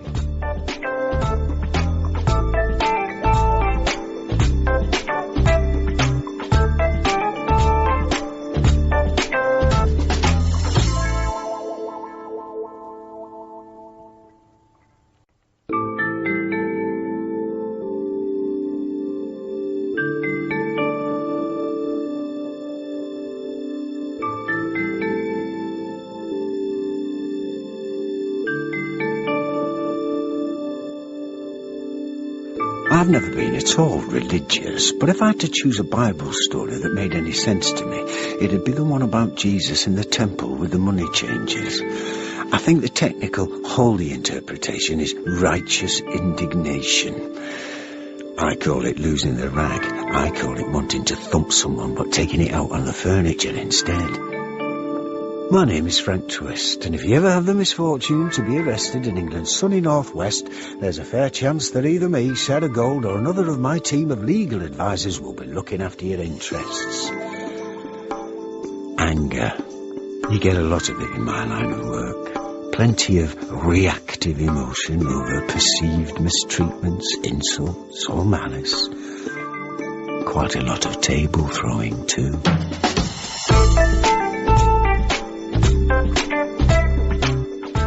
Brief Lives by Nuala O'Sullivan.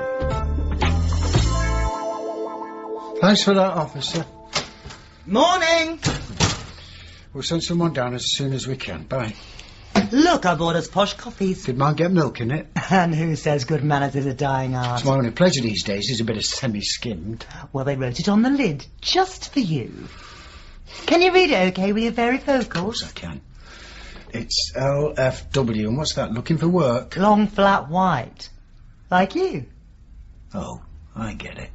Yeah, what? That I am not like him. I'm not Mr. Smooth, Mr. Gorgeous, Mr. 20/20 Vision. It was a joke, Frank. So how come nobody's laughing? Can't you just... What? Never mind. So what was the call? Yours. How so? Drunk driver. Alcoholic with attitude, no thanks. I'm busy. So am I. Things for the trip. I need Get them after work. I need a bikini, specifically one that'll look okay on me. That may take some time. Oh, I could help you. No, Frank. That was a joke. I'm serious. Please, will you take the case? Otherwise engaged. Sorry. So you keep saying, but you give no details. Someone to see. Who? None of your business. I'm only asking. I'm only saying that nothing I do is any of your business. I'm a free agent now, right? I don't have to tell you who I'm seeing and when and where or why. Hey. I'm sorry, Frank. What for? I'm sorry I fell for Paul. I'm sorry for how you heard about our trip. But it's only for a few... 3 months. I'm just sorry.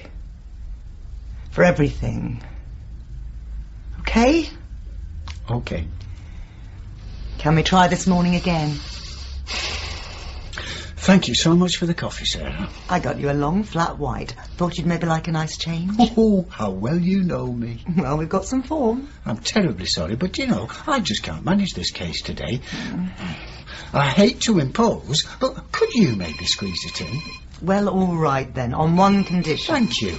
Where's my phone? Where you last put it? Help me, will ya? My condition, since you're asking, is that I'm taking the rest of the day off when I'm done. Fine, that's all right then. Where is it?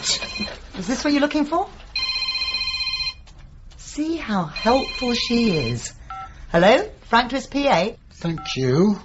It's just one of those PPI refund scams. Didn't sound like that to me. Shouldn't you be somewhere? Consider me gone. Where to? Piccadilly? Oh, no. None of your inner city riffraff. It's Didsbury for you. Makes a change. Laters. This is a recorded message from Greenbank Medical Practice reminding you of your 10:30 appointment today.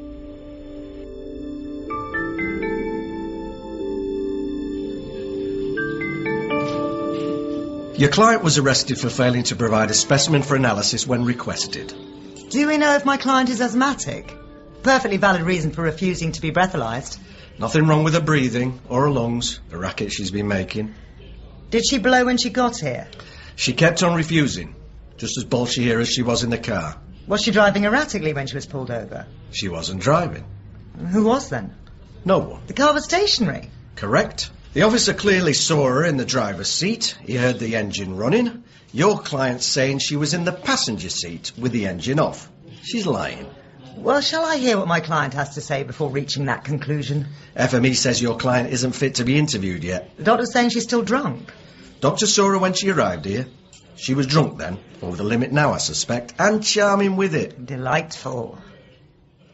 So, 2 weeks since you were last here. How have you been? Fighting fit, Doctor. That's good to hear. Practically teetotal now. The liver's a very resilient organ, capable of regenerating itself. Every day you're alcohol-free, it's repairing those years of fun, of abuse. I'm taking long walks, pushing Francesca round the park, and lots of early nights. Any breathlessness? My early nights are spent sleeping in bed, alone. No chance of any heavy breathing. I meant in your walks pushing Francesca. Oh. Well, as none of us getting any younger. That's not really answering the question. Well, maybe a bit out of breath. But that's normal at my age. Our age, isn't it? Frank, I've got the results of the tests we ran the last time you were here. We need to talk about them. Is this when you tell me there's good news and bad news? I wasn't going anywhere. I'm on your side. So stop picking on me. Shall I tell you what's going to happen next? Have I got a choice? Eventually, when you're deemed fit, the police will interview you. If during that interview you maintain your innocence... Do you think I'm fit? If you maintain your innocence... Maintain? I thought you was on my side. And the police stick to their version of events, you'll go to court. And it's extremely unlikely you'll be believed over them. But I might. When, not if, you lose, you'll get an automatic ban and a fine. Probably get a larger than usual fine for wasting everyone's time. I know it was a waste of time. I told them it was a waste. I goes, you waste of space. Didn't like that. Why don't you tell me what happened? I did. Again, slowly, from the start. I wanted a bit of peace and quiet. I'd had a drink. A drink? 2. 3 max. I wanted to sit in the car. Why did you go out to the car? I just told you. Was there someone else in the house? No. Why did you leave the house then? I just did. Why did you refuse to be breathalyzed? I was sitting in my car. I wasn't going anywhere. I'm confused, Janice. And that's my fault. Look, I hear no reason why you left your house, no reason why you got into your car, no reason you put the key in the ignition. Just because. Do you have to have a reason for every single thing you do? Is that the law now? Unless you're not telling me the whole story. Let me show you something. Right, it's in here somewhere. They say a woman's mind is like her handbag. The stuff I'm contemplating. Ooh, big yellow keys. Got a big yellow motor. Right, here it is. There you go. No thanks, I'm fine. Open it. Take a look at yourself. See the bruise developing? Wasn't there a few minutes ago. Those teeth. Walk into a door, did you? Never been knocked about, have you? Tell me what happened. It always looks worse than it is. This is domestic violence. This is serious. I know it is. If there was some kind of abuse and you were trying to get away from it, it could change how you're dealt with in court. You mean I won't get charged? No, you'll be charged, but it's strong mitigation. Ban might be shorter, fine might be smaller too. Will I have to go to court? No, I've never. I don't think I can. I can't face. Okay. No. Let's not run away with ourselves. We'll worry about court later. Let's have a break. You look like you could use a coffee.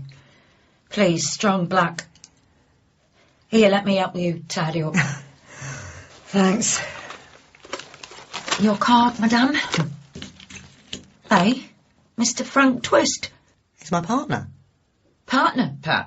No, strictly business. He's an old pal of my husband. They go back. Went to primary together or something. This is a metropolis of over 1 million, isn't it? It's a village. Believe me. And the bad news? We've been running a cardiovascular risk assessment for you. That's my diet diary, yeah? And the results of the blood tests we did, along with what you told us about your lifestyle. And I'm afraid to say you've been assessed as having a moderate to high risk of cardiovascular disease. You mean a heart attack? Or a stroke, yes, within the next 10 years. But I feel fine. That's the beauty of the heart. We don't really notice it until it makes us. So what can you do once it's broken, moderate to high risk? Well, risk factors need to be managed. If you don't, your arteries harden, and that's what leads to heart attacks and strokes. Yeah, and strokes, yeah, you said. The tests show that fatty deposits have already built up in your arteries like plaque on your teeth. Well, I'm not feeling the whole rank of confidence thing right now. This build-up happens faster the more risk factors you have. You can inherit some risk factors, but others, you have more control over. Diet, inactivity, smoking. Being inactive, yeah, that's my trouble. I didn't do enough. You can change that now. I just sat there thinking my heart was taken care of. Well, how much pounding of the mean streets of Manchester do you actually do? Hey, hang on a minute. I'm up and down the stairs at Piccadilly Police Station like Edmund Hillary. How much of your day do you spend sitting in front of a computer? A bit. A bit? A fair bit. But the heart demands action. Oh, there's activity happening all right. It's just not anywhere near me. Plenty of local clubs you could get involved in. There's an over-50s five-a-side I go to on a Thursday. Very gentle, nothing too strenuous. That's not really what I'm after. Well, find something else then. The point is, the more you do, the more your heart can do. You need to get out there and show your heart who the boss is, OK? Who the boss is. Right. So we're looking at diet, cutting down on the pints, exercise, and joining a monastery that's got a gym. And reducing stress. You need to take it easy on yourself. Well, your chum's not looking so nice now. I told you, he's not my friend as such. But you're sticking up for him. Old boys together. Both top primary, Manchester Comprehensive. Hotbeds of old money and privilege. What was Tommy like at school? He was a schoolboy. Was he a loner? Bully? Artistic, sensitive type, like me. Ah, moody then. A free spirit. Well, I'll let you get back to prepping for Glastonbury and knitting your own yoghurt. I was never a hippie. I was more like a post-punk. Got to run. Peace and love now.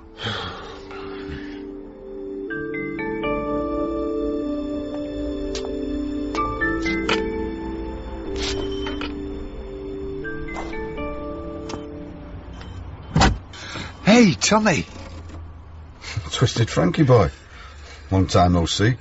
What are you doing round here? I wanted to ask you something. Yeah. Oh, I'm kind of busy. It's a commission. Oh, right. I've got a card here somewhere. Well, don't you want to hear what I'm looking for? I'm just on my way out, actually. You can't go out like that. Look at the state of you. What's happened to you? Oh, it's nothing. Shaving accident. Proper razor. That's going to be hard to get out of that shirt. Janice is going to kill you. How is she these days? Fine, she's fine. Well, you'll have to change that, won't you? So, come on, let me in. Come on, just for a minute. You always wear a puffy little Thanks, Lucky. You deserve better, Janice. It's a big step. Don't know if I can. Think of all the women today who are at home, trapped, with no one to turn to. I can barely help myself, never mind anyone else. You don't understand. I'm trying to. People don't know their own strength. You're strong too, Janice. You can stop telling the lies, stop covering up. I'm sure you can. I wish I was so sure. Looking a bit more presentable now. You want to soak that other one in some cold water, sharpish. It's a lot of blood, that, for a shaving cut. Oh, you know me, sensitive soul, sensitive skin. So, you're still in the photography game, right? Yeah. Good, because I was hoping you'd take some pictures for me. It's my daughter, Francesca. Her mother's taking her away. Well, you two not together then? Oh, how did you guess? When a woman changes from my wife to the children's mother, it's always a bit of a giveaway. Yeah, and it's getting dumped isn't humiliating enough. She's taking Franny off on some round-the-world yacht with a new love, and it's for 3 months. Travel broadens the mind. Didn't you and the band find that on tour? Franny's only 18 months old. That's a huge chunk of her life. It's like me going away for 10 years. She'll be back. And she'll not remember who I am. OK, so you want me to take some shots? Then you can beg your ex to show them to Francesca while she's away. Yeah, right. So, do you want to see my own efforts? Well, to be honest... Come on, there you go. Just scroll through them. You stick to lead vocals. Let me do the photography. Before the fight, before you ran out to the car, what happened? I'm home. All day now. Nice house, West Didsbury. Our Tara's away at uni. That's your daughter. And this morning? He's out on a shoot. Tommy, he's a photographer. Weddings and bar mitzvahs mostly. Civil partnerships and all. No rubbish, classy, you know. He's out, I'm on my own. And a splitting head. He hadn't already hit you? No. Migraine. I'm in the kitchen. Sun's too bright. I go into his dark room. Didn't think anyone used them anymore. Oh, it's just what we call it. He uses computers and stuff these days. Right. I ruined some photos years ago when he was still developing his own. Only bringing him a cuppa. Had a god-awful fight about it. Was banned for ever going in there again. Even now? You know what men are like with their sheds. But you went in there today? I only go when I know he won't be back for ages. I like how quiet it is in there. And today? I saw the photos. What photos? Topless ones. Oh, I see. Not sure you do. And she's called Francesca, is she? What are you doing there, Frank? Yeah, it's after Francis Lee. Said his best fellow to take it ever. Right, nothing to do with her old man's need to be remembered. Hey, I'm like the Buddha. Not an inch of ego on me. Welcome to my studio. My own little kingdom. Lucky, what a great space. So, you're looking for what? Action shot? Classic half-portrait? Something more casual? Oh, action, I think. Hey, you haven't started yet, have you? I'm not ready. Just checking the light. Looks good. I've got the perfect thing for you in my box of tricks. Oh, yeah? What's that? Well, let's see. Francesca's old man. Has any of her namesakes keeping up his skills? And action. Add twisters on it. 3, 4, 5. Ooh. Sloppy. You all right, son? Yeah, fine. Come on then, on me head. Oh, Didn't even bother to hide them. Well, if he thinks you never go down there, why would he? Still prints them out like a contact sheet. Had the best shots circled in red. What did you do with them? Put them back in the file. Closed the file. Left it on his desk, just the way I found it. I tried to pretend to myself I'd not seen them. But you couldn't pretend. Do you breastfeed your little one? Sorry? I said, do you breastfeed? I heard you the first time. What's that got to do with anything? How did you know I even have a child? Those big yellow keys start your car, do they? Oh, right. Yeah, she loves them. And the mobile to match. Such a joy, that intimacy. You know, those endorphins just rushing through you when you're feeding. You feel like Wonder Woman. Like there's nothing you can't do. It's powerful stuff. And then I go and see these glamour shots. And she's pretty 19-year-old Ashley, and she's so, you know... You mustn't put yourself down like that. You've been suffering a lot. I'm old. You're 52, that's not old. She'll not have heard his stories before. She'll be fascinated. He'll feel like Rookie again. Tommy, king of the castle, where he used to be. She can make him laugh. He'll throw his head back. Here, no, don't cry. This is all I do. He never... Are you okay? Head's backwards. Oh, don't say a word. So let me see if I've got this right. You found the photos? Yeah. And confronted your husband about them? I had to. And now you've got a black eye? Yeah. Janice, do you want to make a complaint? Eh? To the police. Sorry with no oranges for your post-match recovery. Well, that's all right, Builders, it's fine. Not exactly the wildest beverage rider for Frank Twist. Changed days, eh? Oh, right, and this from the guy with every schoolboy's dream job. Manchester's very own Pirelli man. Too badly in the fancy stakes yourself. Touring, records, fame. Oh, yeah, what the hell happened to us? Coulda, shoulda, woulda. I collected your calendars, you know, from 75 to 80. I still have them somewhere. You wouldn't put them up in your office now, though, would you? Yeah, well, back in the day, a man had more options for displaying the months of the year in a, what did we used to say, a tastefully erotic fashion? Yeah, I settled down. Nice big house, respectable. That was her buzzword. Oh, aye. You know, and every couple of years someone discovers me, offers to get me back in the saddle. Can't tell me you're not tempted. It's a generous contract. I meet the model, always a nice enough lass, you know, Chelsea or Lee Taylor, pretty smile, lovely figure. A man could be tempted. Yeah, he could, but I'm not. How long have you and Janice been together? 31 years. And in all that time? It gets easier over the years to turn them down. Does it? You know, when the models get to be not much older than our Tara. R is right. The glamour gig's all fun and games till you think they might be your daughter. Yeah, it changes you. Changes everything. You'll know soon enough. I hope not. Hey, has Janice forgotten the keys again? No, she's got Pilates. Thomas Castle, I'm is it? Something WPC happened to me, Ellis. This is PC Napier, and you're being arrested for common assault. What? We'd like you to accompany us to the station. What are you on about? What's going on here, officer? And you are? I'm Mr. Castle's legal representative, Frank Twist, officer. What's this about? There's been an allegation of domestic violence. I'm arresting you, Is that Thomas why you Castle, came round? for common assault. Did you know this was going to happen? You do not have to say anything, Where but is it she? may harm your defence if you do not Let me mention talk when to her. questioned I'll get her to see something which sense. you later rely on in court. Anything you do say may be given in evidence. No comment all the way, understand? Right, which station, officer? Do you want this man to represent you? Got your back, Rookie. He asked you which station, young lady. Didsbury. I'm right behind you, Tommy. I'll see you there. Here you go, Sergeant. One cappuccino. You spoil me. My client here, yeah? Mr. Twist. James Castle. We've got two by that name. Both at 74 Rampart Drive. One specimen refusal. That's mine. And one common assault. Thomas Castle is mine. Sarah, a word.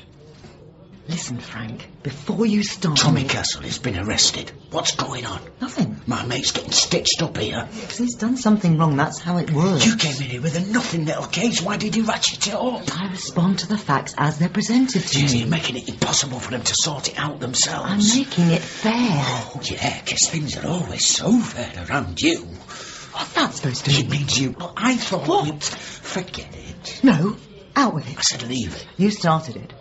In what ways are things always so unfair around me? 1 minute we're co-parenting. We still The are. next you're stealing it away from me. For a holiday. She'll forget me, Sarah. She won't even know who I am when you're back. I'll just be some pig. How many times do we have to go through all this?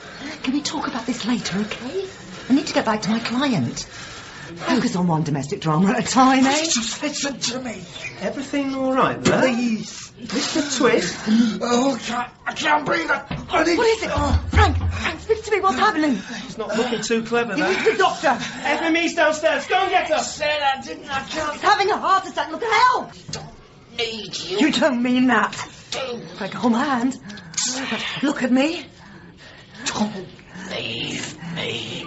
I'm not going anywhere.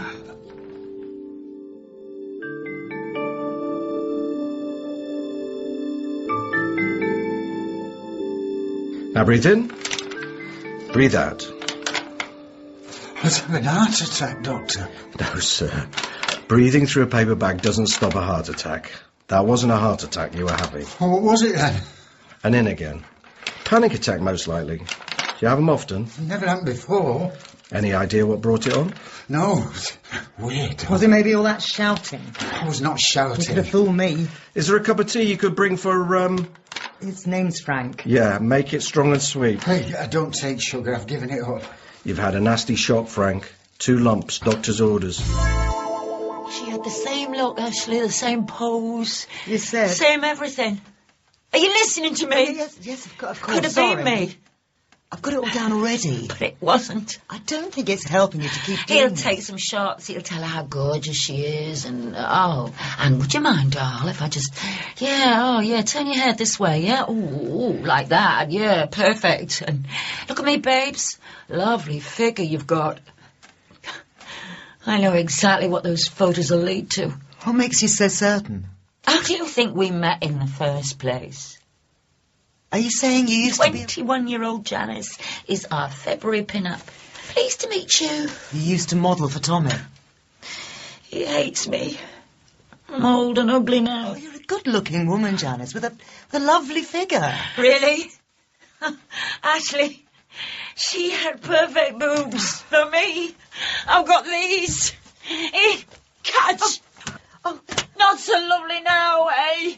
Fake dummies to cover where my breasts should be. Look, I'm sorry, Janice, I didn't mean to. How long ago? 2 years ago. Double mastectomy.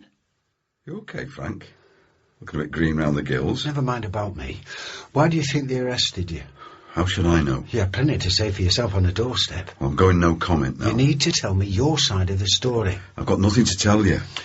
Janice, is she telling the truth? It's like she said. You've been in this consultation room since you got it. How do you know what she said? I can guess. I'm guilty. Not yet, you're not. If she wants to press charges, I'll take them. Tommy, never say that in a police station. Shouldn't have hit her. I don't say that either. Was there a disagreement? No. Were you provoked in some way? No. Start at the beginning and tell me how you remember it. There's nothing to remember. Oh, come on, Rocky. I've got nothing to say. I'm advising you, as your legal representative, to explain to me what happened. And I'm telling you that I won't. I'm sorry, Frank. I want to talk to the police, to admit it, to say out loud I'm guilty. Why? Maybe I wanted to get caught all along. Do you ever think of that? Officer? Mrs. Castle, you're bailed to return. When is she due back? You must return tomorrow at 12:30 when you'll be charged. I've also been informed that you wish to make a statement concerning your husband. Yes. I'll get someone from the community safety team to meet you upstairs as soon as they're free. Thanks, officer. Will you come with me? It's not really what I do, Janice. Not as a legal rep. Haven't you got someone you could ask? I can't do this on my own. You're not ready for interview yet. You've got to give me some proper instructions. I've got nothing for you. Humour me. Tell me, how were things after Tara went off to uni? How do you think? Bit quiet? Empty? Once she was gone, it's just so clear. She was the one holding us together. And then Janice... That's when Janice got angry. What's she angry about? Herself, middle age, life, death, me, everything. Is anything right between you? We used to be so... Janice, she fit into my arms. We felt good together. What changed? Cancer. Tommy, I'm sorry. Janice got breast cancer. And everything changed. Are you okay to carry on? You can have a break if you like. Go outside, have a breath of fresh air. Fine. So I was saying, Yeah, you don't need to recap for my benefit. sometimes trauma can make us forget things, even things that we said a few minutes ago. So, sorry if it's repetitive. I'm a domestic abuse investigator, Tequila, and I was just getting some background before we go on to a formal interview, but there's nothing to worry about. See, I remember every word. Good. So how are things with Tommy? Sex life's practically non-existent. I hate him touching me now. I wasn't necessarily thinking about the sexual side of things. Girls your age think of nothing else, right? This isn't about me, Janice. My eyelashes fell out, my eyebrows, all my hair. Thought I'd look like a porn star down there, but I was just bald all over and everything hurt. I mean, expected that with chemo and all, but 2 years later, I'd like my mojo back, please. I thought after chemo it did come back. I'm still on anti-estrogens. And how does that affect your relationship with Tommy? I can't stand him trying to be all sexual. Because I see him stealing himself. But he can never quite hide the disgust in time. That must hurt. He never was a leg man. The worst is every month when my period doesn't come again, I was so regular. I mean, I never wanted another baby, not after all these years. It's losing the chance to, you know what I'm saying. All right to go on.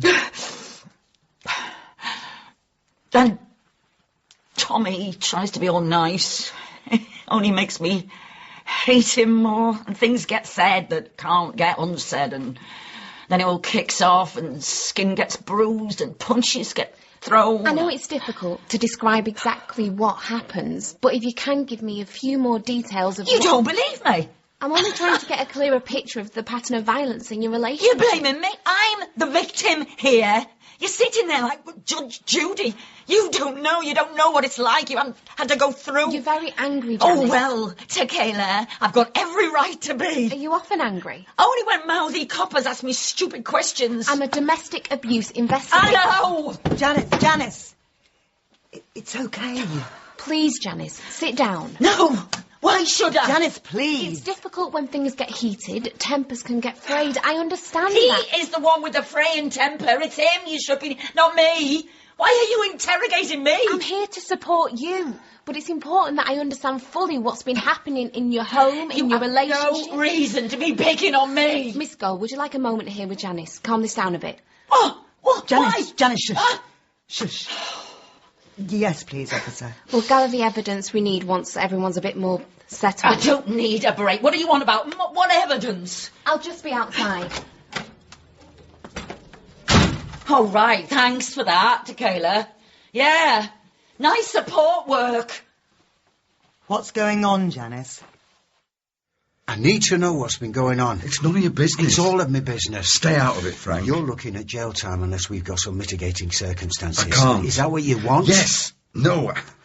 I don't know how I to... need the facts if I'm going to help you, Tommy. I can't give you the facts. You have to trust me. The fact is, it's mortifying, see? What is? Something goes... What goes? Every month or so, something goes wrong, and I end up... Goes wrong at home, you mean? It's only pinches and slaps, usually. No big deal. I mean, who's going to listen anyway? I am, pal. I get cornered. I feel ashamed. Cornered? Big guy like me. Oh, big guys can get hurt too. She's so angry. I can see why. What are you ashamed of? I'm a battered husband. Oh, it's pathetic. So what happened today? No. Well, tell me what did then. No. Don't go back to that. It's too hard. Just start at the beginning. You can't turn the clock back. Tell me what happened. I can't. What did you see, Tommy? Can you tell me that? I walk into the kitchen, and I see her. I walk into the kitchen, and she's standing there, screaming a crazy scream. And what do you do?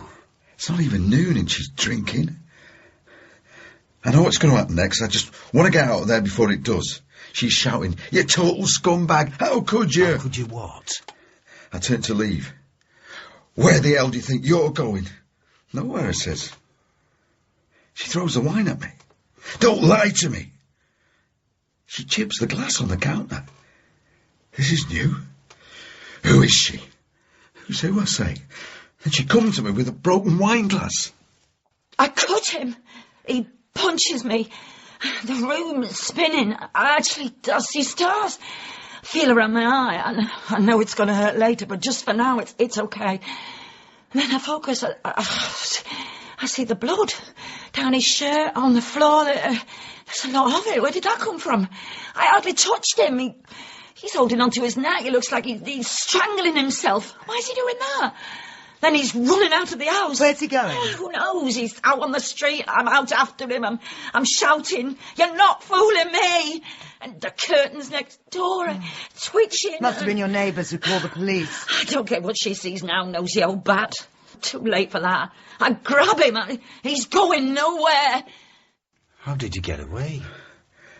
I yank my hand away and push her hard. A left hook and a shove that makes her stumble. This isn't how it usually goes. She looks surprised, off balance. Is this the first time you've defended yourself? I know I need to get away. I drag myself into the van. She's there, banging on the window. Get out! Get out! You're not going anywhere! I look at her. I look right through her. Drive off. I put my hands in my pockets. Keys are in them. I must have picked them up from the old table.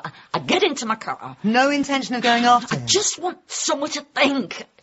I turn the ignition on, force of habit, and the next thing I know, the copper's standing at my window. Sees you thumping the steering wheel. I'm yelling and I'm crying. Has to breathalyse you? I tell him where to get off. I'm shouting to him to leave me alone. I'm not driving. And that's when you get arrested? Yeah.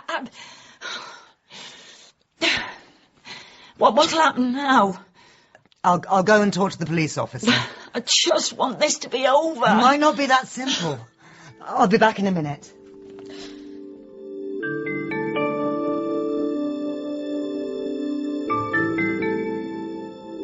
What's taking him so long? Paperwork's a mare here. Someone will be here to interview you soon. I just want to get on with it. Tell me about when Janice was ill. In and out of hospital. Mastectomy first, then lymph node clearance. They make it sound like it's just some kind of little tidying up thing. Clearance. Not that big a deal. But it is, isn't it? It's more butchery. Seeing her taken away is bad, but watching her being wheeled back, feet first, in that bed's worse. She doesn't have her glasses on, so you see her way before she clocks you. See her looking so old, mouth breathing, face blank, looking like I know what she'll look like when she dies. That's hard. Take a lot of days off work to be with her. And the recession really kicks in. So how are you doing? How much of a market do you think there is for wedding photos these days? Everyone's got an Instagram filter and thinks of David Flaming Bailey. How are you coping? The mortgage doesn't pay itself. They're irritating that way.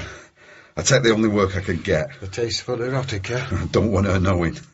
After her surgery, how she looks and that. Kill her if she finds out. Or you.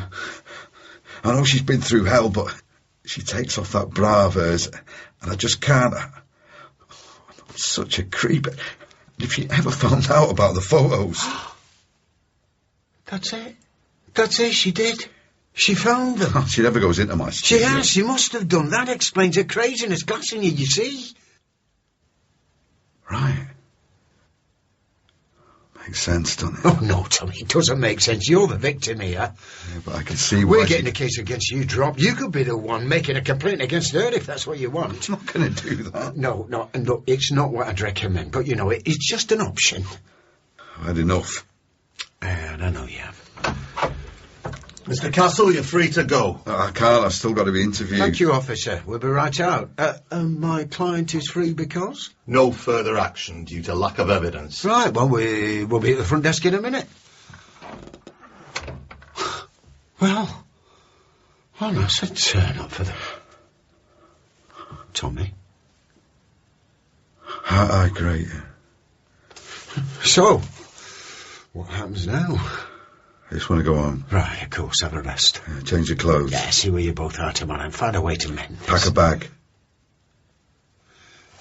Tommy, maybe you should try some marriage guidance. It's too late for that. But you love her. That's not the point. She's had cancer, Tommy. She needs you. If I was a woman being beaten by my husband, would you be giving me the same advice?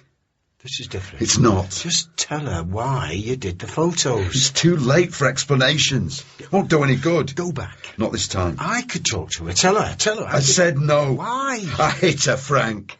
Don't you get it? That was self-defence. I punched a woman in the face. You saw her coming at you with a broken glass. I've never hit a woman before. I saw you. Remember, there was a lot of blood on that shirt, and that was a serious stabbing. You had to make her stop. You don't hit a woman. That's the rule. End of.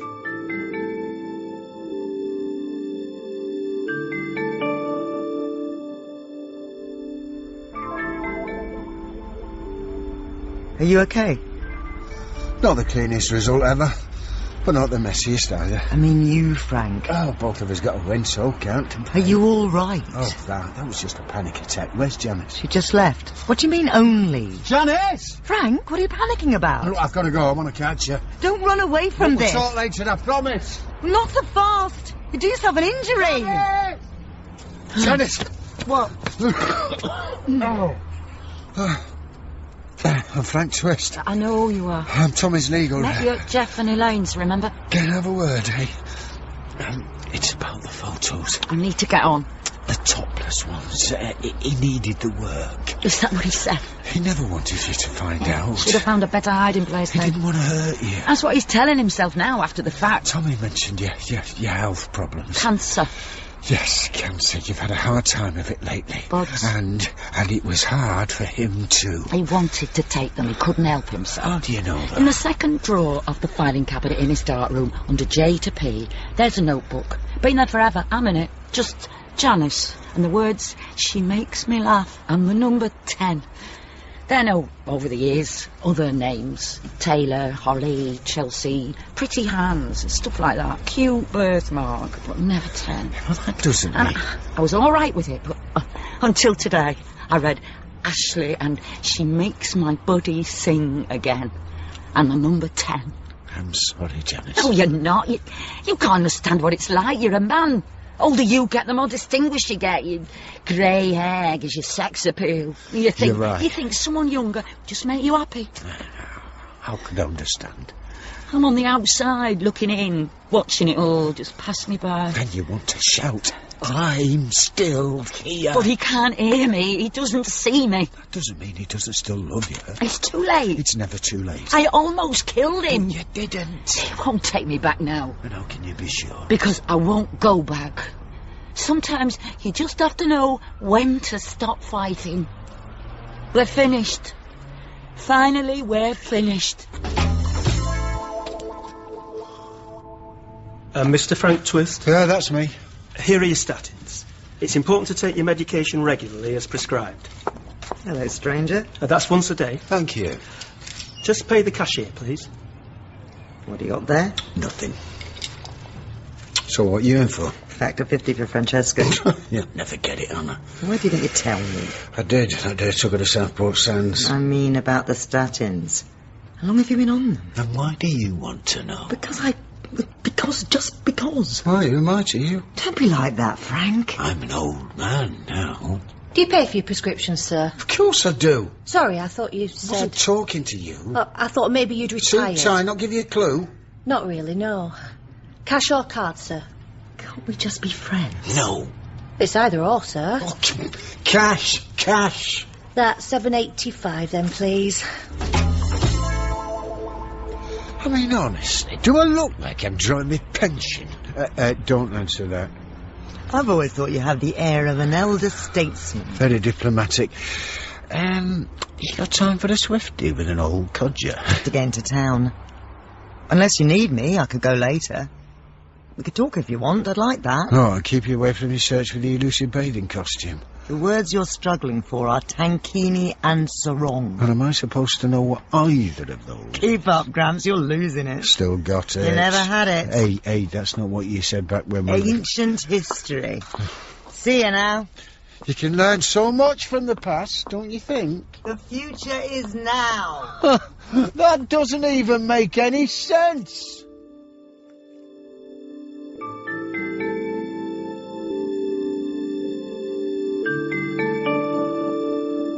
So, I'm clutching a bag of old man drugs, watching Sarah Gold walk away from me, And she really is a thing of beauty, but she'll never hear me tell her that.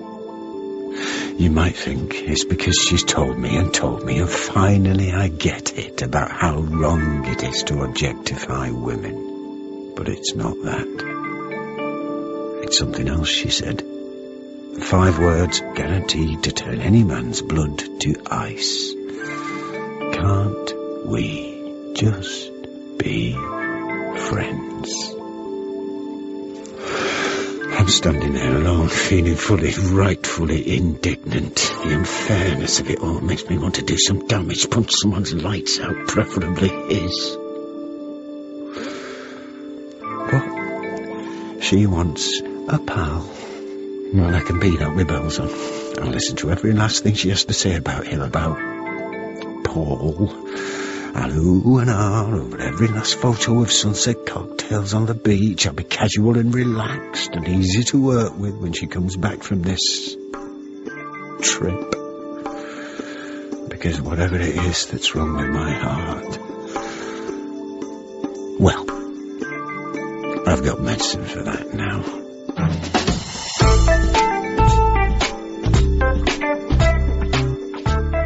In Brief Lives, Frank was David Schofield, Sarah Caroline Burns Cook, and Janice Susan Twist.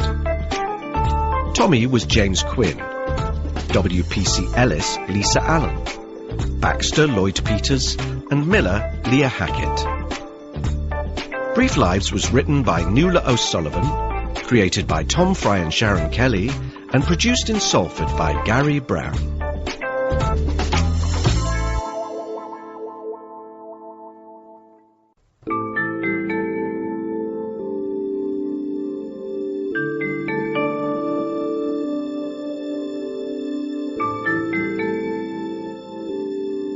When you spend your professional life shut alone in a room with someone accused of something immoral, antisocial, and downright illegal, inevitably you acquire certain skills. Amongst them is an ability to forensically cross-examine a client in order to identify the potholes that pepper their potential escape route. However, the fact remains that us labourers in the police station consultation rooms are all very good at cross-examination of others, but when it comes to the more elusive art of self-examination, we have a tendency to be rather less demanding. My name is Frank Twist, and if you ever have the misfortune to be arrested in England's sunny northwest, there's a fair chance that either me, Miss Sarah Gold, or another of my team of legal advisors will be looking after your interests. Do forgive me if I end up digging deep into your psyche and asking you in-depth questions about your deepest motivations. And above all, do please resist the temptation to shout, "Lawyer, cross-examine thyself."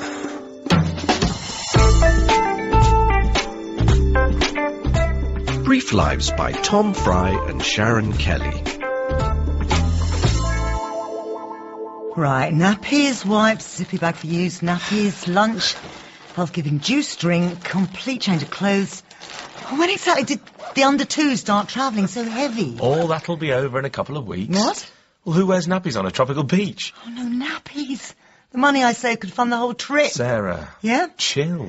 Sorry. You have to slow down a bit, gorgeous. Oh, late for the nursery. And what exactly is the disastrous consequence of that? Well, a parent who set a good timekeeping example to her child. I don't want her growing up to be the sort of person who's always late for things. You are a profoundly responsible member of society. I am. Would you come over here, please? Why? I've got something to show you. Oh. One-track mind. Now, sit here. Here? OK. Look. What do you think of that? What is it? That, Sarah, is the agency's new website. Great. I've just spent 3 days putting that thing together. Oh, well done. Look, you can click on each advisor's name and you get their CV and a photo. I thought you had something fun in mind. I thought you were in a terrible hurry. I thought you said I should chill out. Look at me.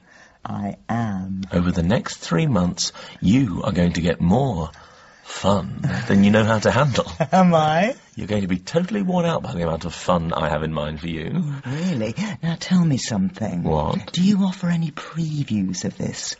fun. Well, I suppose I could. Oh, all right, Francesca.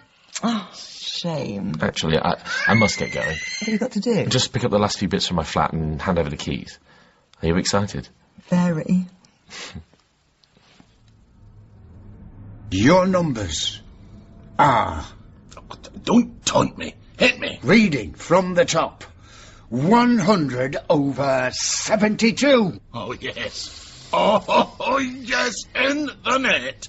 That is a sensational reading for a boy from the Gorbals. Oh, it's rocketing upwards now, mind. That is the blood pressure of a snake-hipped young man fed only the finest Mediterranean diet. Read it and weep, Frank. Very impressed, Doug. Your tongue? Oh, not a chance. Oh, come on, Frank. I showed you mine. I am not trading blood pressure readings with you, especially given the mood I'm in. I am completely rethinking the systems in this place if she goes. When? Eh? When she goes. You're going to have to face it. She is going, Frank. But would you talk to her, Doug? Woman's entitled to a holiday, Frank. 3 months.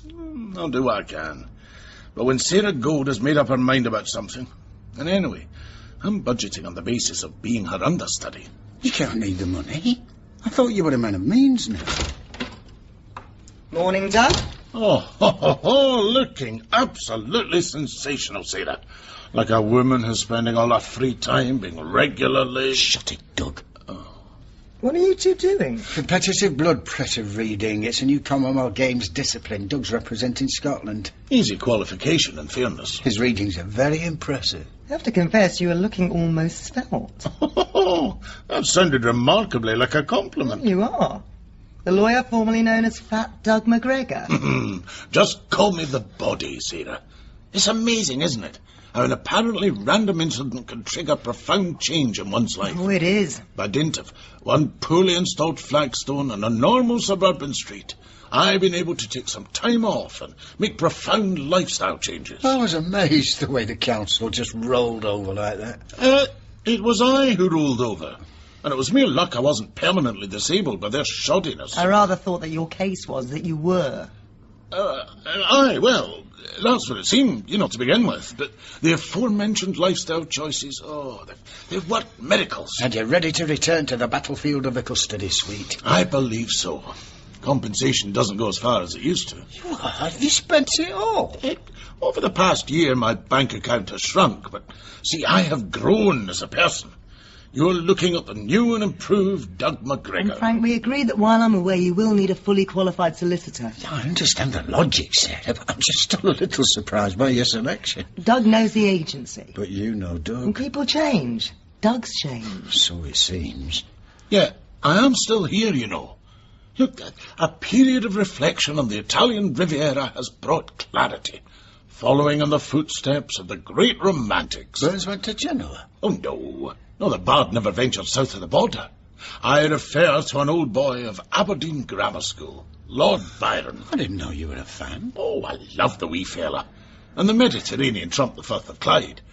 To quote dear Robbie... Doug, I need to take you through the administration routine I've established for this office. Receiving you loud and clear. Frank, have a look at this. What is it? Agency's new website. Paul's got it up and running. So what's your availability for actual work today? I think it's going to really help. We've got a Facebook Will page. Will you be free to attend police stations? Not today. This webpage will really bring in a bit of attention for us. Personal contact, Sarah. That's the real answer. Very user-friendly.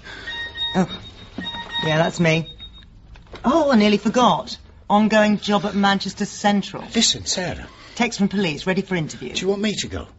Would you? Done an advice call with Klein? Well, no need, ready to interview. Think he's called Page. All right, I'll do it. But only because I'm mad about you. And I'm very fond of you. Oh, you really know how to hurt a guy. Anywhere from the officer in this case, Constable? Well, I have emailed him, sir. Oh, could have done that myself from the comfort in the office. Well, I say comfort. I had a feeling I was going to see some old faces today. How are you, Frank?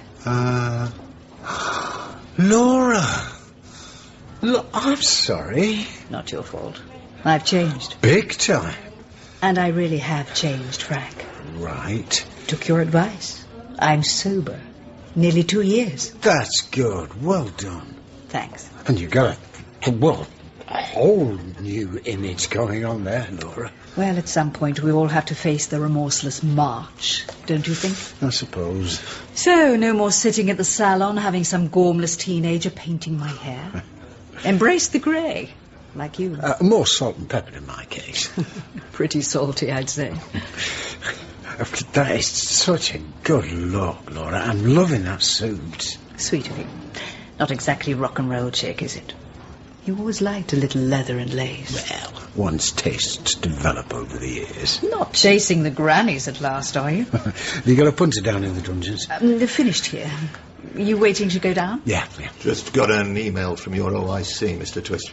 He's been delayed. Oh, wonderful. I shall treat you to coffee. Oh, I'm not sure that's such a good idea. Don't worry, Frank.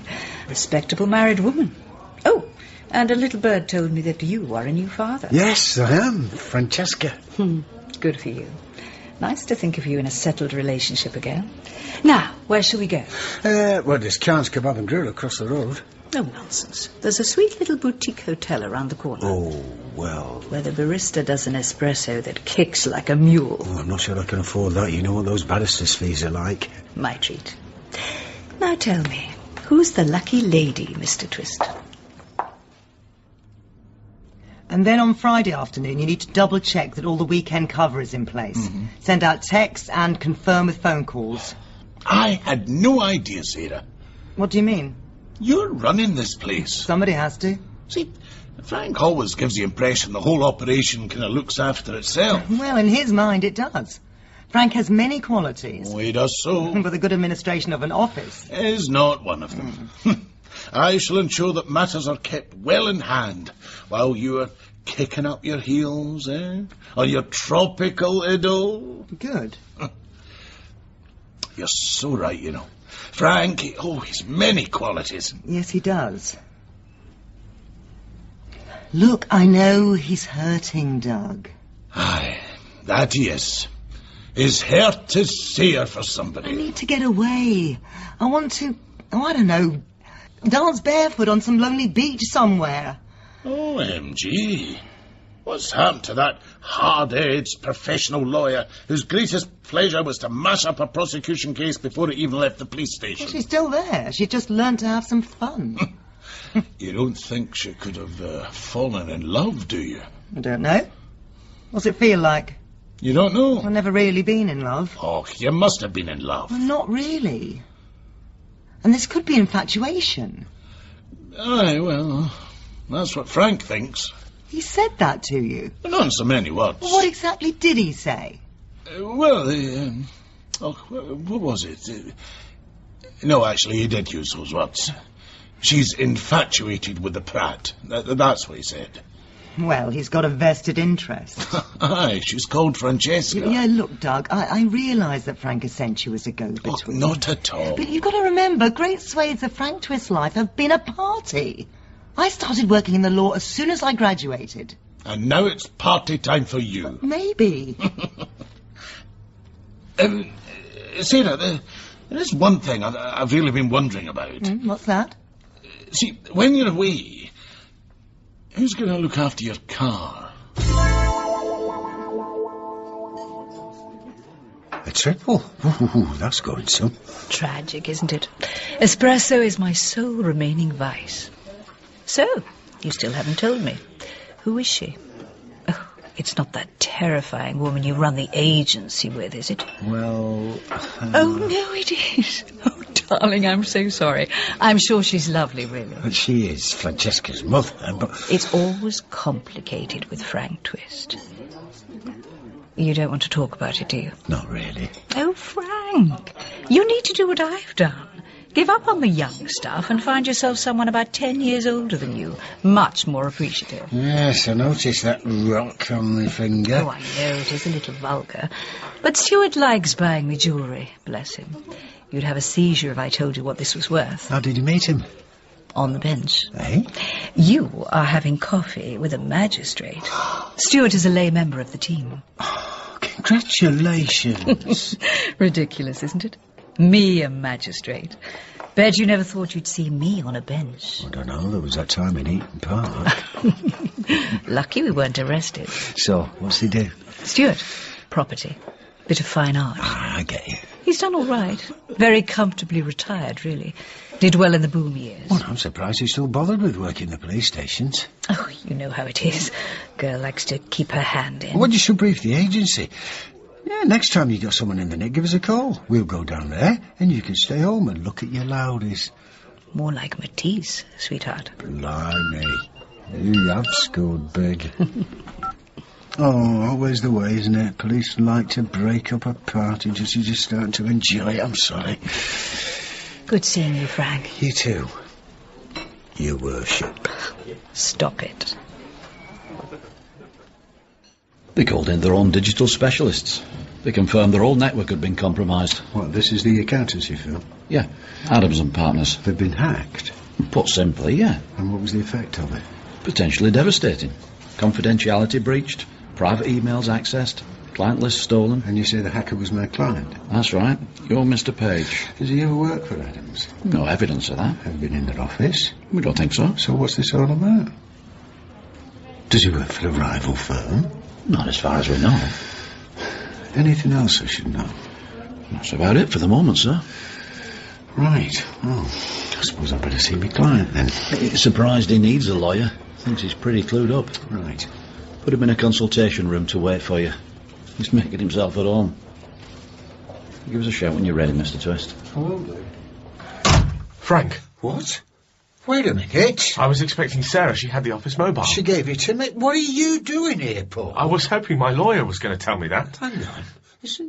Isn't your name Hendricks? Oh, I can explain that. Because I was told I was representing a man called Paul Page. It's very simple. Yes, I think it is. There's a criminal offence called giving false particulars. I haven't done and that. If I know that you're giving phony details to the police, then I'm not allowed to represent you. Unless, that is, you'd like me to tell the police your name. Page is my name. So, why do I know you as Hendricks? Hendricks is my dad's name. Page is my mum's. When they divorced, I took to using both. I was Hendricks at the weekends when I went to visit my dad, and Page when I was with my mum. Sort of like two different identities. Ernest in town and Jack in the country. You were? Oscar Wilde. Oh, very good. He got nicked too. No, I'm not happy with this, Paul. Well, maybe if you called Sarah, she could come down and No, explain not a it. chance. That's in breach of the second commandment of the job. Well, what's that? Thou shalt not represent one's current sexual partner. Well, did the commandment say anything about looking after your ex's boyfriend? I should walk away from this one. Oh, don't. Listen, pal, you were expecting Sarah, right? So you don't want me. Oh, please, stay. I know you. I'm not sure. I've done nothing wrong, Frank. Oh, he's telling me he's innocent. This is getting worse. Really, I am, and I trust you. Leave it out. Please, Frank, I've done nothing criminal, please. No, I can't do it. Look, we both care about Sarah. I know her happiness is important to I me. don't want to talk to you about Sarah. I'm just saying that the police have got it wrong here. I need a good lawyer. Sarah says you're the best. Get off. She does. Really. All right, Paul. All right. I'll do it. Thank you so much. And I'll tell you why. Because I do not want you getting in touch with Sarah and dragging her down here. I understand that, Frank. So from here on, I shall treat you like any other client. Okay. Okay. Right. Okay. I take it your address is recorded by the police. Yes, I was arrested at my flat. Occupation? Computer engineer. Any previous convictions or matters outstanding? No. Oh, struggling to find thump there. Easy, Doug, easy. Normally I'm an automatic transmission man. Well, yeah, well, Betty likes a gentle hand. Betty? Oh, you give your car a wee pet name. Oh, it's so sweet of you to entrust her into my care. Yeah. Look, just pull into that space there. You're just behind the mini? Yeah, that's right. Oh, now, remind me where reverse is. You need to get your hand under the gear stick and then pull back. Shall I pull up to the bumper? Come on, leave it out, Doug. Okay, you stay here. I just need to get something. Something for your trip? Yeah. You're shopping for a wee cosy, aren't you? How did you know? See, years of legal training, Sarah. I have a talent for reading people. That and the fact we just pulled up outside a swimwear shop. Right. I'm happy to pop a couple of pound in the meter if you like. You know, come in and help you make your choice. So I have a very good eye in these matters. Yes. Actually, it's beginning to swivel a little. Won't be long. Well, what evidence have they got here, Frank? It's hard to say. Police are playing things close to the chest, but they have obviously tracked activity back to you. But under the Computer Misuse Act, don't they have to prove some intent? Well up on this. When you work in my field, it makes sense to know the law. A little knowledge, you want to watch yourself, but under Section 1, they simply have to prove the intrusion, and you can go inside for that. But I thought... Section 2 takes us into intent, and that can carry 5 years. If you intended to commit a criminal offence, which I didn't. I don't need to hear this now. I need to tell you about this, Frank. You really don't. I do. I did break into the accountant's website. But if you tell me this... Got hold of their client list and more. But with no criminal intent. Do you know what companies like Adams do? They manage the tax affairs of the client. They're the criminals. They willfully assist their clients in tax evasion. You don't want to start throwing that sort of allegation around unless you're on very sure ground. Come on, Frank. These guys are the enemy. Who are you repping for here? Repping for you. I've got information that incriminates Adams and their clients. Conspiracy to defraud the revenue. You took that to the police. Well, what are they going to do?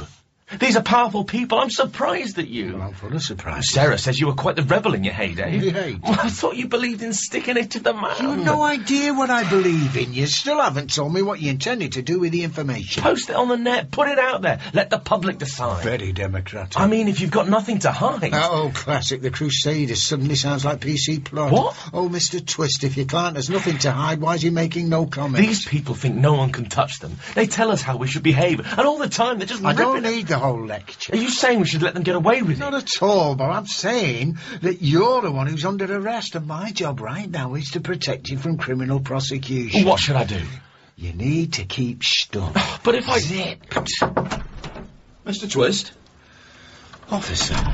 Your client was fingerprinted when he came in earlier. Yes. Just got a hit on them. Not the first time you've been arrested, is it, sir? I'm sorry? Nicked a couple of months ago. Copy Lane Police Station, Merseyside, gave the name Paul Hendricks. Any comment you'd like to make on that? Not at present, thank you, officer. I'll leave you two to discuss any ramifications of that, shall I? Thank you. No previous convictions, eh? That's true. Matter's outstanding. I was released, no charge, nothing. Hacking matter, was it? No. So? Alleged possession of cannabis. Right. It was nothing to do with me. It was down to a flatmate. He admitted it. Did you avail yourself of legal advice? She didn't want to tell you. Oh, bet she bloody didn't. I found her on Facebook after she got me out. She was brilliant. She is. She's the best lawyer I know. Been a little boo-boo here, though. It wasn't her fault. It was. First commandment is she knows I it. was innocent. Thou shalt not lie with thy client. Strictly forbidden. It's nothing personal, Frank. Well, that is a cracker, Paul. Nothing personal. I shall cherish that. But what do you want to do? What do you want to do? You're the client. I need representation here. I think you do. I want you to look after me. I can do that, but the trouble is, I know other client called Paul Hendricks or Page, and I still don't know what evidence the police really have against him. I don't think they can have much. No, I'm not sure you can be the best judge of that. And you know, sometimes when you need to find something out, there's quite a simple solution. Well, what's that? You ask a policeman.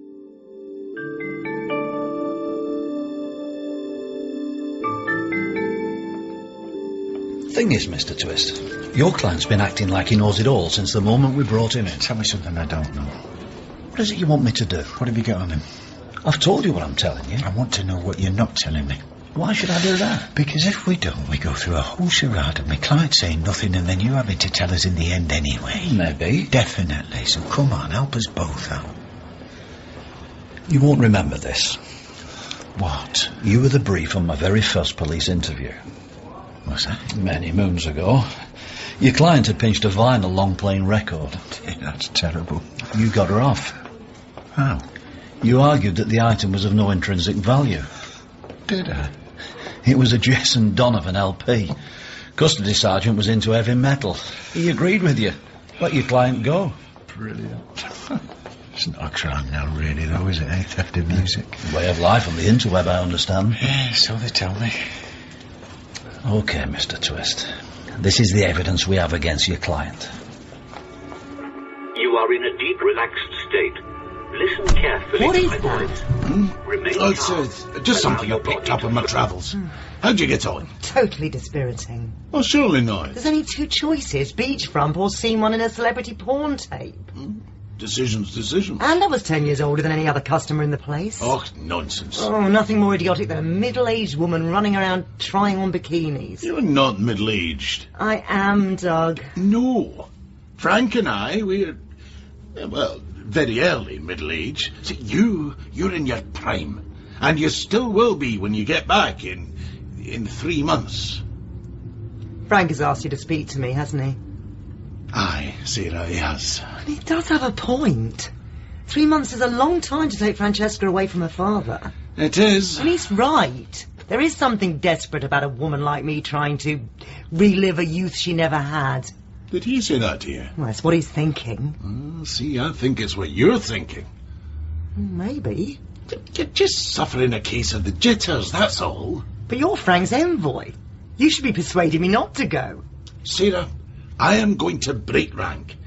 I think Frank's got this one wrong.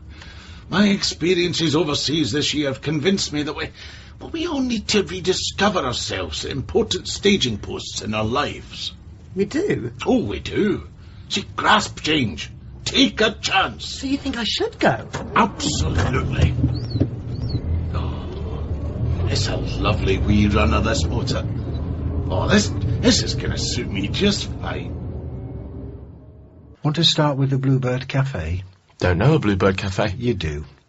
Where is it? Listen, we can spend the rest of the day with you acting the idiot, or you can start giving me some instructions. Bluebird Cafe. Paul, I've just been shown a series of timed and dated stills showing a fella who looks mightily like you at the Bluebird Internet Cafe. I've been to a lot of internet cafes. Yes, I'm sure you have, but the problem here is that every time you're recorded as being present at the cafe, there's evidence of intrusion into Adam's accountant's website. Coincidence. Big old coincidence. They happen. They do, but police can trace this intrusion back to a particular IP address. Is that so? The IP address in question belongs to the Bluebird Internet Cafe. No way. That's what they tell me. They're trying to have us over. Oh, it doesn't feel like that to me. It's not possible. I always use a program. Guarantees anonymity. Not this time. What's the date they're looking at? 6 weeks ago yesterday. It's possible that I made a mistake. It looks that way. So, what do I do? You can always throw yourself on the mercy of the courts. After all, you were only motivated by the greater good. The jury might like you. They might think society was best served by allowing fellas like you their freedom. You think? You never know. Come in. Mr. Twist, could I have another word? This is Paul. Leave a message, I'll get right back. Why does that wind me up? I mean, 20 years ago, if you couldn't make contact with someone for a couple of hours, you didn't worry. Even a couple of days. Oh, I guess. Now we have these things and you worry if you're out of touch for a few minutes. Oh, what do you worry about? Death, accidents, unexplained disappearance, usual stuff. Paranoia, I'd say. Yeah, you could be right. What am I frightened of? I think you could be frightened to go through the door. That's interesting. Paul's been saying this. He gave me The Doors of Perception by Aldous Huxley. It's an interesting book. It is. I was actually talking about The Door of the Travel Clinic there. Oh. I rather detect a case of trypanophobia. What? The fear of needles. Oh, yes. Yeah, not keen on them. Oh, you have to have your jabs if you're heading for the tropics. Funny, I never used to mind about injections. This could be a little transference going on here. See, your fear of the future, nerves regarding your trip. If I don't have the jabs, I can't really go. That's true, Sarah. Well, let me help you, eh? A little mind over matter. I think you've got the full picture now, Mr. Twist. Hope so. Well, you've got as much as we have. No doubt you'll need to take further instructions. No doubt. I'll give you a shout when we're ready. So, what was that about? The officer in this case with another little piece of the jigsaw for us. What did he say? Do you know, I've got a feeling that self-confident vibe you give off must have ushered you through many a scrape in your life. I don't know what you mean. And he might well have got you through this one. Well, you've lost me. Not for the existence of Clapton and Partners. Oh, very definitely. Oh. You see, P.C. Macmillan, he's a bit of an old rocker, and when he hears the names Hendricks and Page, just like me, he thinks of the two great Jimmies riffing their way through the 60s and 70s. Was that why you set up a phony bank account in the name of Clapton and Partners? Frank, I was on a similar theme. It no doubt tickled you to open up an account called Beck & Co, through which you could siphon stolen money. When you say stolen... Although I've got to say, I think you went a bit too far with Harrison Richards Townsend Limited. Getting a little bit overconfident there, Paul. What's Macmillan You're saying? stealing. This isn't about some do-gooder providing a public service. You got access to the client's list at Adams, and you also got access to their clients' bank accounts. And you've been stealing serious money and transferring it into your comedy bank accounts. It's not quite like that. What then? Wealth redistribution in action? These clients of Adams, they're not good people, Frank. They're cheats. I know. And you're a thief. So what now? A thief who is using this money to travel the world with my daughter and her mother. Frank. Now, you listen to me. I have a very strict rule. I never offer a client advice if I feel in danger of losing my temper, and under normal circumstances, I would now leave the police station briefly and smoke a cigarette. But I have stopped smoking. So I'm presently going to go outside the police station and walk up and down till I've calmed down somewhat. Do you understand? Yes. And I'll be back after my temperature has calmed down. Now, Sarah, keep your eyes closed. Are you still counting down? Yes, I am. Good. Gentle, regular breathing as you relax. But count out loud now, softly. 5, 4. Good. 3, 2, 1. Very good. Now, focus. You are totally calm. You have no fear of injections. You understand that the needle is a friend, a force for good. Yes. Your vaccine represents the start of your adventure. You welcome it. It is a new beginning. Yes. Now, I shall count to 10, and you will awake, and we shall walk through the doors of that travel clinic to your destiny. 1, 2. Hello, this is Sarah Gold. Please leave a message. Sarah, call me as soon as you get this message. Frank. Laura, I thought your job had finished. Not exactly. Frank, can I... I just need a few moments. Difficult client down there? Sort of. Can you give me some advice? Oh, a bit out of practice, are you? I'm not here working. But I thought I actually came in to make a witness statement today. Right. Victim of crime. Oh, I'm sorry. Done something foolish. What's that? Not been entirely accurate in my statement. Laura, I may Could not... use a sounding board, Frank. Look at that, over there. What? The sun. There's a park bench, I know. Come on.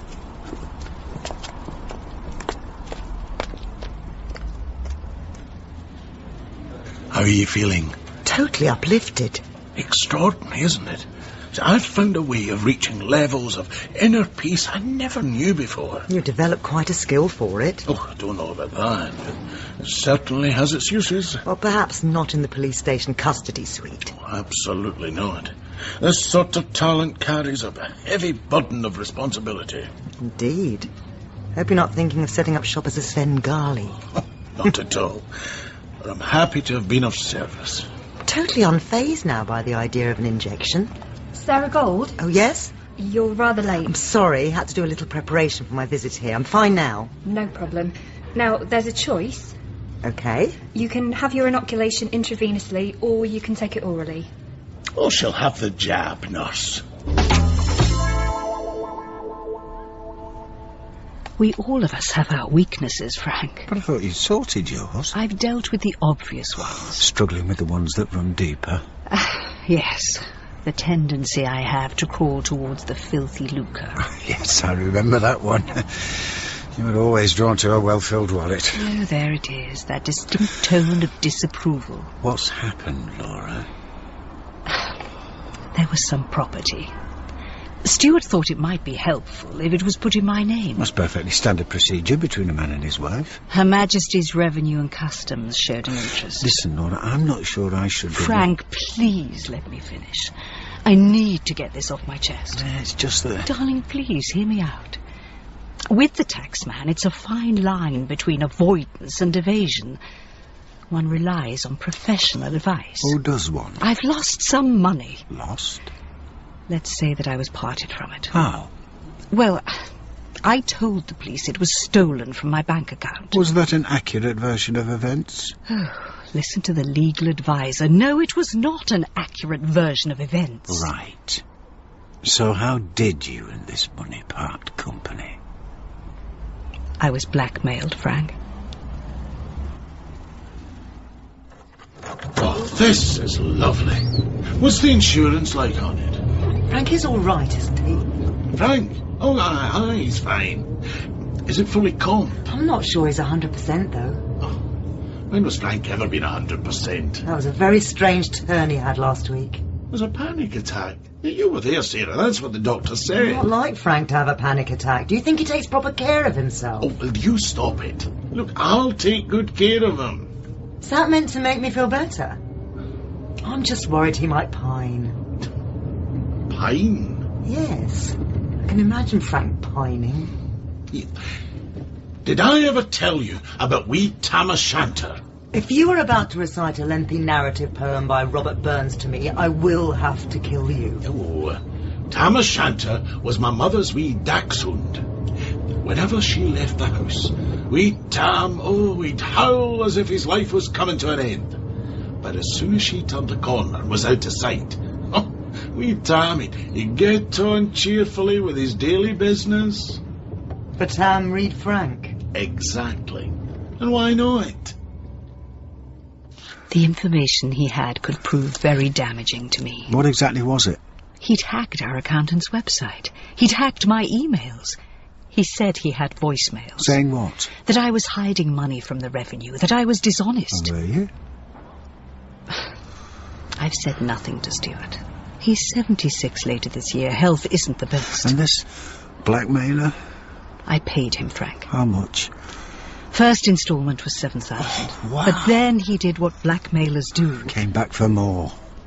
Nearly 20 grand now. Oh, I bet you wish you'd paid the tax. Would have cost me even more, but yes, of course I did. And the police? Came to me. Our accountants reported some strange activity on their website. Clients of theirs had had their bank accounts compromised. Police asked to see my bank statements. Saw sums of money being paid into accounts they recognised as dodgy. That's right. It was the police who suggested to me that the money had been stolen from my account by a hacker. I went along with what they were saying. Why? Because I'm an idiot. And you thought you might get your money back? Oh, I don't know. Maybe. Why did you start paying him? What he had looked awful. He was threatening to go public on the internet with it. I love being a magistrate. And once the press got hold of the story... Goodbye to all that. Happy retirement with Stuart. No, darling, he's a sweet man, but I'd go mad. What exactly are the police saying to you? They've asked me to come back to clear up a few discrepancies. That's pretty speak for trouble. Quite. Are they aware that you're being blackmailed? Don't know. Got a feeling they think I'm dishonest. Well, you've been economical. Come off it. Not exactly the truth, the whole truth, and nothing but the truth. Tell me about it. We can all be led astray by our weaknesses. You've conquered yours. Some of them. But I still suffer from the one that insists I do everything to help me client, whoever he is. Hardly a weakness. It can be. And I've been indulging it ever since we sat down together on this bench. I don't understand. Your accountant is Adams and Partners. Yes. How did you know? I'm sorry, Laura. Your client? Yep, I think he's the man who's been blackmailing you. Why did you let me tell you all this? Try to stop Well, you. not very hard. No.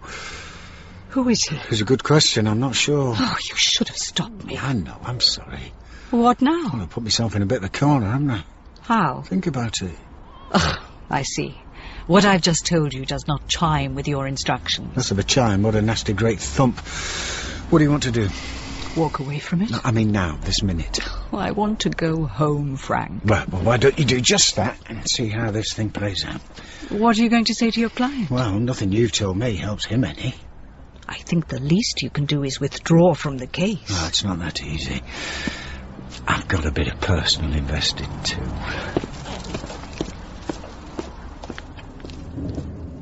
Here we are. Home at last. Thanks, Doug. You feeling better? Yes, I am. Good. Oh, what a fabulous wee car. It just fits me like a glove. You know, you're absolutely right. This trip is just what I need. Excellent. Well, maybe that's Paul. Oh, it's Frank. Oh, you should take it. He's been trying to get hold of you for ages. Yeah, you're right. Yes, Frank?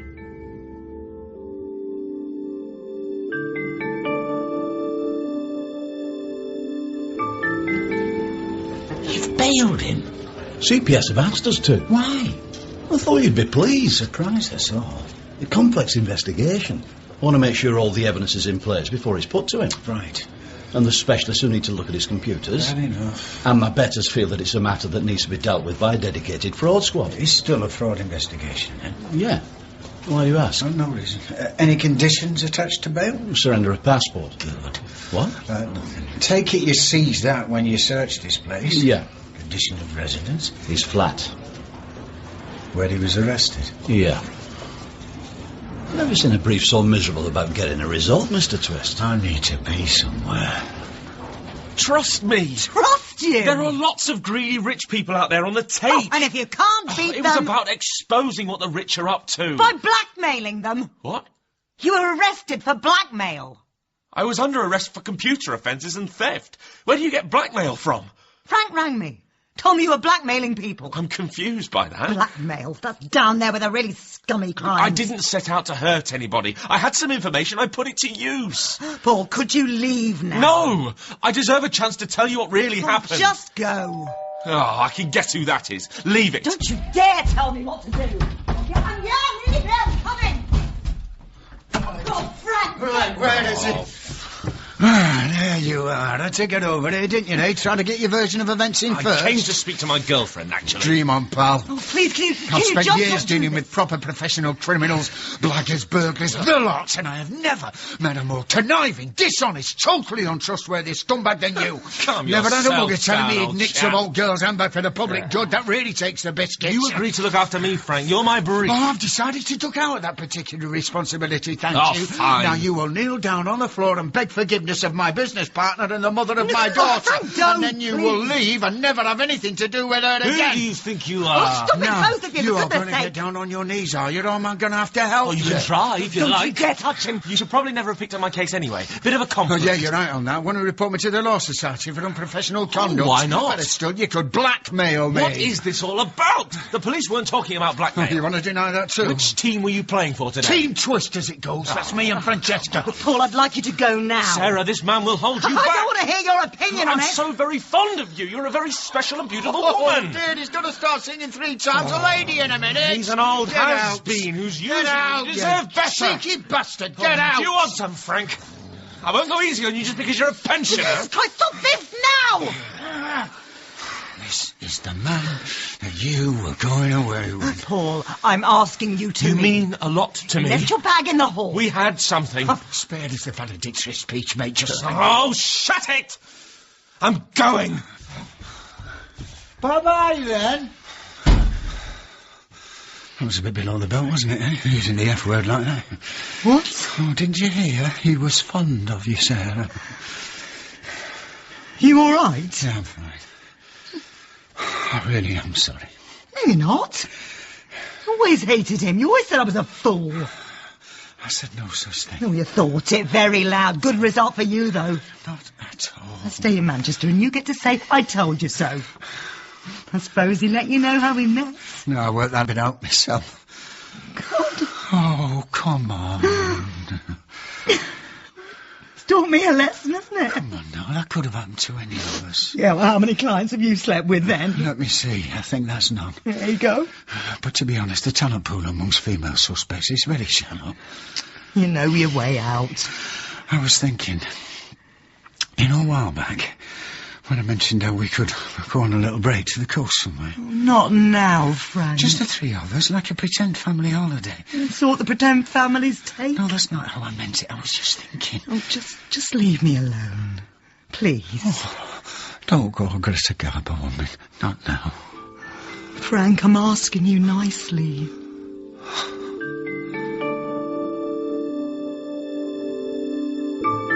Headed back to the office. Broke it to Doug that we might no longer require his services as an understudy. He was very cut up, mainly about the car.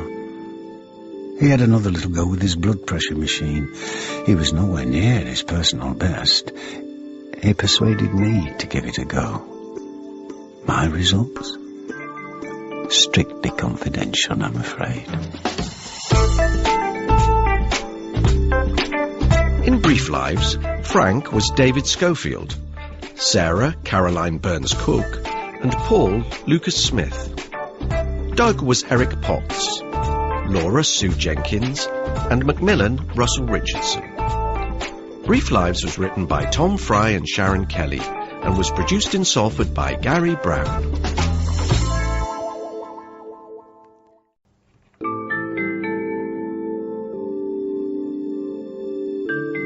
There's something us defence briefs always have to watch out for. If you're doing your job properly defending your client, some police officers are going to mark you down as no better than a criminal yourself. That's why you have to always keep your distance from the talent in the cell. Never get too friendly.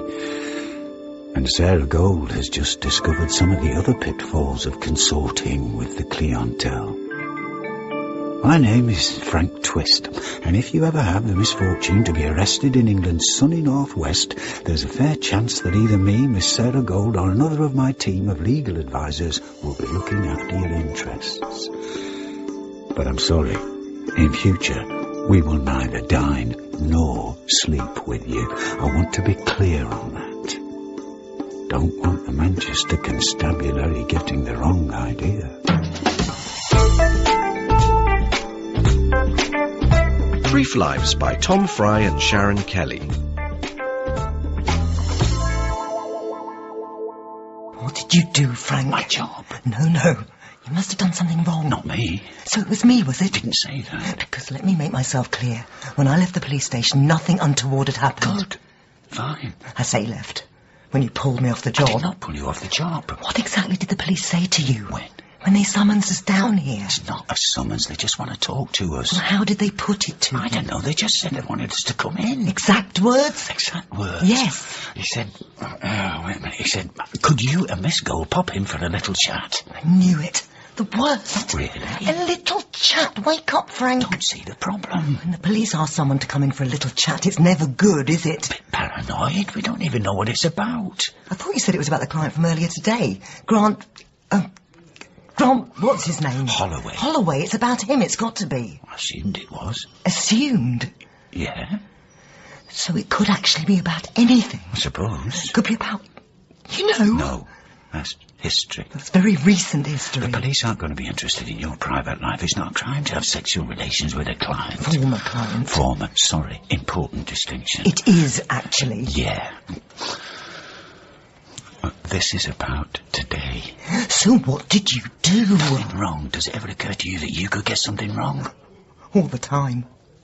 I get everything wrong. I slept with a client. Former client. Same thing. Thought you just said. Same thing. He was a criminal, wasn't he? I didn't spot it. Paul was immensely charming. Didn't charm you. Not really my type. Made a fool of myself. Opened myself up to a man who must have been laughing at me all along. No. Yes, totally unprofessional. Behaved like some brainless tart. Not at all. It's an all-time low. Under investigation by the police. I don't know that. Having been pulled off a job this morning by Frank Twist of all people. Oh, the lowest blow to her self-esteem. What, suddenly you are Mr. Compliance? A man who spent his career tightrope walking on the fringe of legality. Oh, don't hold back. I wouldn't want you to spare my feelings. And you had your own reasons for coming to the police station too. You're trying to run my life. What do you want about? I came down to the police station this morning because I was worried about you. Don't patronise me, Frank. I was worried. I am. You've had a tough time and you need a break. Breathing space. It's time to move on. No. Take a step back. Enough. If we're about to be subjected to a police investigation, I think we should decide on some tactics. You don't need tactics when you've done nothing wrong. Always need tactics. Look, Sarah, there's something I need to say to you. I'm not going to cover for you. This is important. Listen. Hi, I'm DSO. I know. I'm DS Allenson. Yes. I'll be speaking with you, Miss Gold. This is all very formal. Yes, Mr. Twist, it is. Interviews will be conducted separately. Right. Entirely voluntary. At this stage. If you want to leave, you can. We're fine. Good. Follow me, Miss Gold. Just to make things clear, you're not under arrest at this stage, Mr. Twist. And why would I be? Well, if there was enough evidence to arrest you, you might be.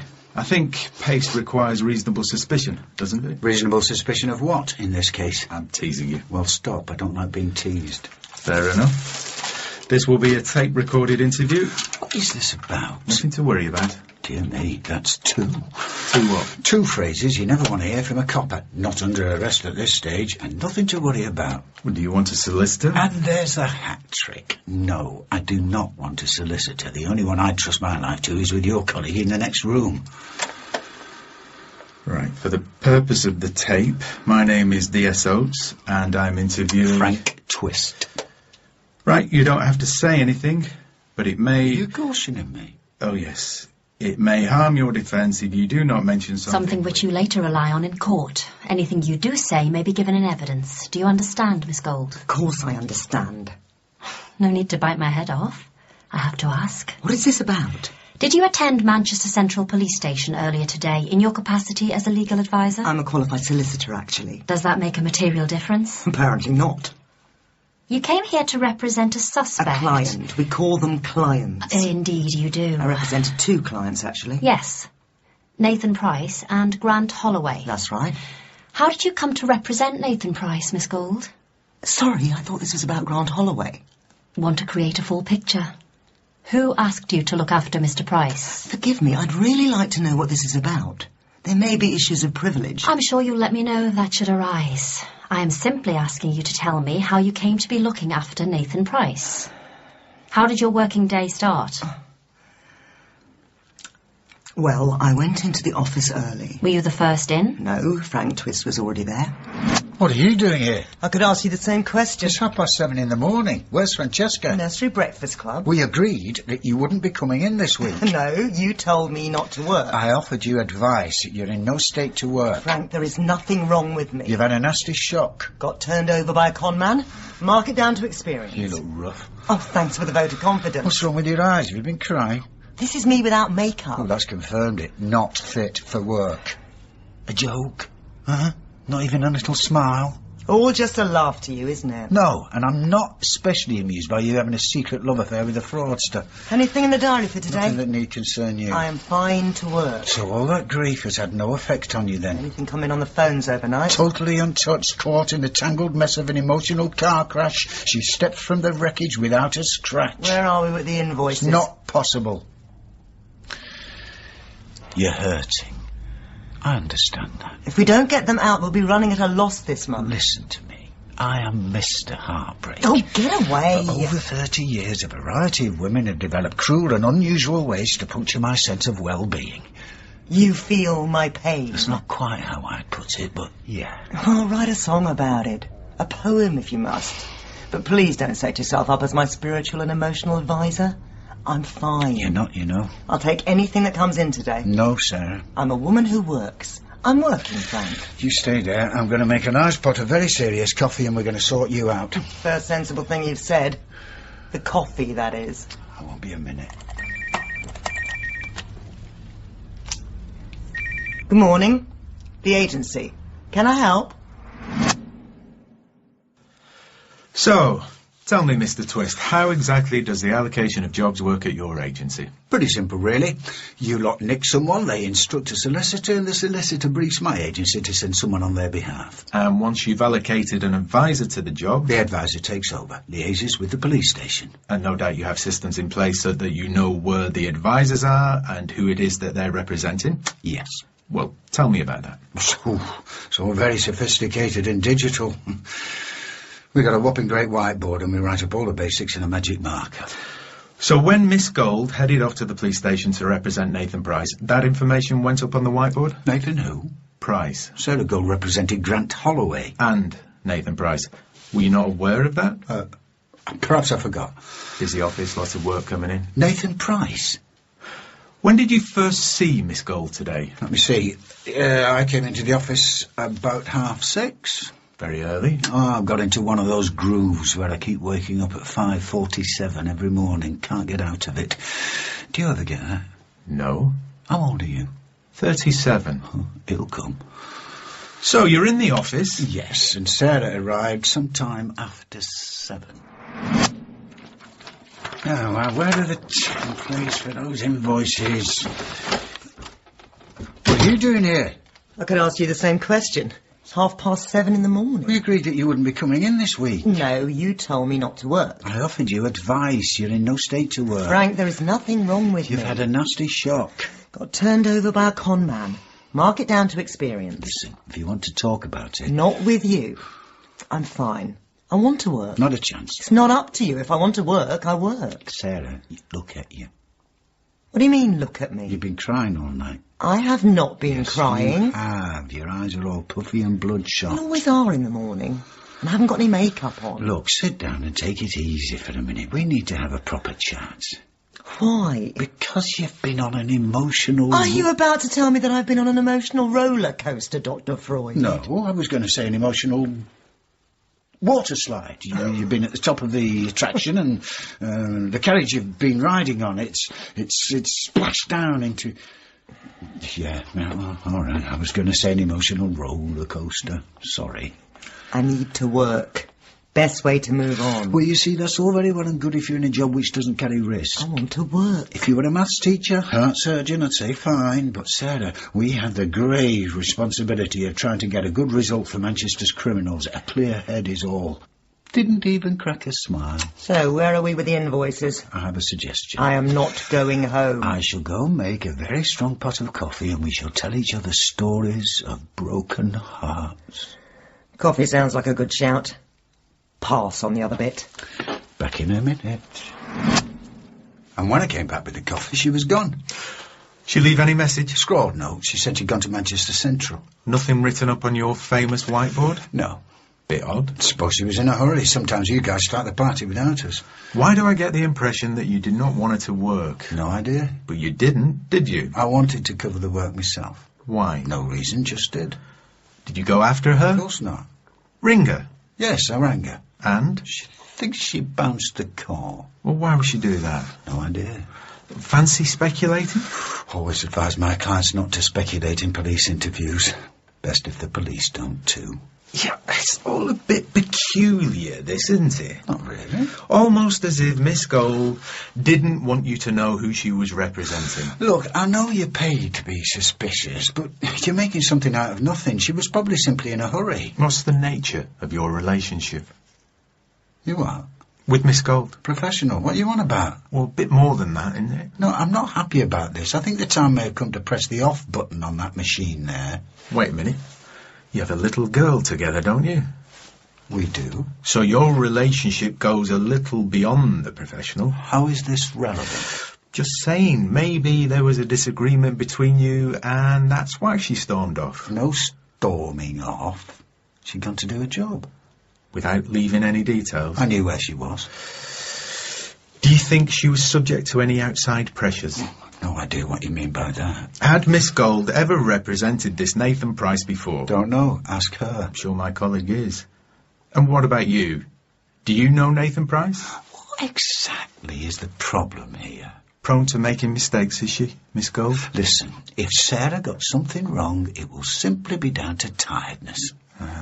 Is that the agreed fallback position, Mr. Twist? I'd really appreciate it if you told me what all this is about. We'll come to it, Mr. Twist. Don't you worry. So you headed off to Manchester Central without telling your boss where you were going? He's my business partner. And I left a note. And all because you didn't want him to stop you working? Yes. But you're a strong-willed character, Miss Gold. Nobody tells you what to do. If you say so. Or perhaps it was the case that Mr. Twist didn't want you to be involved in something unethical.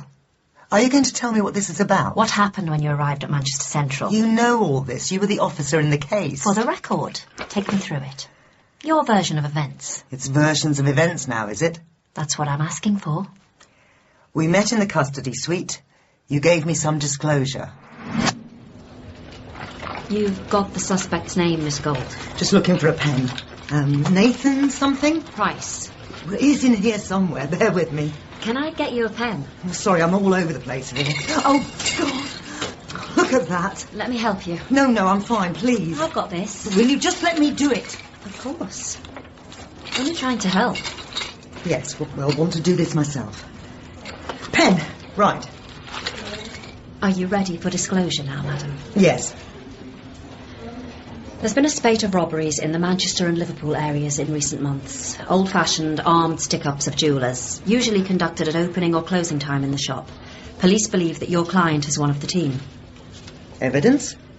He was caught by officers in the process of robbing a jeweller's yesterday evening. Wow. Red-handed. Price was one of 2 men arrested. 2 others are still at large. Right. Police happened to be passing the shop, did they? Bit of luck. You could say that. I could. But I don't think I would. Officers acted on information received. Can you tell me about the source of that information? What do you think? I think not. You think right. You can look at the arresting officer's notes. And what will they tell me? Not much. Suspect arrested at scene, no comment on arrest. You're not going to tell me any more, are you, officer? No. Any jewellery disappeared? Oh, yes. About 90 grand's worth. And 2 robbers on their toes? Suspected robbers, Miss Gold. All pretty standard stuff. Nothing out of the ordinary. There was the whole charade with the handbag. I dropped my handbag. Big deal. You seemed very wound up. Not really. Am now, though. Got very jumpy when I tried to help you pick up your things. No, I didn't. You did. Look, sorry if I snapped at you. Yes, you did snap. I wonder why. Had a bit of a morning of it. Tired. See, I just can't help wondering if there was something in your handbag you didn't want me to see. Like what? You tell me. No, nothing. It all seemed a bit over the top. I mean, was there something confidential that might have compromised your client? No. Or you? No, officer. All right, let's move on. You went into a consultation room with your client, Nathan Price. Briefly? Yes, it was a very brief consultation. You brought it to an end? Because we decided to bail Mr. Price. Yes, very odd that. You sound surprised. Well, it is rather surprising. You arrest a man who you say is in the course of committing a robbery, and then you bail him whilst 2 of his accomplices are still at large. Did you have any theories as to why the police might have bailed Nathan Price? I'm not a great one for theorising about that sort of thing. But you must have wondered why. Client released, my job done. Ah, yes, put it down as a good result. That's about right. Let me tell you something, Miss Gold. The police did indeed release Nathan Price on bail, and within 2 hours of his release, Mr. Price disappeared. Disappeared? His girlfriend reported him as a missing person. Well, maybe he didn't go back to his girlfriend's house. Perhaps he has another woman. Men are full of surprises. Is that your experience? I'm going to say no comment to that one. Mr. Price left this police station and returned to his girlfriend's house. He subsequently was reported missing. OK. We have reason to believe his life is in danger. What makes you think that?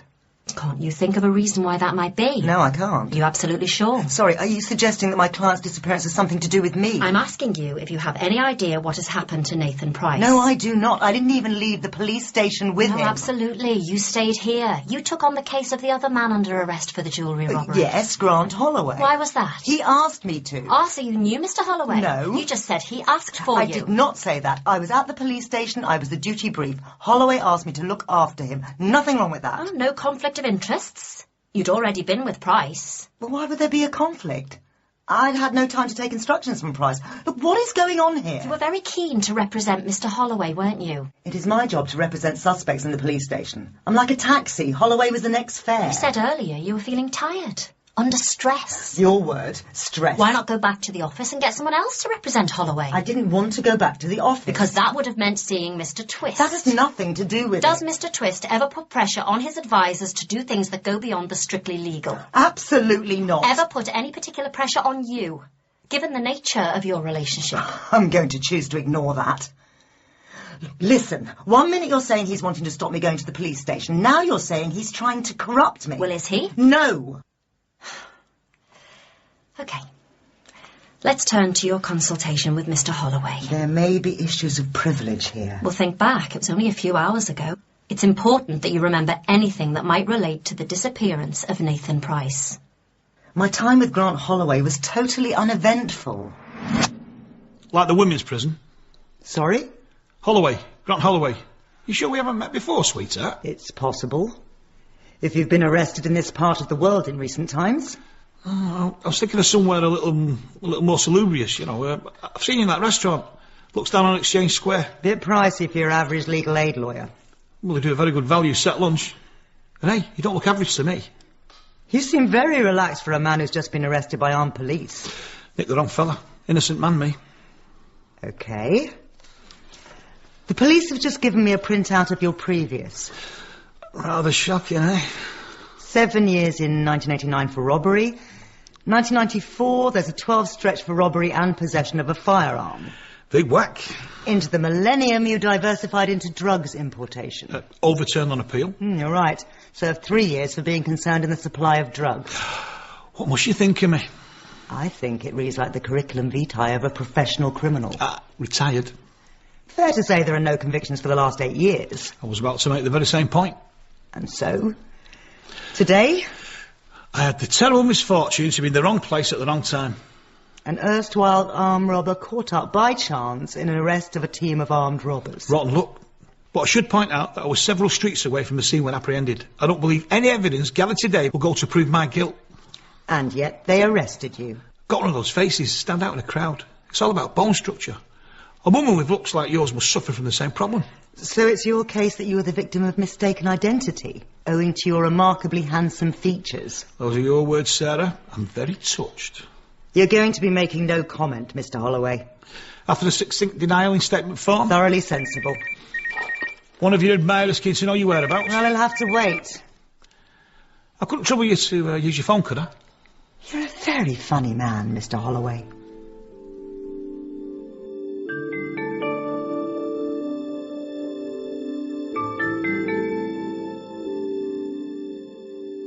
So there came a time earlier today when you hot-footed down to Manchester Central Nick, Mr. Twist. I attended this police station, yes. Little weird, that, isn't it? Not at all. Well, did a solicitor ask you to attend? No. Did the police? No. Did a colleague ask you to attend? No, but... See, that's what I find odd. You came down completely off of your own bat? Yes. Why, Mr. Twist? Scheduling thing. Rotas. Well, you came down here unbidden and contacted Sarah Gold while she was in consultation with Grant Holloway over an issue with rotas. I wanted to work. Checking up on her? No. Didn't want her to go off message? You are. Worried she'd do something she might later regret? Not at all. You did not want her representing Grant Holloway. Give over. Because you were the sort of advisor that was required. What does that mean? Sort of lawyer who would go the extra mile for his client beyond the call of duty. What are you suggesting? Perhaps you were desperate to pull Sarah Gold off that job. Not desperate at all. You rang her, didn't you? Yes. More than once? A few times. She wasn't picking up. Oh, come on, Sarah, pick up. What do you want, Frank? At last, can you hear me? I'm in a consultation. I'm in the front office. What? I can't hear you. I'm at the station. Come up now. I need to talk to you. It's urgent. What? Sorry, Miss Gold. Are you telling me that you walked out of a private consultation with Grant Holloway because of an issue surrounding childcare? No. Sounds like you are. Frank was very insistent on the phone. He said it was urgent. I thought there might be something wrong with Francesca. And was there? Well, thankfully, no. So what exactly was the big emergency? Well, it was nothing to do with work. Look, it's personal stuff. Which you don't want to share with me. Frank Twist was waiting for you in the police station front office. He was, yes. What's happened to Francesca, Frank? Eh? You said there was an emergency. Francesca's fine. Well, I suppose she is. She's safe at nursery. So why are you dragging me out of consultation with a client? You know why. Are you trying to pull me off this job, Frank? Come outside. Why? I said come outside. I don't want to talk in earshot. They'll drop it on the desk. You have no right to tell me that I can't do a job. Hey, shush. I'm trying to look after you, Sarah. Don't patronise me, Frank Twist. We all make mistakes. I'm not planning on making a habit of it. The sleeping with clients thing. You're just being silly now. Hello, sir. Just give you a little advice under the Police and Criminal Evidence Act, and then I'll step out of my knickers and see where it goes from there. Come on, please. One serious error of judgment, and you will never let me forget it. It's forgotten. No chance. You'll use it as a stick to beat me with. I know it. Is that what you think of me? The times we've had to dig you out of a hole because you've pushed your luck at the nick. Always in the interest of getting my client off. Good for you. Mind you, I suppose you were interested in getting your client off too, in a way. That meant to be funny. No, I'm sorry. It bugs you. You see, there's a corner of you that will forever be an unreconstructed northern male. That's a very regionalist comment. There's a part of you that expects the female of the species to be at your beck and call. No, not at all. It gets at you that I don't come running whenever you call. What is this? It's true. Part of you would like me to be the little wife at home, picking up after you, stroking your ego, just like Dee Dee used to do. Dee Dee dumped me. When she finally saw the light. Oh, you're upset. You don't mean all this. You're not being rational. There it is. Case closed. Totally sexist comment. I can do better than that. I know you can. And I know that deep down you think a woman shouldn't be out working when she has a young child at home. Don't you? No, I don't think that. Yes, you do. I think parents should spend time with their kids. How very uncontroversial. But not what you think. Right. I'm off the job. Happy? Sarah, I came down because I wanted to ask you about something. What? I found these. What are they? Why have you been printing out properties to rent from estate agents in London? Where did you find those? A pile of papers in the office. Don't go through my stuff, Frank. It was with some police station notes. You must have left them accidentally. You have no right to go through my papers. 2-bedroom flat for rent in Harrow, near Tube, because if you're thinking... I'd really need to speak to you. Any more of my private belongings you want to ask me about? Oh, let's talk later. Go back down the cells and look after your client. I'm not going to stop you. No. I've had enough, thank you. Finish the job. No. Here's your precious office phone. You can stick it. Go down to the custody suite and commune with a soulmate. Soulmate? Soulmate, Frank. Going deaf in your old age. Yeah, Grant Holloway and you will get on like a house on fire. And as my juvenile clients say to me, I'm done. Done with Grant Holloway, done with this job, done with Manchester, done with you and all who's sane in you. Oh, well done, Frank.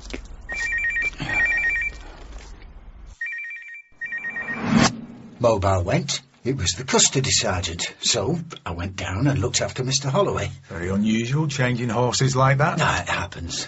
And the actual reason behind it? Interest of the client, always paramount. So you're saying it was in Grant Holloway's interest to have you looking after him rather than Sarah Gold? No, you're saying that. Right, well, tell me about your consultation with Grant Holloway. Very good. Next question. I mean it. I want to know what happened. Yes, I'm sure you do. And when we get a government that passes a law that says lawyers have to tell police officers what their clients have told them, you'll be able to find out. But right now we have a little thing called client confidentiality, so I'm keeping stum. Ooh, nice speech. Yeah, more than that, officer. I don't want to be a beau, cornerstone of democracy and all that. In other countries, lawyers get sent to prison for defending their clients. Not here. Unless they colluded in law-breaking with them, then all that confidentiality stuff goes by the wayside. It's time you told me what this is about.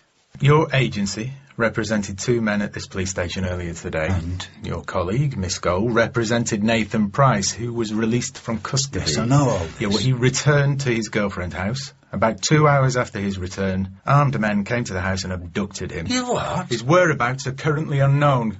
Can you tell me where he is? Well, of course I can. I know nothing about the disappearance of Nathan Price. We think he's in danger. This has got nothing to do with my colleague or me.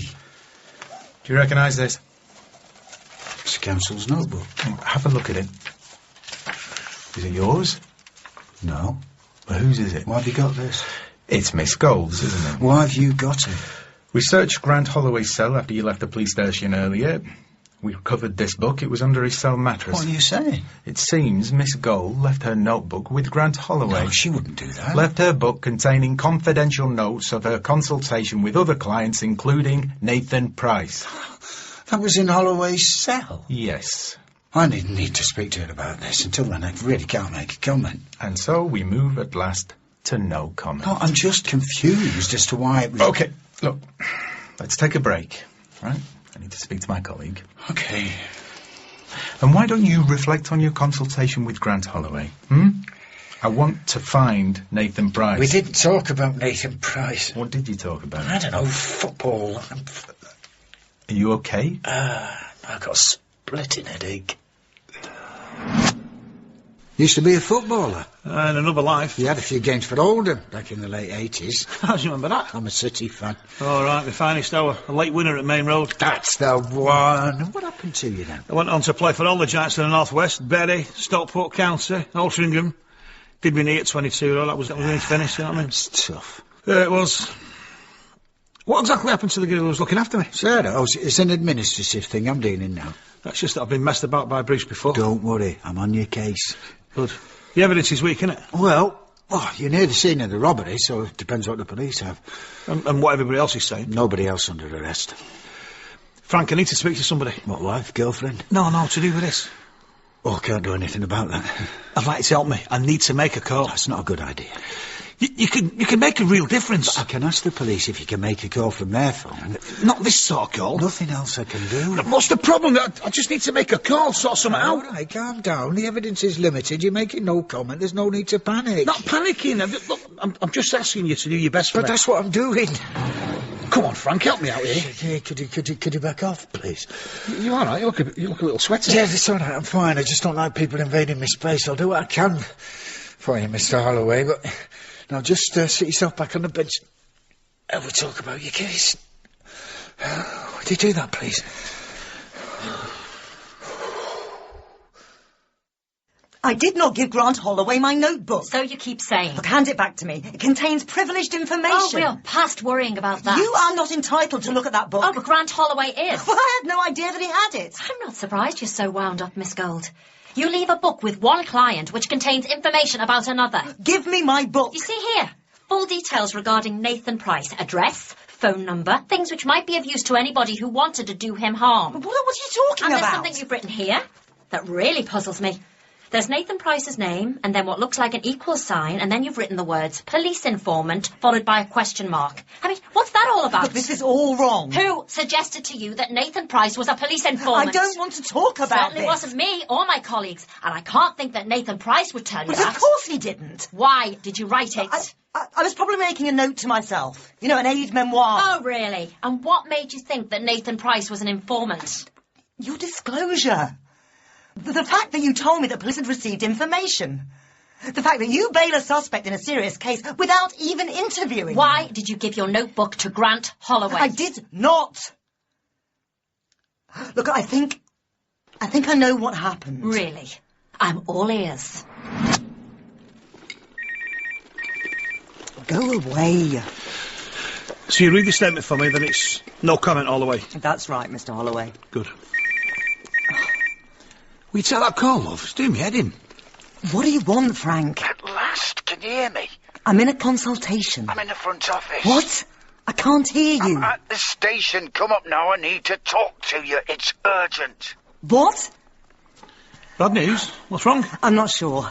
Look, I need to... Oh, not again! Keep your head on. Something that man drives me mad. There's your pen. Thank you. Postcard. Naked lady on a sofa. Oh, very artistic. I'll take that. I won't be long. I ain't going nowhere. Officer, can you let me out? I was worried there was something wrong with my daughter. I wasn't thinking straight. So you're saying you left your notebook in the cell? Yes, or he took it. You let your client help you pick up your things? Well, I couldn't stop him. You see, I think you've come up with this because you dropped your bag earlier. Only explanation available to you. Not at all. Wouldn't let me help you pick up your stuff. I'm telling you the truth. Why didn't you check you had everything before you walked out of the cell? I turned my back to ring the call bell. He must have slipped it under his mattress then. Or you gave it to him. But why would I do that? Because there was information in there that he wanted? I wouldn't do that. It's against everything I believe in. You're under a lot of stress? I've done nothing wrong. And it can be difficult for women in our sort of jobs. What do you mean? Still a very male world. Crime, the law. So what? I've had senior officers over the years, men, leaning on me to do things that are a bit edgy. Still don't get you. Quite a powerful personality, isn't he? Frank Twist. What? Perhaps he lent on you. Maybe he didn't want to come down to the station himself. Wanted you to sort things out. Put a bit of pressure on you? Not at all. You leave your notebook with Holloway. Full of useful, confidential information. Not to him. Why not? You've written that Nathan Price is a grass. It also contains his full address, which, let me tell you, Holloway did not know. Yeah, and I did not know that he had my notebook. Did Frank let you do your bit and then come down to the Nick to finish the job? What? You wouldn't be the first lawyers who got too close to their clients. Holloway was locked in a cell, a prisoner. What was he going to do with any information in my book? Where did you go after you left the police station?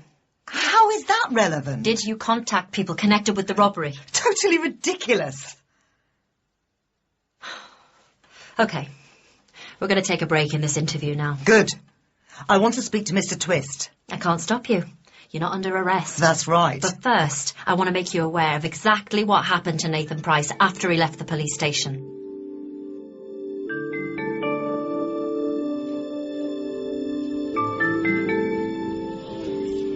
Nathan Price was kidnapped. Yes, I know, Sarah. 2 hours after he left the station. They think I'm something to do with it. Me too. What did you do, Frank? Well, I didn't leave confidential information with a client, that's for sure. If only you'd told me who your client was.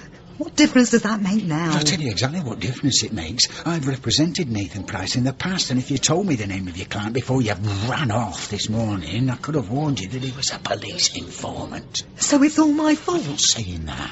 Look, it's my last job then. Well, don't start on that nonsense again. It's not nonsense. I've had enough. Well, just stop it. Look, why are you bothered? I'm not even up to the job anymore. Second big mess-up of the week. The Paul thing, that was different. That was personal.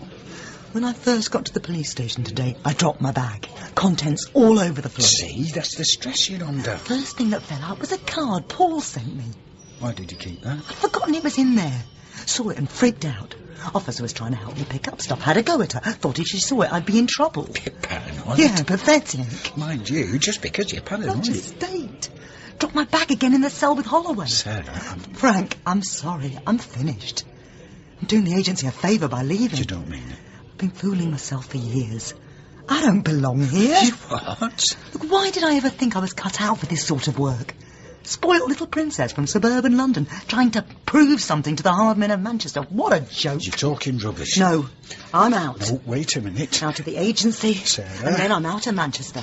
I'll buy a garden flat in Totteridge and Whetstone, which is on the Northern Line and handy for the City of London. This is ridiculous. And I shall get a nice job doing contract law at a big firm in the city, working with nice men called Gideon and Marcus. But you hate all that. It's where I belong, Frank. They're my people. But they're a bunch of complete and utter merchant bankers. And I'll earn a lot more money, too. And what about me? Well, don't worry. I don't want my investment back. I'll walk away. You and Doug McGregor can run the show. It'll work out fine. No. You need to take a very deep breath. This isn't you at all. It is, Frank. This is the real me. You don't know me. You've always had this fantasy. Oh, just leave her. You've had this image of me as this posh bird with a frosty exterior, but you've always thought that if you dig deep enough, you'll find a hot-blooded creature full of warmth and passion. Don't say this Think stuff. again, Frank. I'm ice all the way through. That's me. Hang on a minute. Last week the Ice Queen was deep in a passionate Yeah, love affair. desperately trying to be somebody I'm not. Game is over, Frank. It's time to accept myself for what I really am. I'm heading back to London. And Francesca? Well, coming with me, of course. Sarah, that's not right. I'm sorry, Frank. Look, we need to have a proper talk about this later. Mind made up. No, it doesn't work like that. You can't just run away. You can't just leave me. It really is for the best. It isn't. Honestly. Sarah, listen. What? I love you. All right, Mr. Twist. Ready to pick up where we left off?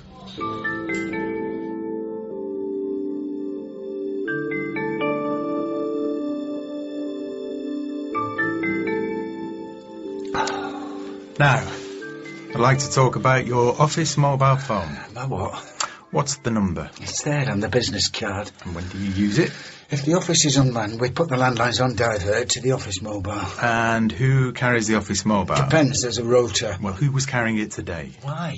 Who was carrying the office mobile today, Mr. Twist? Sarah had it last night. So she still has it now? Yes. You sure about that? Yes. No, sorry. She handed it over to me. When? I'm getting confused there. Let me think. She handed it over to me when I came down to relieve her at the police station. So you had it with you when you went into consultation with Grant Holloway? Yes, I did. How's this relevant?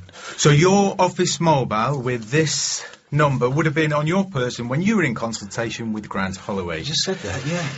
Right, there's something you need to know, Mr. Twist. What's that? We believe the outstanding suspects in this case are responsible for the abduction of Nathan Price. We know who they are. Right. Police have been monitoring their mobile phones. And this morning, one of those suspects received a text informing them of the address and phone number of Nathan Price. That text also alleged that Price was a police informant. It ended by saying, you know what to do. OK. This is a copy of the custody record of Grant Holloway, and if you look there, it shows what time you went into private consultation with him. That's about right. Did you have the office mobile with you at that time? Why? Answer the question, Mr. Twist. Yes, I did. The text revealing Price's address and naming him as an informant came from that phone. No. It did. While you were in consultation with Grant Holloway, either you sent the text or Holloway did. You've made a mistake. No, you have. Frank Twist, I'm arresting you for conspiracy to falsely imprison Nathan Price and conspiracy to pervert the course of justice. Hold on. No, I think you got that wrong. You do not have to say anything. No, just wait. Sorry, you just wait a minute. Mr. Twist. Where's my hand? Frank. I need, oh God. Mr. Twist! I'll get help. We're not saying you sent the text, Miss Gold. I didn't. But there is reasonable suspicion that you conspired with others. Not at all. So I'm going to arrest you now. You can't do that. Sarah Gold, I'm arresting... Judy, wait. We got a problem. Frank Twist has collapsed. Frank! What's wrong with him?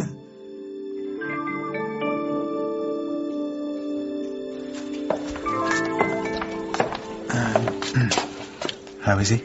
Doctors think it's a stroke. I'm sorry. Is he conscious? No. Out of the blue like that? Well, not so much. He'd been having some tests. Well, I asked him if he was fit. He said he was fine. He's been wearing one of those heart monitors. Hadn't even told me about it. ECG? Why didn't he tell me? Oh, you know what fellas are like around their health. I've been giving him such a hard time. It's not your fault. I put him under such stress. I hadn't been such a fool this morning. Hey, come on. And you know what? I reckon I know what happened today. Yes? The heart monitor he was wearing? It showed he had an event at the police station this morning. Event? When he was in consultation with Grant Holloway. An episode of atrial fibrillation. What? Irregular heartbeat. They think it would have caused a TIA. Oh, right. What's that? Transient ischemic attack. My father had one. It's like a mini-stroke. Frank probably had a brief period of unconsciousness when he was with Holloway. In the cell with him? The monitor pinpoints the time. The time of the episode. Your office mobile? Yeah. Grant Holloway would have had ample time to send a text on it. Frank would have been none the wiser. Are you saying that's what happened? I don't know. But right now I'm going to take my cue from Frank and embrace lesson 1 from the Twist textbook on police advice. What's that? No comment.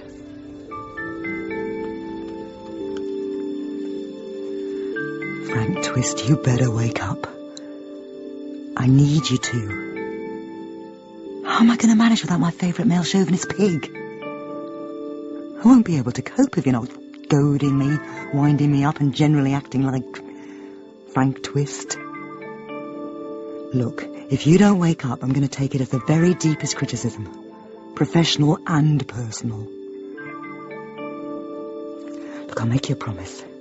If you wake up, I'll give you something you've always wanted from me. Wait a minute, calm down. I'm talking about an apology. I'll give it now, in case you can hear me. I'm sorry, Frank. I know I've been a total bitch today. I'm really sorry. You're not all bad, you know.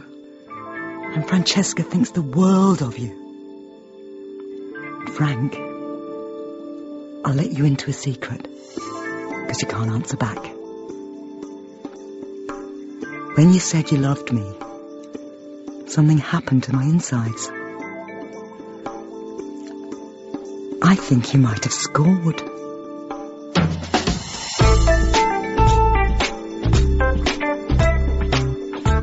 In Brief Lives, Frank was David Schofield, Sarah Caroline Burns Cook, P.S. Allenson Gillian Kearney, DS Oates Mark Jordan, and Holloway Smug Roberts.